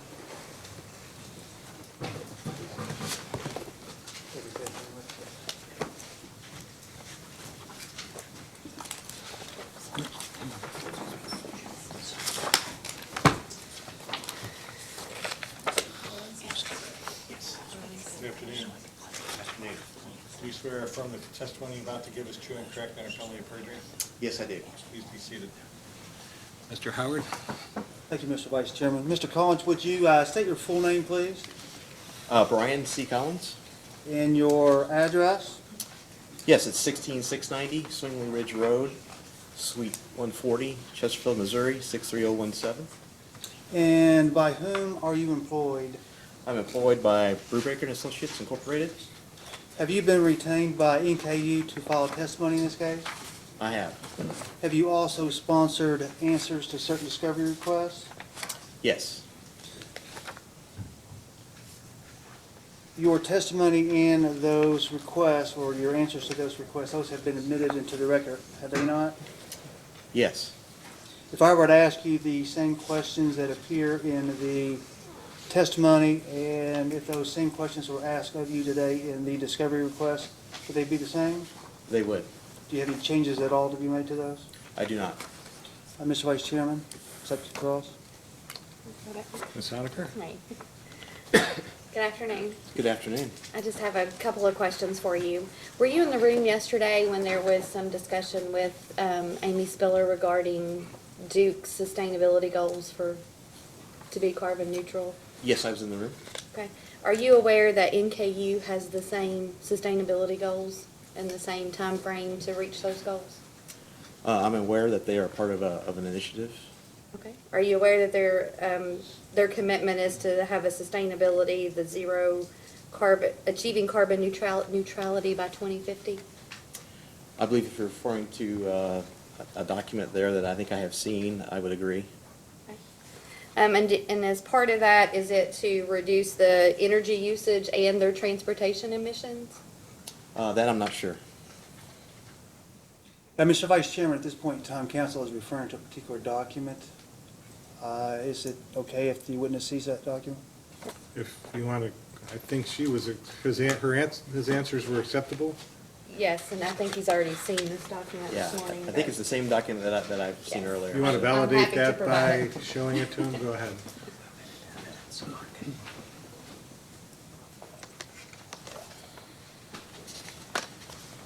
Yes, this is the same document that I was aware of. So your answers, you stand by them and they're satisfactory? Yes. Yes, I'll go ahead and hand this out, and we'll just move to market and then introduce it into That would be evidence as well, Your Honor.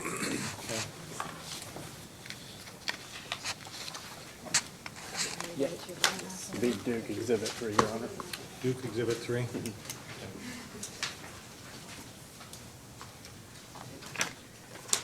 Thank you.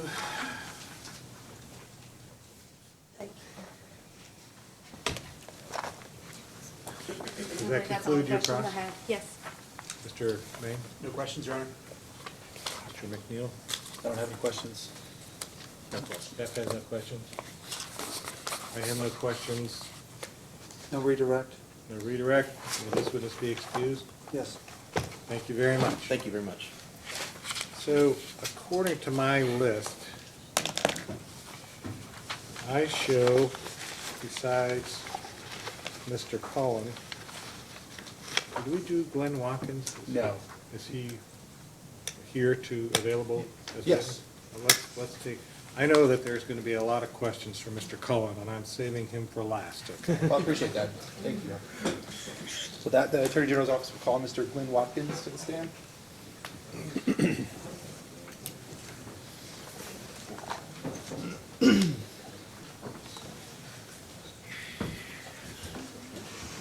Good afternoon. Good afternoon. You swear or affirm that the testimony you're about to give is true and correct under penalty of perjury? I do indeed. Please be seated. Thank you. Mr. McNeil? Mr. Watkins, would you please state your full name, title, and business address for the record? Yes, my name is Glenn A. Watkins. I'm president of Technical Associates Incorporated. My business address is 6377 Matawan Trail, Mechanicsville, Virginia. Are you the same Glenn Watkins who submitted direct testimony in this matter and responded to data requests? Yes, sir, I am. Do you have any additions or corrections to your testimony or responses? No. If you were asked the same questions today, would your answers remain the same? Yes, they would. Okay. He's available for cross-examination, Your Honor. Thank you. Thank you, Your Honor. Good afternoon, Mr. Watkins. Good afternoon. Pleasure to see you again. Good to see you as well. Thank you for coming and for being here the last couple of days. So can you just confirm for me, sir, that the purpose of your testimony is limited to the company's proposal to increase its residential customer charge? That is correct. And you're not offering any other opinions in your written testimony about any other aspect of the company's case, right? That is also correct. And you are also not addressing any other customer charges for any other customer class, correct? Correct again. Thank you. Would you please turn to page 2, line 16 of your testimony? In there? Thank you. You mentioned that the commission approved an increase to the company's residential customer charge from $4.50 to $11 per month in case number 2017-321. Do you see that? Yes, sir. So is it fair to say that in preparing your testimony in this case, you have reviewed the commission's order from that case? Yes, and I addressed my understanding of the commission's order in the last case as it relates to this issue on page 13 and 14 of my direct testimony. And thank you for that clarification. And you also provided testimony on behalf of the Kentucky Attorney General in that case. I did. Thank you. And in that case, your testimony, among other things, also addressed the company's proposal to increase its residential customer charge. Is that correct? Yes. And in that case, do you recall what your recommendation was? With respect to customer charges? Yes. Yes, I recommended no increase based on the cost analysis that I conducted. Thank you. And so that was to maintain the company's then $4.50 charge. Is that correct? That is correct. And you would agree with me, sir, that in the company's 2017 electric rate case, the company did approve a higher customer charge. You mean the commission? I'm sorry, yes, the commission. They did indeed. And that was the current $11 charge, right? Correct. And would you agree with me, sir, that in the commission's order, the commission found that the company's revised cost of service study in that case supported a residential customer charge of $11.31? Yes, and I'll refer you to page 13, and I respectfully disagree with the commission's finding as far as that goes. And that's fine, thank you for clarifying that. And the commission's order in that case went on to state that that $11.31 includes all costs identified as customer-related in the company's cost of service study, did it not? My recollection is, it is what it is. The order says what it says, but yes, that's my recollection. Okay. And the commission accepted the company's cost of service study in that case, right? They did. And would you agree with me, sir, that the cost of service study that the company is proposing in this case does not differ in terms of methodology from that of the last case? I would agree with that. Thank you. And in both of those cases, do you recall, well, let me rephrase that. In this case, the company's cost of service study was performed by company witness James Zilkowski, correct? That's right. And do you recall if Mr. Zilkowski was also the witness that performed and supported the cost of service study? I honestly don't, but I'll agree with your representation if you refresh my memory. Okay. And would you agree with me that in both cost of service studies, the current one and the last one, that the company's witness classified every rate base and expense item as energy-related, demand-related, or customer-related? Yes, I do recall the methodology as far as putting every cost into one of those three buckets is the same. And that's the primary disagreement I have with not the costing or the allocation of costs, but taking those allocated costs and implying or using those for a basis of determining the price.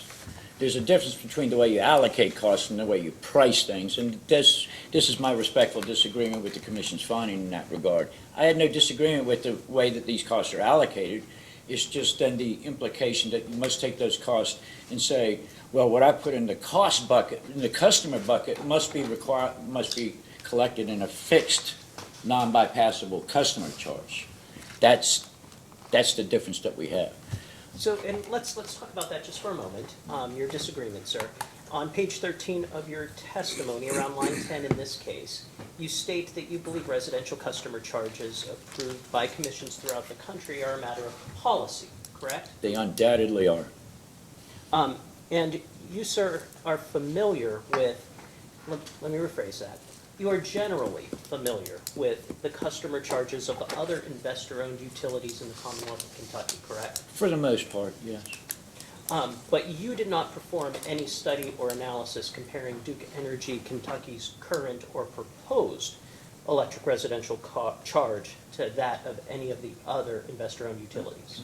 No, I did not, and there's a good reason why I did not. That we are cost of service based. The rates for LG&E and KU, energy charges, demand charges for commercial are different than Duke's. I've been doing this for 40 years now. The way that in Kentucky and virtually every state is you establish rates based on your cost of providing service.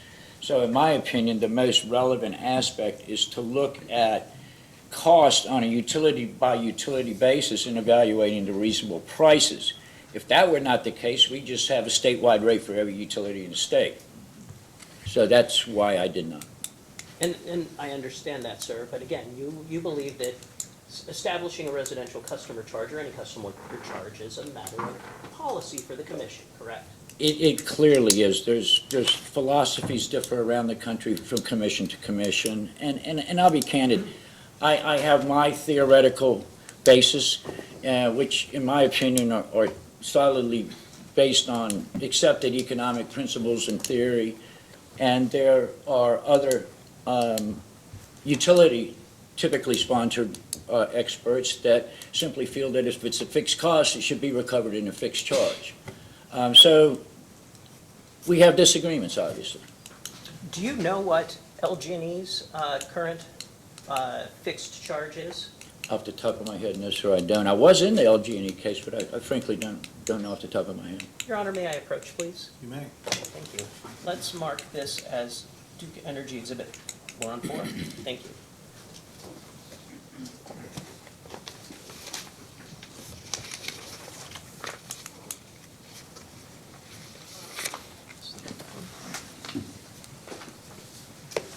Thank you.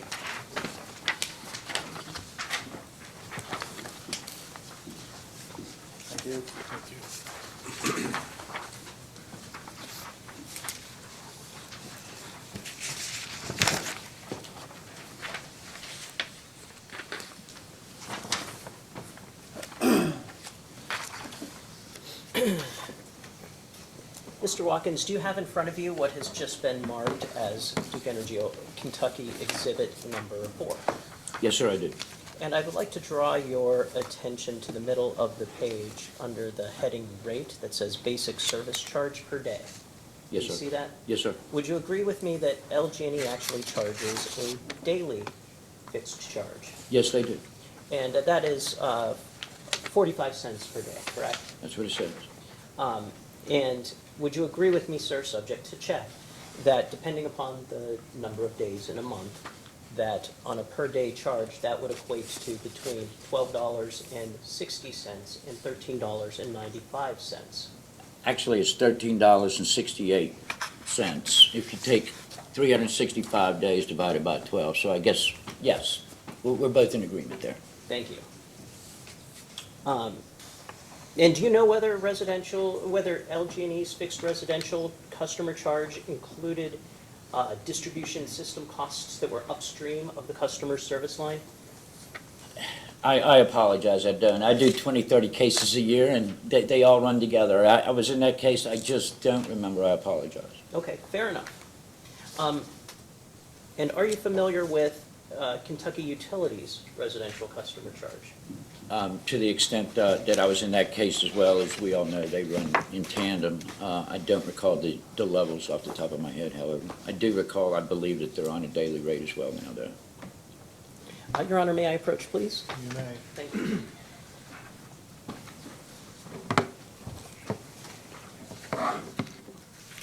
Thank you.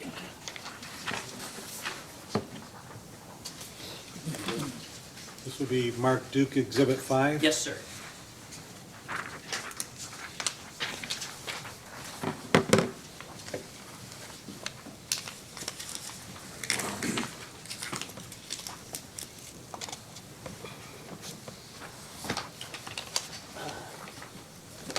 Mr. Watkins, do you have in front of you what has just been marked as Duke Energy Kentucky Exhibit 5? Yes, sir. And again, I would like to draw your attention to the middle of the page under the section rate that says basic service charge per day. Do you see that? Yes, I do. And would you agree with me, sir, that their daily service charge is 53 cents? Yes. And again, doing a little bit of math, would you agree with me that depending upon the number of days in a given month, KU's customers would pay between $14.84 and $16.43? I think that's within the range of reasonableness. That counts, I calculate $16.12, which is 365 divided by 12. Thank you. And again, would your answer be the same regarding whether or not KU's fixed residential customer charge includes distribution system costs upstream of the customer service line? It would be the same as for LG&E. You don't recall? That's correct, I do not recall. Thank you. Do you know what Kentucky Power's current residential customer charge is? Yes and no. I'm not familiar with that. However, council sent me an email late Tuesday night, presumably provided by you, so I took a glance at it. And so I have seen it, but I can't remember the number off the top of my head. Well, fair enough. I'm not very familiar with Your that Honor, may I utility. approach, You may. please? Thank you. Let's mark this as Duke Energy Kentucky Exhibit 6.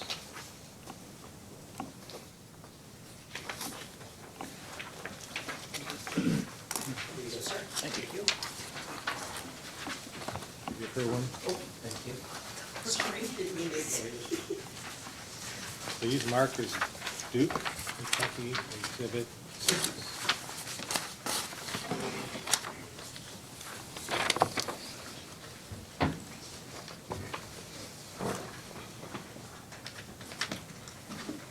Mr. Watkins, do you have in front of you what was just marked as Duke Energy Kentucky Exhibit number 6? Yes, And I'd like to draw your attention, sir, to the top of the page under the section rate. Do you see that? I do. And do you see where it lists service charge? I do. And would you agree with me, sir, that Kentucky Power's monthly service charge for residential service is $14 per month per this tariff? I do. And again, do you know, sir, whether Kentucky Power's fixed residential customer charge includes distribution system costs upstream of the customer service line? I have no idea. Okay, fair enough. Are you aware that there are rural electric cooperatives in the Commonwealth of Kentucky? Yes, and I have participated in at least one case before this commission. And do you know what co-op that would have been for? Bluegrass. It was Bluegrass. Okay. Are you familiar at all with Duke Energy Kentucky's service territory in northern Kentucky? Somewhat. I certainly wouldn't call myself an expert, but I know it's northern Kentucky. Some may even refer to it somewhat as the suburbs of Cincinnati area. Fair enough. That's accurate. Do you happen to know whether there are any electric cooperatives that their service territory shares a border with Duke Energy Kentucky? I do not. Would No. you agree, subject to check, that there are? No, You would not agree? no, I don't know. Okay, fair enough.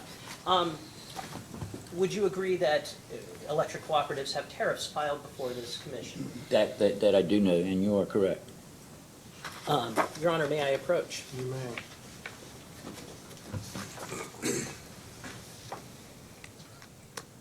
Here, 7 and 8. I'm going to be handing you 2 documents, sir. That's 7.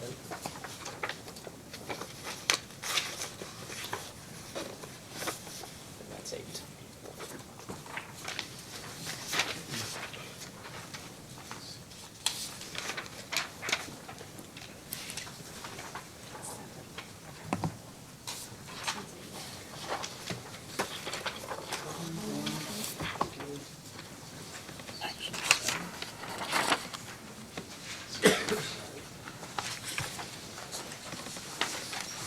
Thank you.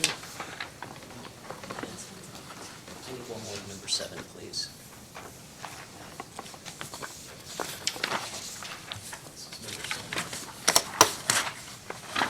Would you like one of these back? I'm going to give you 2. Thank you. This is number 8. And you also gave me this. Too generous this morning, thank you. So please mark as Duke Energy Kentucky Exhibits 7 and 8. This is number 8. This is number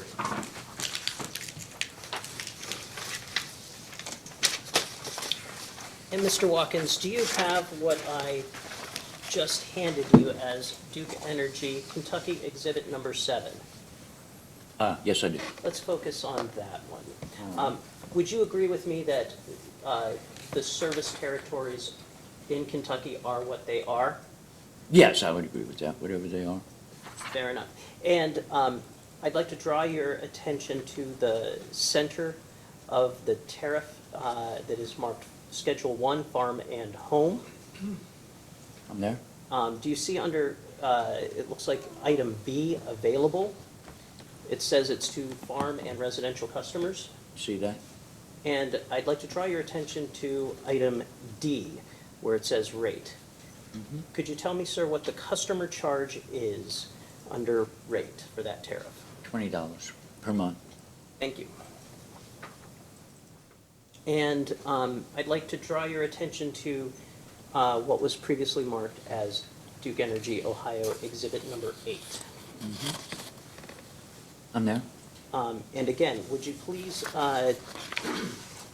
take a look at the middle of the tariff where it says Schedule 1D, Farm and Home, inclining block. Do you see that? I do. Would you tell me, sir, under item D below that, what is the monthly customer charge? $15.78. And again, for both of those tariffs, sir, do you know whether,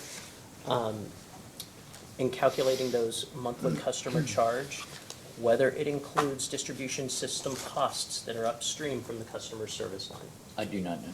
Okay.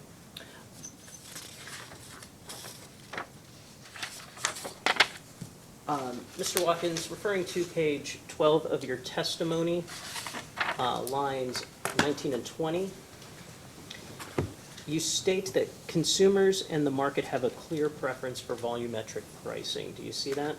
Correct. You have not performed any independent research or studies to support that statement, correct? Not for purposes of this case. However, I have been practicing for 40 years. I've practiced in 37, 38 of the 50 states, plus District of Columbia. I routinely represent, work for, and testify on behalf of consumer advocates. I can report to the commission there's not a single consumer advocate in this country that advocates higher customer charges who represent residential interests. Furthermore, routinely in these cases, I will attend hearings with public witnesses like we had today. And while no customer in my memory has ever supported increased prices, rates, what I do routinely hear is customers complaining about increasing mandatory fixed charges. I've never heard a consumer argue against increase my fixed charge so that my variable charge will go down.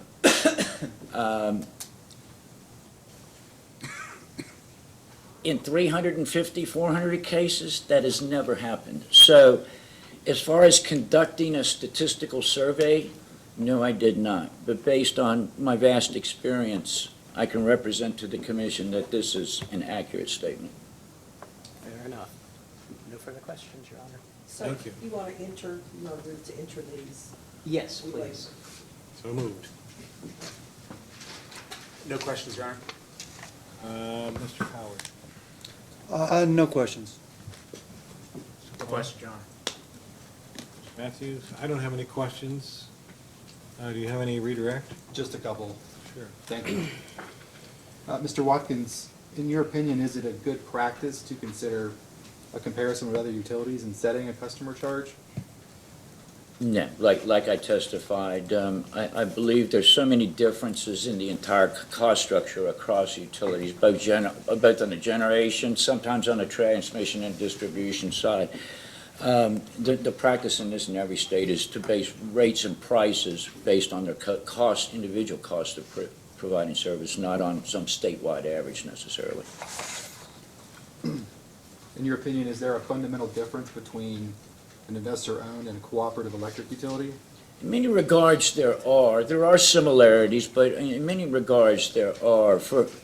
I used to work for a generation and transmission cooperative. In cooperatives, they don't have the profit incentive and requirement that investor-owned do. Of course, they need to meet their debt service obligations and raise capital, but one of their primary concerns is revenue stability and to stay out of rate cases. And I'm sure Duke doesn't enjoy rate cases any more than all of us do, but they have an incentive to come in for rate cases. So for those reasons, we're seeing electric cooperatives implement higher fixed customer charges, both for the regulated states and unregulated states as it relates to cooperatives, as a means so they don't have to come in for rate cases as often. I'm not sure that that's always a good or bad idea, but I do know that is one of the underlying reasons. No further questions? Anyone else have any questions? May this witness be excused. Thank you very much for Thank you, Your Honor. hearing. Okay, by my count, I have just Mr. Collin left. That's correct. You need a break, Chris? Okay, so we'll take a break till 10:02, and then we're going to have, We can go quarter to. we'll go quarter till, okay. Quarter till, and then we're gonna go the rest of the way. We're in recess.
Okay, we're back on the record, and we'll see what we can do here with a new witness.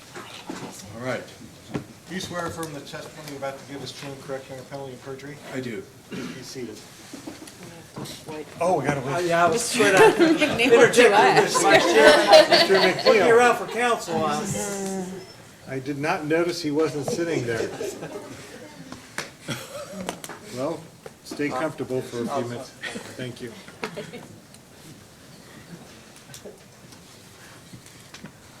So, are there any other issues before we get into the testimony of the last witness that I'll go over the timing for data requests and for briefs and all that at the very end, but other than that, there's... That's all I'm aware of, Your Honor. Okay. Mr. Nguyen, is that about? I'm not aware of anything else, Your Honor. All right, good. All right, I think we've got all the parties now. Apologies, Vice Chair. Right, all right. We made a lot of decisions for you while you were gone. All right. Witness has been sworn in, and he is all yours. Well, thank you. Mr. Collin, would you please state your full name, title, and business address for the record? Yes, my name is Lane Collin. I'm a vice president with the firm of J. Kennedy and Associates Incorporated. The address is 570 Colonial Park Drive, Suite 305, Roswell, Georgia, 30075. Are you the same Lane Collin who submitted direct testimony in this matter and responded to data requests? Yes. Do you have any additions or corrections to your testimony or responses? I have one correction in my testimony.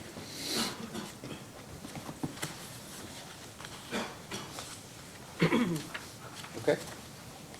Well, I am looking for it, I'm sorry. Your Honor, I'd be happy to offer up some suggestions for corrections. I'm certain you would, Mr. Stafford. I'm not sure that Mr. McNeil. Yeah, would. I'll object to that. I have it, it's on page 55, line 8. There's a reference to the Duke Energy Florida P.L. Bartow, units 1 through 2. That reference should be 2 and 4.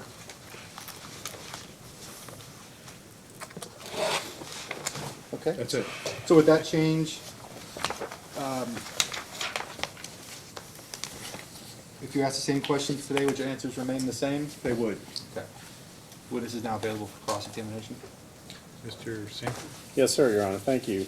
Hello, Mr. Collin, how are you today? Good afternoon, Mr. Sanford. Welcome back to Kentucky. Well, thank you. If you're here any more often, you have to start paying taxes. That's part of my contract with the AG, so. Let me begin. We talked a little bit, well, first, some preliminaries. You're a certified public accountant, correct? Yes, that's correct. And then you have some other certifications that go along with that? Not that go along with it, they're independent certifications, certified management accountant and chartered global management accountant. I'm working on the universal management accountant, but haven't gotten that certification yet. Okay. You're not an engineer, though, correct? That's correct. Okay. And you're not an attorney? That's correct. So you're not qualified to really render any legal opinions in this case? I would agree with that. And would you be qualified to render any judgments as to engineering practices? No. However, one of the areas that I do address, of course, is the service life of the Woodsdale CTs. And I based that recommendation upon actual experience, but not as an engineering opinion. Okay. Have you ever prepared a depreciation study for electric plant before? I'm assuming that the question refers to an independent study from the ground floor. No. What I generally do is I take studies that are prepared by the utilities expert and then make changes to certain of the parameters and/or methodologies. Okay, would you agree with me that the purpose of a depreciation study is to help match cost recovery to the utilization of utility assets? Generally, that's true. The FERC has a definition, if you will, that defines depreciation as wear and tear or obsolescence of plant and equipment Also, as part of that definition is a systematic and rational allocation of the cost to the service period, which is consistent with generally accepted accounting principles as well. And are you aware of the capital investments that have been made by the company since its last rate case in 2017? I am aware that the plant has increased, and I am aware that there has been an increase from the base year, in this case, to the test year, which reflects a 13-month average. So all of those increases would be reflected in the test year, in the rate base, and in the revenue requirement, and I haven't recommended any reductions to the plant. Okay. And just by, you don't have to give me a precise number, of course, but just what's an order of magnitude of the total amount of that new capital investment? I don't know. Would you agree with me that the increase in additional plant could have an impact upon depreciation rate or the depreciation expense without necessarily changing the life and service of a particular facility? Yes, in fact, the depreciation expense compared to the base year, in the test year compared to the base year, is about $12 million more. And a little over $7 million of that is due to various the changes in the depreciation rates alone. $5 million of that $12 million is due to the increase in plant. Okay. So you really can disaggregate the increase in depreciation expense by looking at the test year compared to the base year. That increase is $12 million. I addressed only the increase, the portion of that was due to the proposed change in depreciation rates, and that's $7.4 million. Okay, do you happen to have your testimony handy? I do. Would you please look at page 54 of your testimony?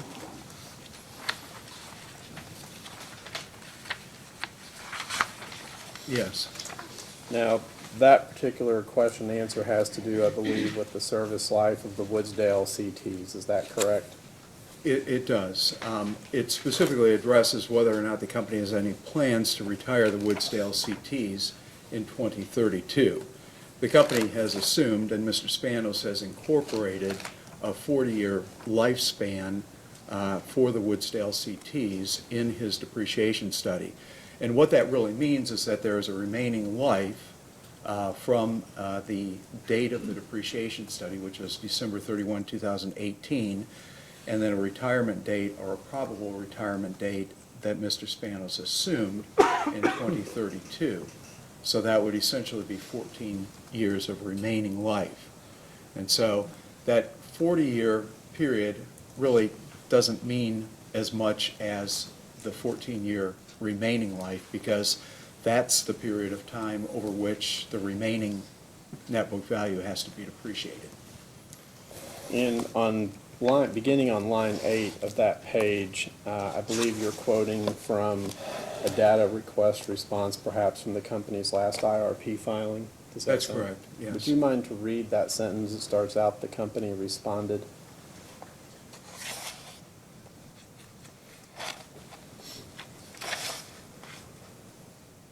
It's more than one sentence. Yes, would you just mind to read through the end of that paragraph? Sure, okay. Maybe we should ask the question too. In that proceeding, the AG asked the company to, quote, "provide the remaining lifespan of the Woodsdale CT units by unit." The company responded that a lifespan of 40 years was assigned to the CT units at Woodsdale, implying an end-of-life date of 2032 for each of the Woodsdale units based on the in-service date of 1992. Okay, and then the next sentence as well, please. The remaining lifespan of any of these units can be extended through additional capital expenditure if deemed economically prudent at the time the additional investment is required by the physical condition of the unit. Okay, so the company said in response to the question of the IRP that the remaining lifespan of the units can be extended, correct? Yes, beyond the planning date of 2032. However, it will continue to operate that unit as long as it is economic for it to do so. There are no plans presently to retire it in 2032. So the question is, what is the appropriate retirement date and remaining service life to assume for depreciation purposes. And that's the issue that I have addressed. But you would agree with me that that answer from the company in the IRP case doesn't say that the units would be extended? Well, it doesn't say that they will operate until 2032 either. It simply says that, for that there is an implied end-of-life date of 2032. But the company is not claiming that it will retire in 2032. It's also not claiming that they'll go beyond 2032, correct? That's true. That's true. So the question is, what is a reasonable service life? Correct. And 40 years is sort of an industry standard, would you not agree?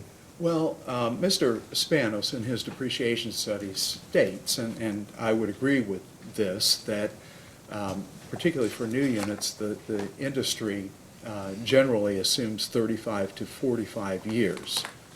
But then I looked beyond that to the actual experience where utilities, including other Duke Energy affiliates, operated combustion turbines, and the service lives in many instances ranged from 50 to 60 or even more years, and I've cited those in my testimony. And that information is available publicly from the United States Energy Information Administration. And I provided that citation in my testimony, and it's publicly available. I think you're referring to page 55 of your testimony, correct? Yes. Let's look at that for a moment. You list a couple of CT units there.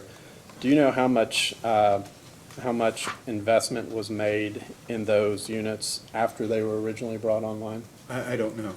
Could it be substantial investment? It may or may not be. Generally, power plants require continuing investment, whether they're coal-fired power plants, nuclear, solar, combustion turbines, or combined cycles. So the expectation is that they will continue to make the capital investment and continue to maintain the units as long as it is economic for that generation to continue running. And those particular investments that you cited, those are really products of the market and regulations and rules that were in effect at the time those units were constructed, correct? Could you repeat that? Sure. The units that you cite on page 55 of your testimony, they were built and investments were made based upon the economics of the time, the laws in effect at the time, the availability of fuel at the time, correct? Initially, that's correct, but then every incremental investment, I'm sure, just because of my experience in the industry, is tested against whether or not it's economic to do so. And for example, the company, with respect to the Woodsdale units, recently invested $55 million for the ultra-low sulfur diesel fuel, dual fuel capability. And presumably, the company believed that that was economic, and the commission agreed with that and approved that configuration to dual fuel usage. And that, you are reading my mind, because I was going to ask you about that next. The ultra-low sulfur diesel investment was made to be able to help the units comply with the capacity performance rule in PJM, correct? Yes, that's correct, but it would not have been done, in my assessment, if the company didn't plan on continuing to operate those CTs. In other words, it doesn't make sense to put an investment of that significance into place if you don't plan on continuing to operate them. And in addition, the company has continued to invest in those units through time as is necessary to continue to operate them. Not only capital, but maintenance dollars as well. Are you aware of what the capacity performance penalties could be for a utility of these particular units? I am aware that there are, and there were discussions of that in the record in the certification proceeding. And have you done any independent analysis to determine whether or not that investment made sense as regard to mitigating risk from capacity performance? Well, I'm certain that it did. That was the purpose of it. But does that same investment necessarily extend the life of the units? It would be one additional consideration. And I didn't make the argument that it would necessarily extend the life, but if it were going to not operate at least through 2032, the investment, I don't think, would have been made. But you've not performed any independent analysis, that's just sort of your seat of the pants opinion? Well, it's not a seat of the pants. It's about the same level of analysis that the company has done, or Mr. Spanos has done, on behalf of the company, and that is, you just simply assumed the 40-year life because that's what the company started out with, and the company has never changed it. But like I said, the company has no plans to retire at 2032, absolutely none. And it will continue to operate those units as long as it is economic to do so. And I guess I'm trying to get you to point me in the record where they say that they're absolutely going to continue to operate it past 2032. Well, it would be imprudent not to do so. I think we would agree with that. If it was economic to continue to operate the units, continue to invest in them, it would be imprudent not to do so. But you keep prefacing your answer with if, and then it's based upon some sort of economic analysis or situational analysis based upon what happens 12 years from now. Well, actually, that's more of an analysis than what the company had. I think we can agree with that. Would you agree that it's impossible to know what exact environmental rules will be in effect 12 years from now?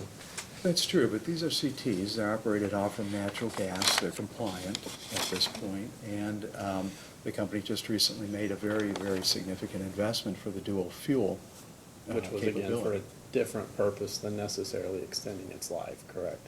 The primary purpose was to avoid the PJM penalties, but nevertheless, you would not have done that any more than you would invest in other control technology, for example, on a coal-fired plant, if it wasn't economic to do so. And in fact, the evidence of that is the number of prematurely retired coal-fired units, because it simply is not economic to invest hundreds of millions of dollars in certain of the coal-fired plants.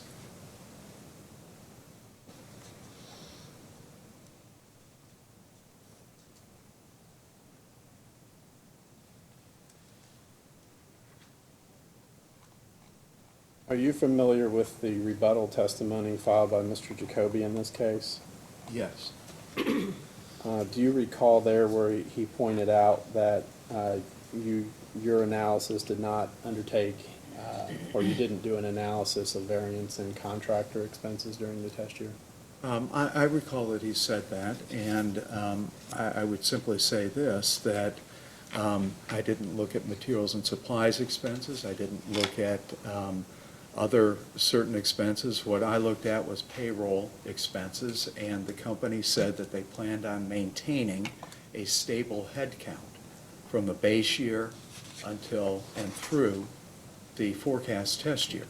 And so what I simply did was take the payroll expense for the base year and essentially escalate it by 3% annually to the forecast year. And one of the reasons that I had to do that is because the company's forecast relies upon a number of different methodologies that apparently are up to the discretion of its department heads. And I cited a description of this budgeting methodology. It doesn't require the number of full-time equivalent employees. It doesn't even require a base year type of analysis subject to an escalation, for example, a cost of living increase or any other type of merit increases, including the bargaining agreement increases. So, and I would say this, that the information that we were provided in discovery included what Duke Energy refers to as contingent employees. The contingent employees is another term for contractors. So what I did was I simply took the payroll expense for the base year and then escalated it to the test year. And under the premise, under the assumption that the company provided that it was going to have the same number of full-time equivalent employees in the test year as in the base year. So as we sit here today, you don't have any reason to dispute Mr. Jacoby's rebuttal testimony concerning contractor expenses? Well, I totally disagree with the analysis. First of all, it may be that he would have liked me to look at every element of the O&M expenses, which the company did not address. I mean, there were other elements of the O&M expenses that Mr. Jacoby could have addressed, but he just chose to look at contractor expense. I have no way of verifying the information. It's inconsistent with the discovery responses that we received, the information in the table provided by Mr. Jacoby. We didn't have discovery opportunities on it. I have no idea whether it's correct or not. It does not look correct to me. And I would not accept it at face value. But you were here when he was questioned about that yesterday, correct? I was.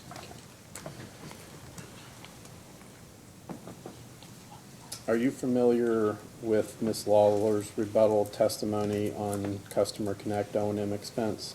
Yes. And are you familiar with the sort of conditional acceptance of your recommendation on that point?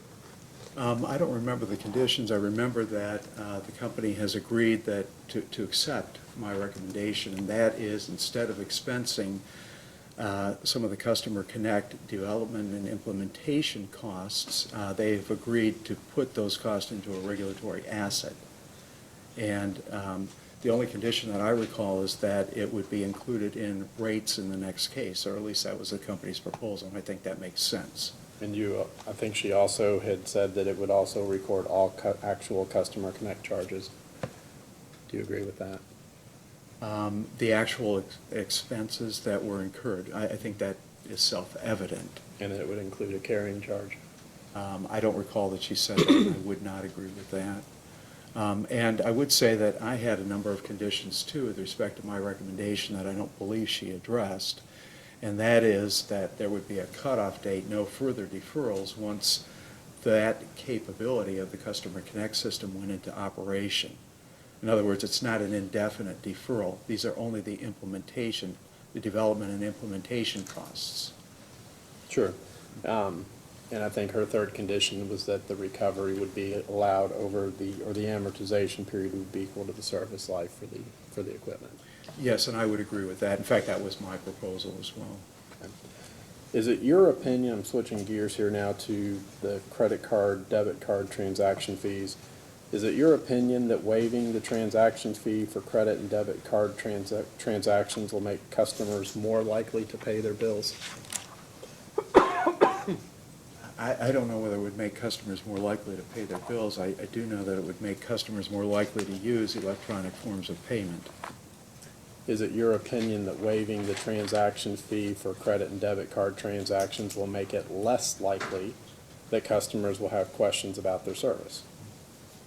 I think it's I think it will make it less likely that they would have questions about billing. There certainly would be a reduction in uncollectible accounts expense.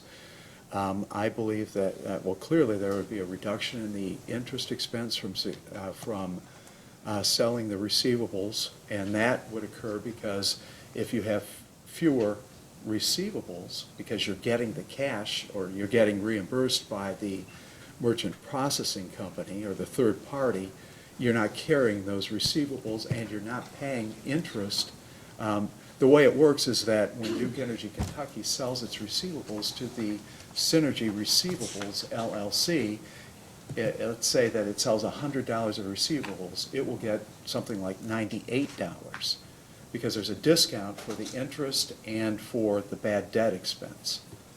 So if there are fewer dollars of receivables that are, because they're being paid for by credit card, that A, guarantees the payment to the company, B, assures that there's no uncollectible accounts expense on that payment, and C, ensures that there's a reduction in the interest paid to sell the receivables at a discount.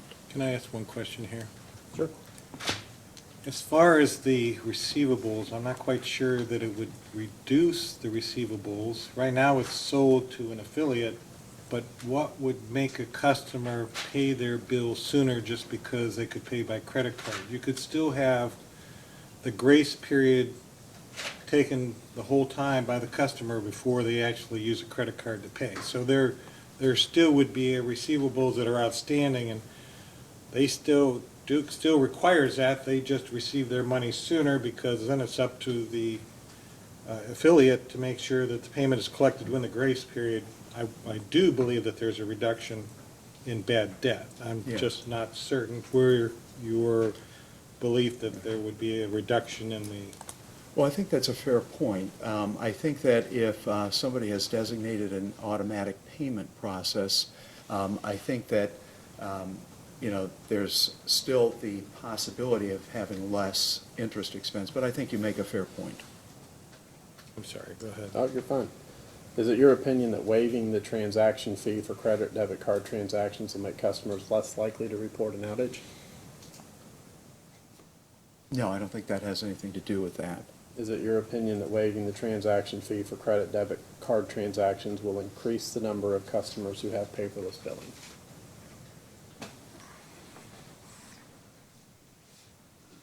I would think so. The two tend to run in tandem. Those are all the questions, Your Honor. Okay. Mr. Urbane? No questions, Your Honor. No questions, Mr. Vice Chairman. Thank you. Mr. Bellamy. Mr. Bellamy? Yeah, I just had a couple questions.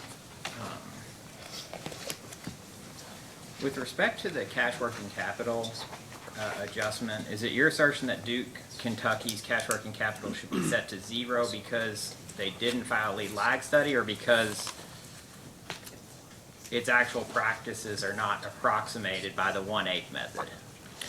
Both. And I would say that I would reorder the sequence. I would just basically say that I don't think that the 1/8 methodology is a rational methodology in today's regulatory world, particularly given the ability to do lead lag studies at relatively low cost. In various rate proceedings that I've been involved in, and reviewing the rate case expenses incurred by utilities, most utilities will do a cash working capital lead lag study in-house. If they do it through a consultant, it generally runs $30,000, $35,000. That's hardly a burdensome expense. And then with respect to the issue of using 0 rather than the results of an actual lead lag study, there is absolutely no way mathematically that the results of a lead lag study would not be negative in the case of a utility that sells its receivables. And I can't say on the record what the Synergy Receivables contract with Duke Energy Kentucky says, but it's an extremely short period of time. In other words, Duke Energy bills the customers, and then within a very short period of time, it sells those receivables on a recurring basis to the receivables entity. What that means is that the revenue lag, the length of time that the utility, in this case Duke Energy, has to wait to get cash for its revenues is almost non-existent. It approaches 0. At the same time, they still have a multitude of expenses that there is a lag associated with. They pay payroll after the payroll expense is incurred. They pay property taxes after the liability is recorded. All of these types of things. So mathematically, there is no way that a lead lag study, even under the approach that the Commission has applied in several cases, where non-cash items are included in that study, nevertheless, there is no way that the result cannot be negative. So my recommendation is just to put it at 0. And I believe that that is why Duke Energy Ohio just files 0 in its distribution rate cases for cash working capital rather than filing a lead lag study. I mean, if they thought it was positive, I can assure you that Duke Energy would put it in as a positive number. So the fact that it's in the filing at 0 means that they're certain that it's negative. And same thing in Indiana. With respect to the payroll expense, you kind of, you were kind of asked about Mr. Jacoby's rebuttal, and I know he seemed to criticize your opinion in the sense that payroll expense might have gone down, but contractor expense went up, and it's not really fair to look at one and not the other. I was questioning about your opinion as you just explained it. Is your opinion with respect to payroll expense not necessarily that it should be reduced because actual payroll expense was lower than projected, but that the projection itself was not a reasonable projection, and therefore you're proposing a different methodology for projecting it? It's the latter of the two alternatives, and what I did was I compared the test year payroll expense to the base year payroll expense, and it was a significant increase. Initially, I calculated a 33% increase, and then the company revised its responses to discovery, and it was something less after the company revised its discovery responses. But it was still substantially more than the increases that the company stated that it planned to reflect in 2020. About 90% of the Duke Energy Kentucky employees are bargaining unit employees. And so those increases are specified pursuant to the contracts and range from 2.0% up to 3%, I believe. And then I think that the company had a combination of exempt increases plus merit increases of about 3.5%. So I just took the base year and escalated it by 3% annually. Okay. With respect to your opinion regarding the depreciation expense, you indicated from the previous forecasted test period to the forecasted test period here, I think you indicated that there was a change in depreciation expense. What was the total change, I'm sorry, including the rate and the increase in plant? Between the base year and the forecast year, depreciation went up about $12 million. I think you elicited that from Mr. Spanos yesterday. Okay. So, and the 7 million is just the rate alone. The result of the rate change. The rest of it is due to changes in the plant. The plant has gone up since the base year in the test year, and so that accounts for a little less than 5 million of the total increase. So it would be the effect of applying the old rate to the increased plant, so the depreciation expense overall would go up because there's more plant and service that you're applying the rate to. Yeah, that's correct. And then that would be the 5 million, and then the $7.4 million was due to the increase in the rates. And that really hit the, Mr. Spanos, his proposed depreciation rates really are primarily on the production plant and then secondarily on the distribution plant. There's really very little change on the transmission plant or the general plant or the common plant. And my understanding with respect to the production plant, the change in the rate is in part due to increased spending on production facilities, or I'm sorry, an increase in plant and service with respect to certain production facilities that have not been placed into, which didn't actually extend the life necessarily. And so he increased the rate to reflect the recovery of that over, is that correct? I heard Mr. Spanos say that, but I don't think that's quite a correct representation.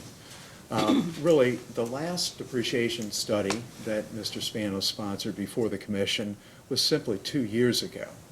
And if you look at the planned retirement date of the East Bend station, that's 2041. So using a 2016 depreciation study, that would have had a remaining life of 25 years. And then if you now look at 2 years later, all of the plant would have a remaining life of 23 years.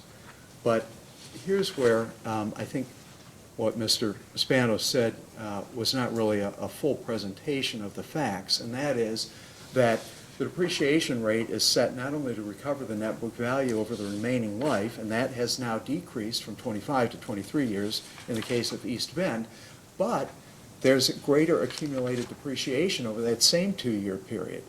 So that really what you're recovering, even though the depreciation rate is applied to gross plant, what you're recovering is the net plant, gross plant minus accumulated depreciation. So even as gross plant has gone up, so has accumulated depreciation. So you can look at and even claim, and I haven't, I don't know whether this is correct or not, that the cost of certain production plant went up $100 million. Well, the accumulated depreciation also went up. So that gap might be actually only $60 million. So I think that that is a full and better presentation of the facts. And that is fully then reflected in the forecast test year, in terms of the increase in rate base through the increase in plant and the increase in the accumulated depreciation. But, just to make sure that the two don't get kind of commingled here, I'm not quarreling with the increase in the plant in the depreciation study, but there was an increase in accumulated depreciation as well, so less net plant to recover than the $100 million cited by Mr. Spanos. I think you need to have a complete picture.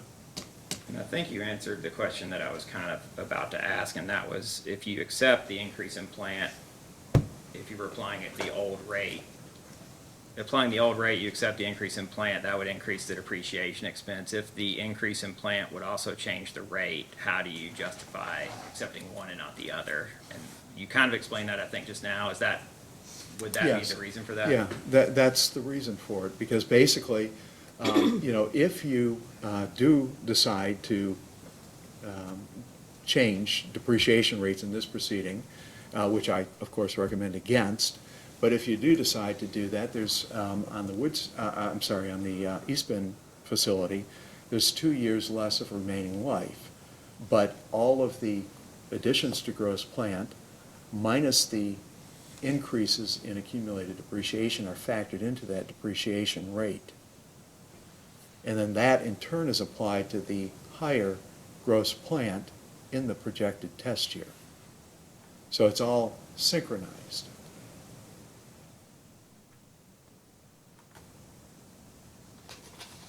You indicated that and switching gears here, that when you're talking about the payroll expense, that, you looked at payroll expense, you didn't look at every expense. Did you undertake to determine which plant additions proposed in the rate case were reasonable additions, or whether or not the spending was reasonable or the projects were necessary? I did not. Okay.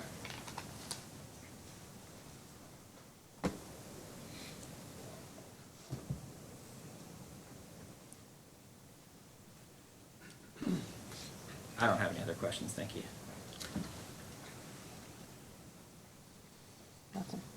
This can't be 20 after 3 in room.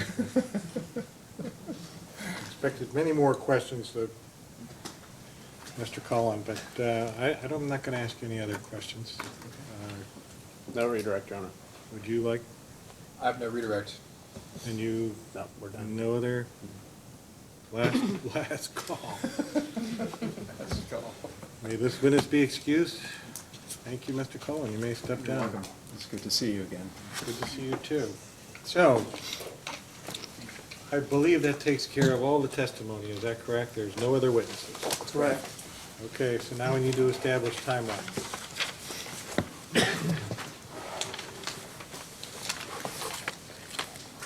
So,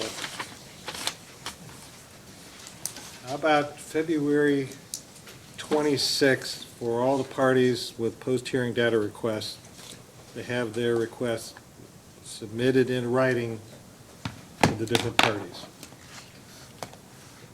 That sound, I think staff has the most, and you're good with February 26th. And a response by March 6th. Does that sound reasonable? The only thing I would say, Your Honor, is I know different folks have spring break that first week of March sometime, so could we have just a couple days into the next week?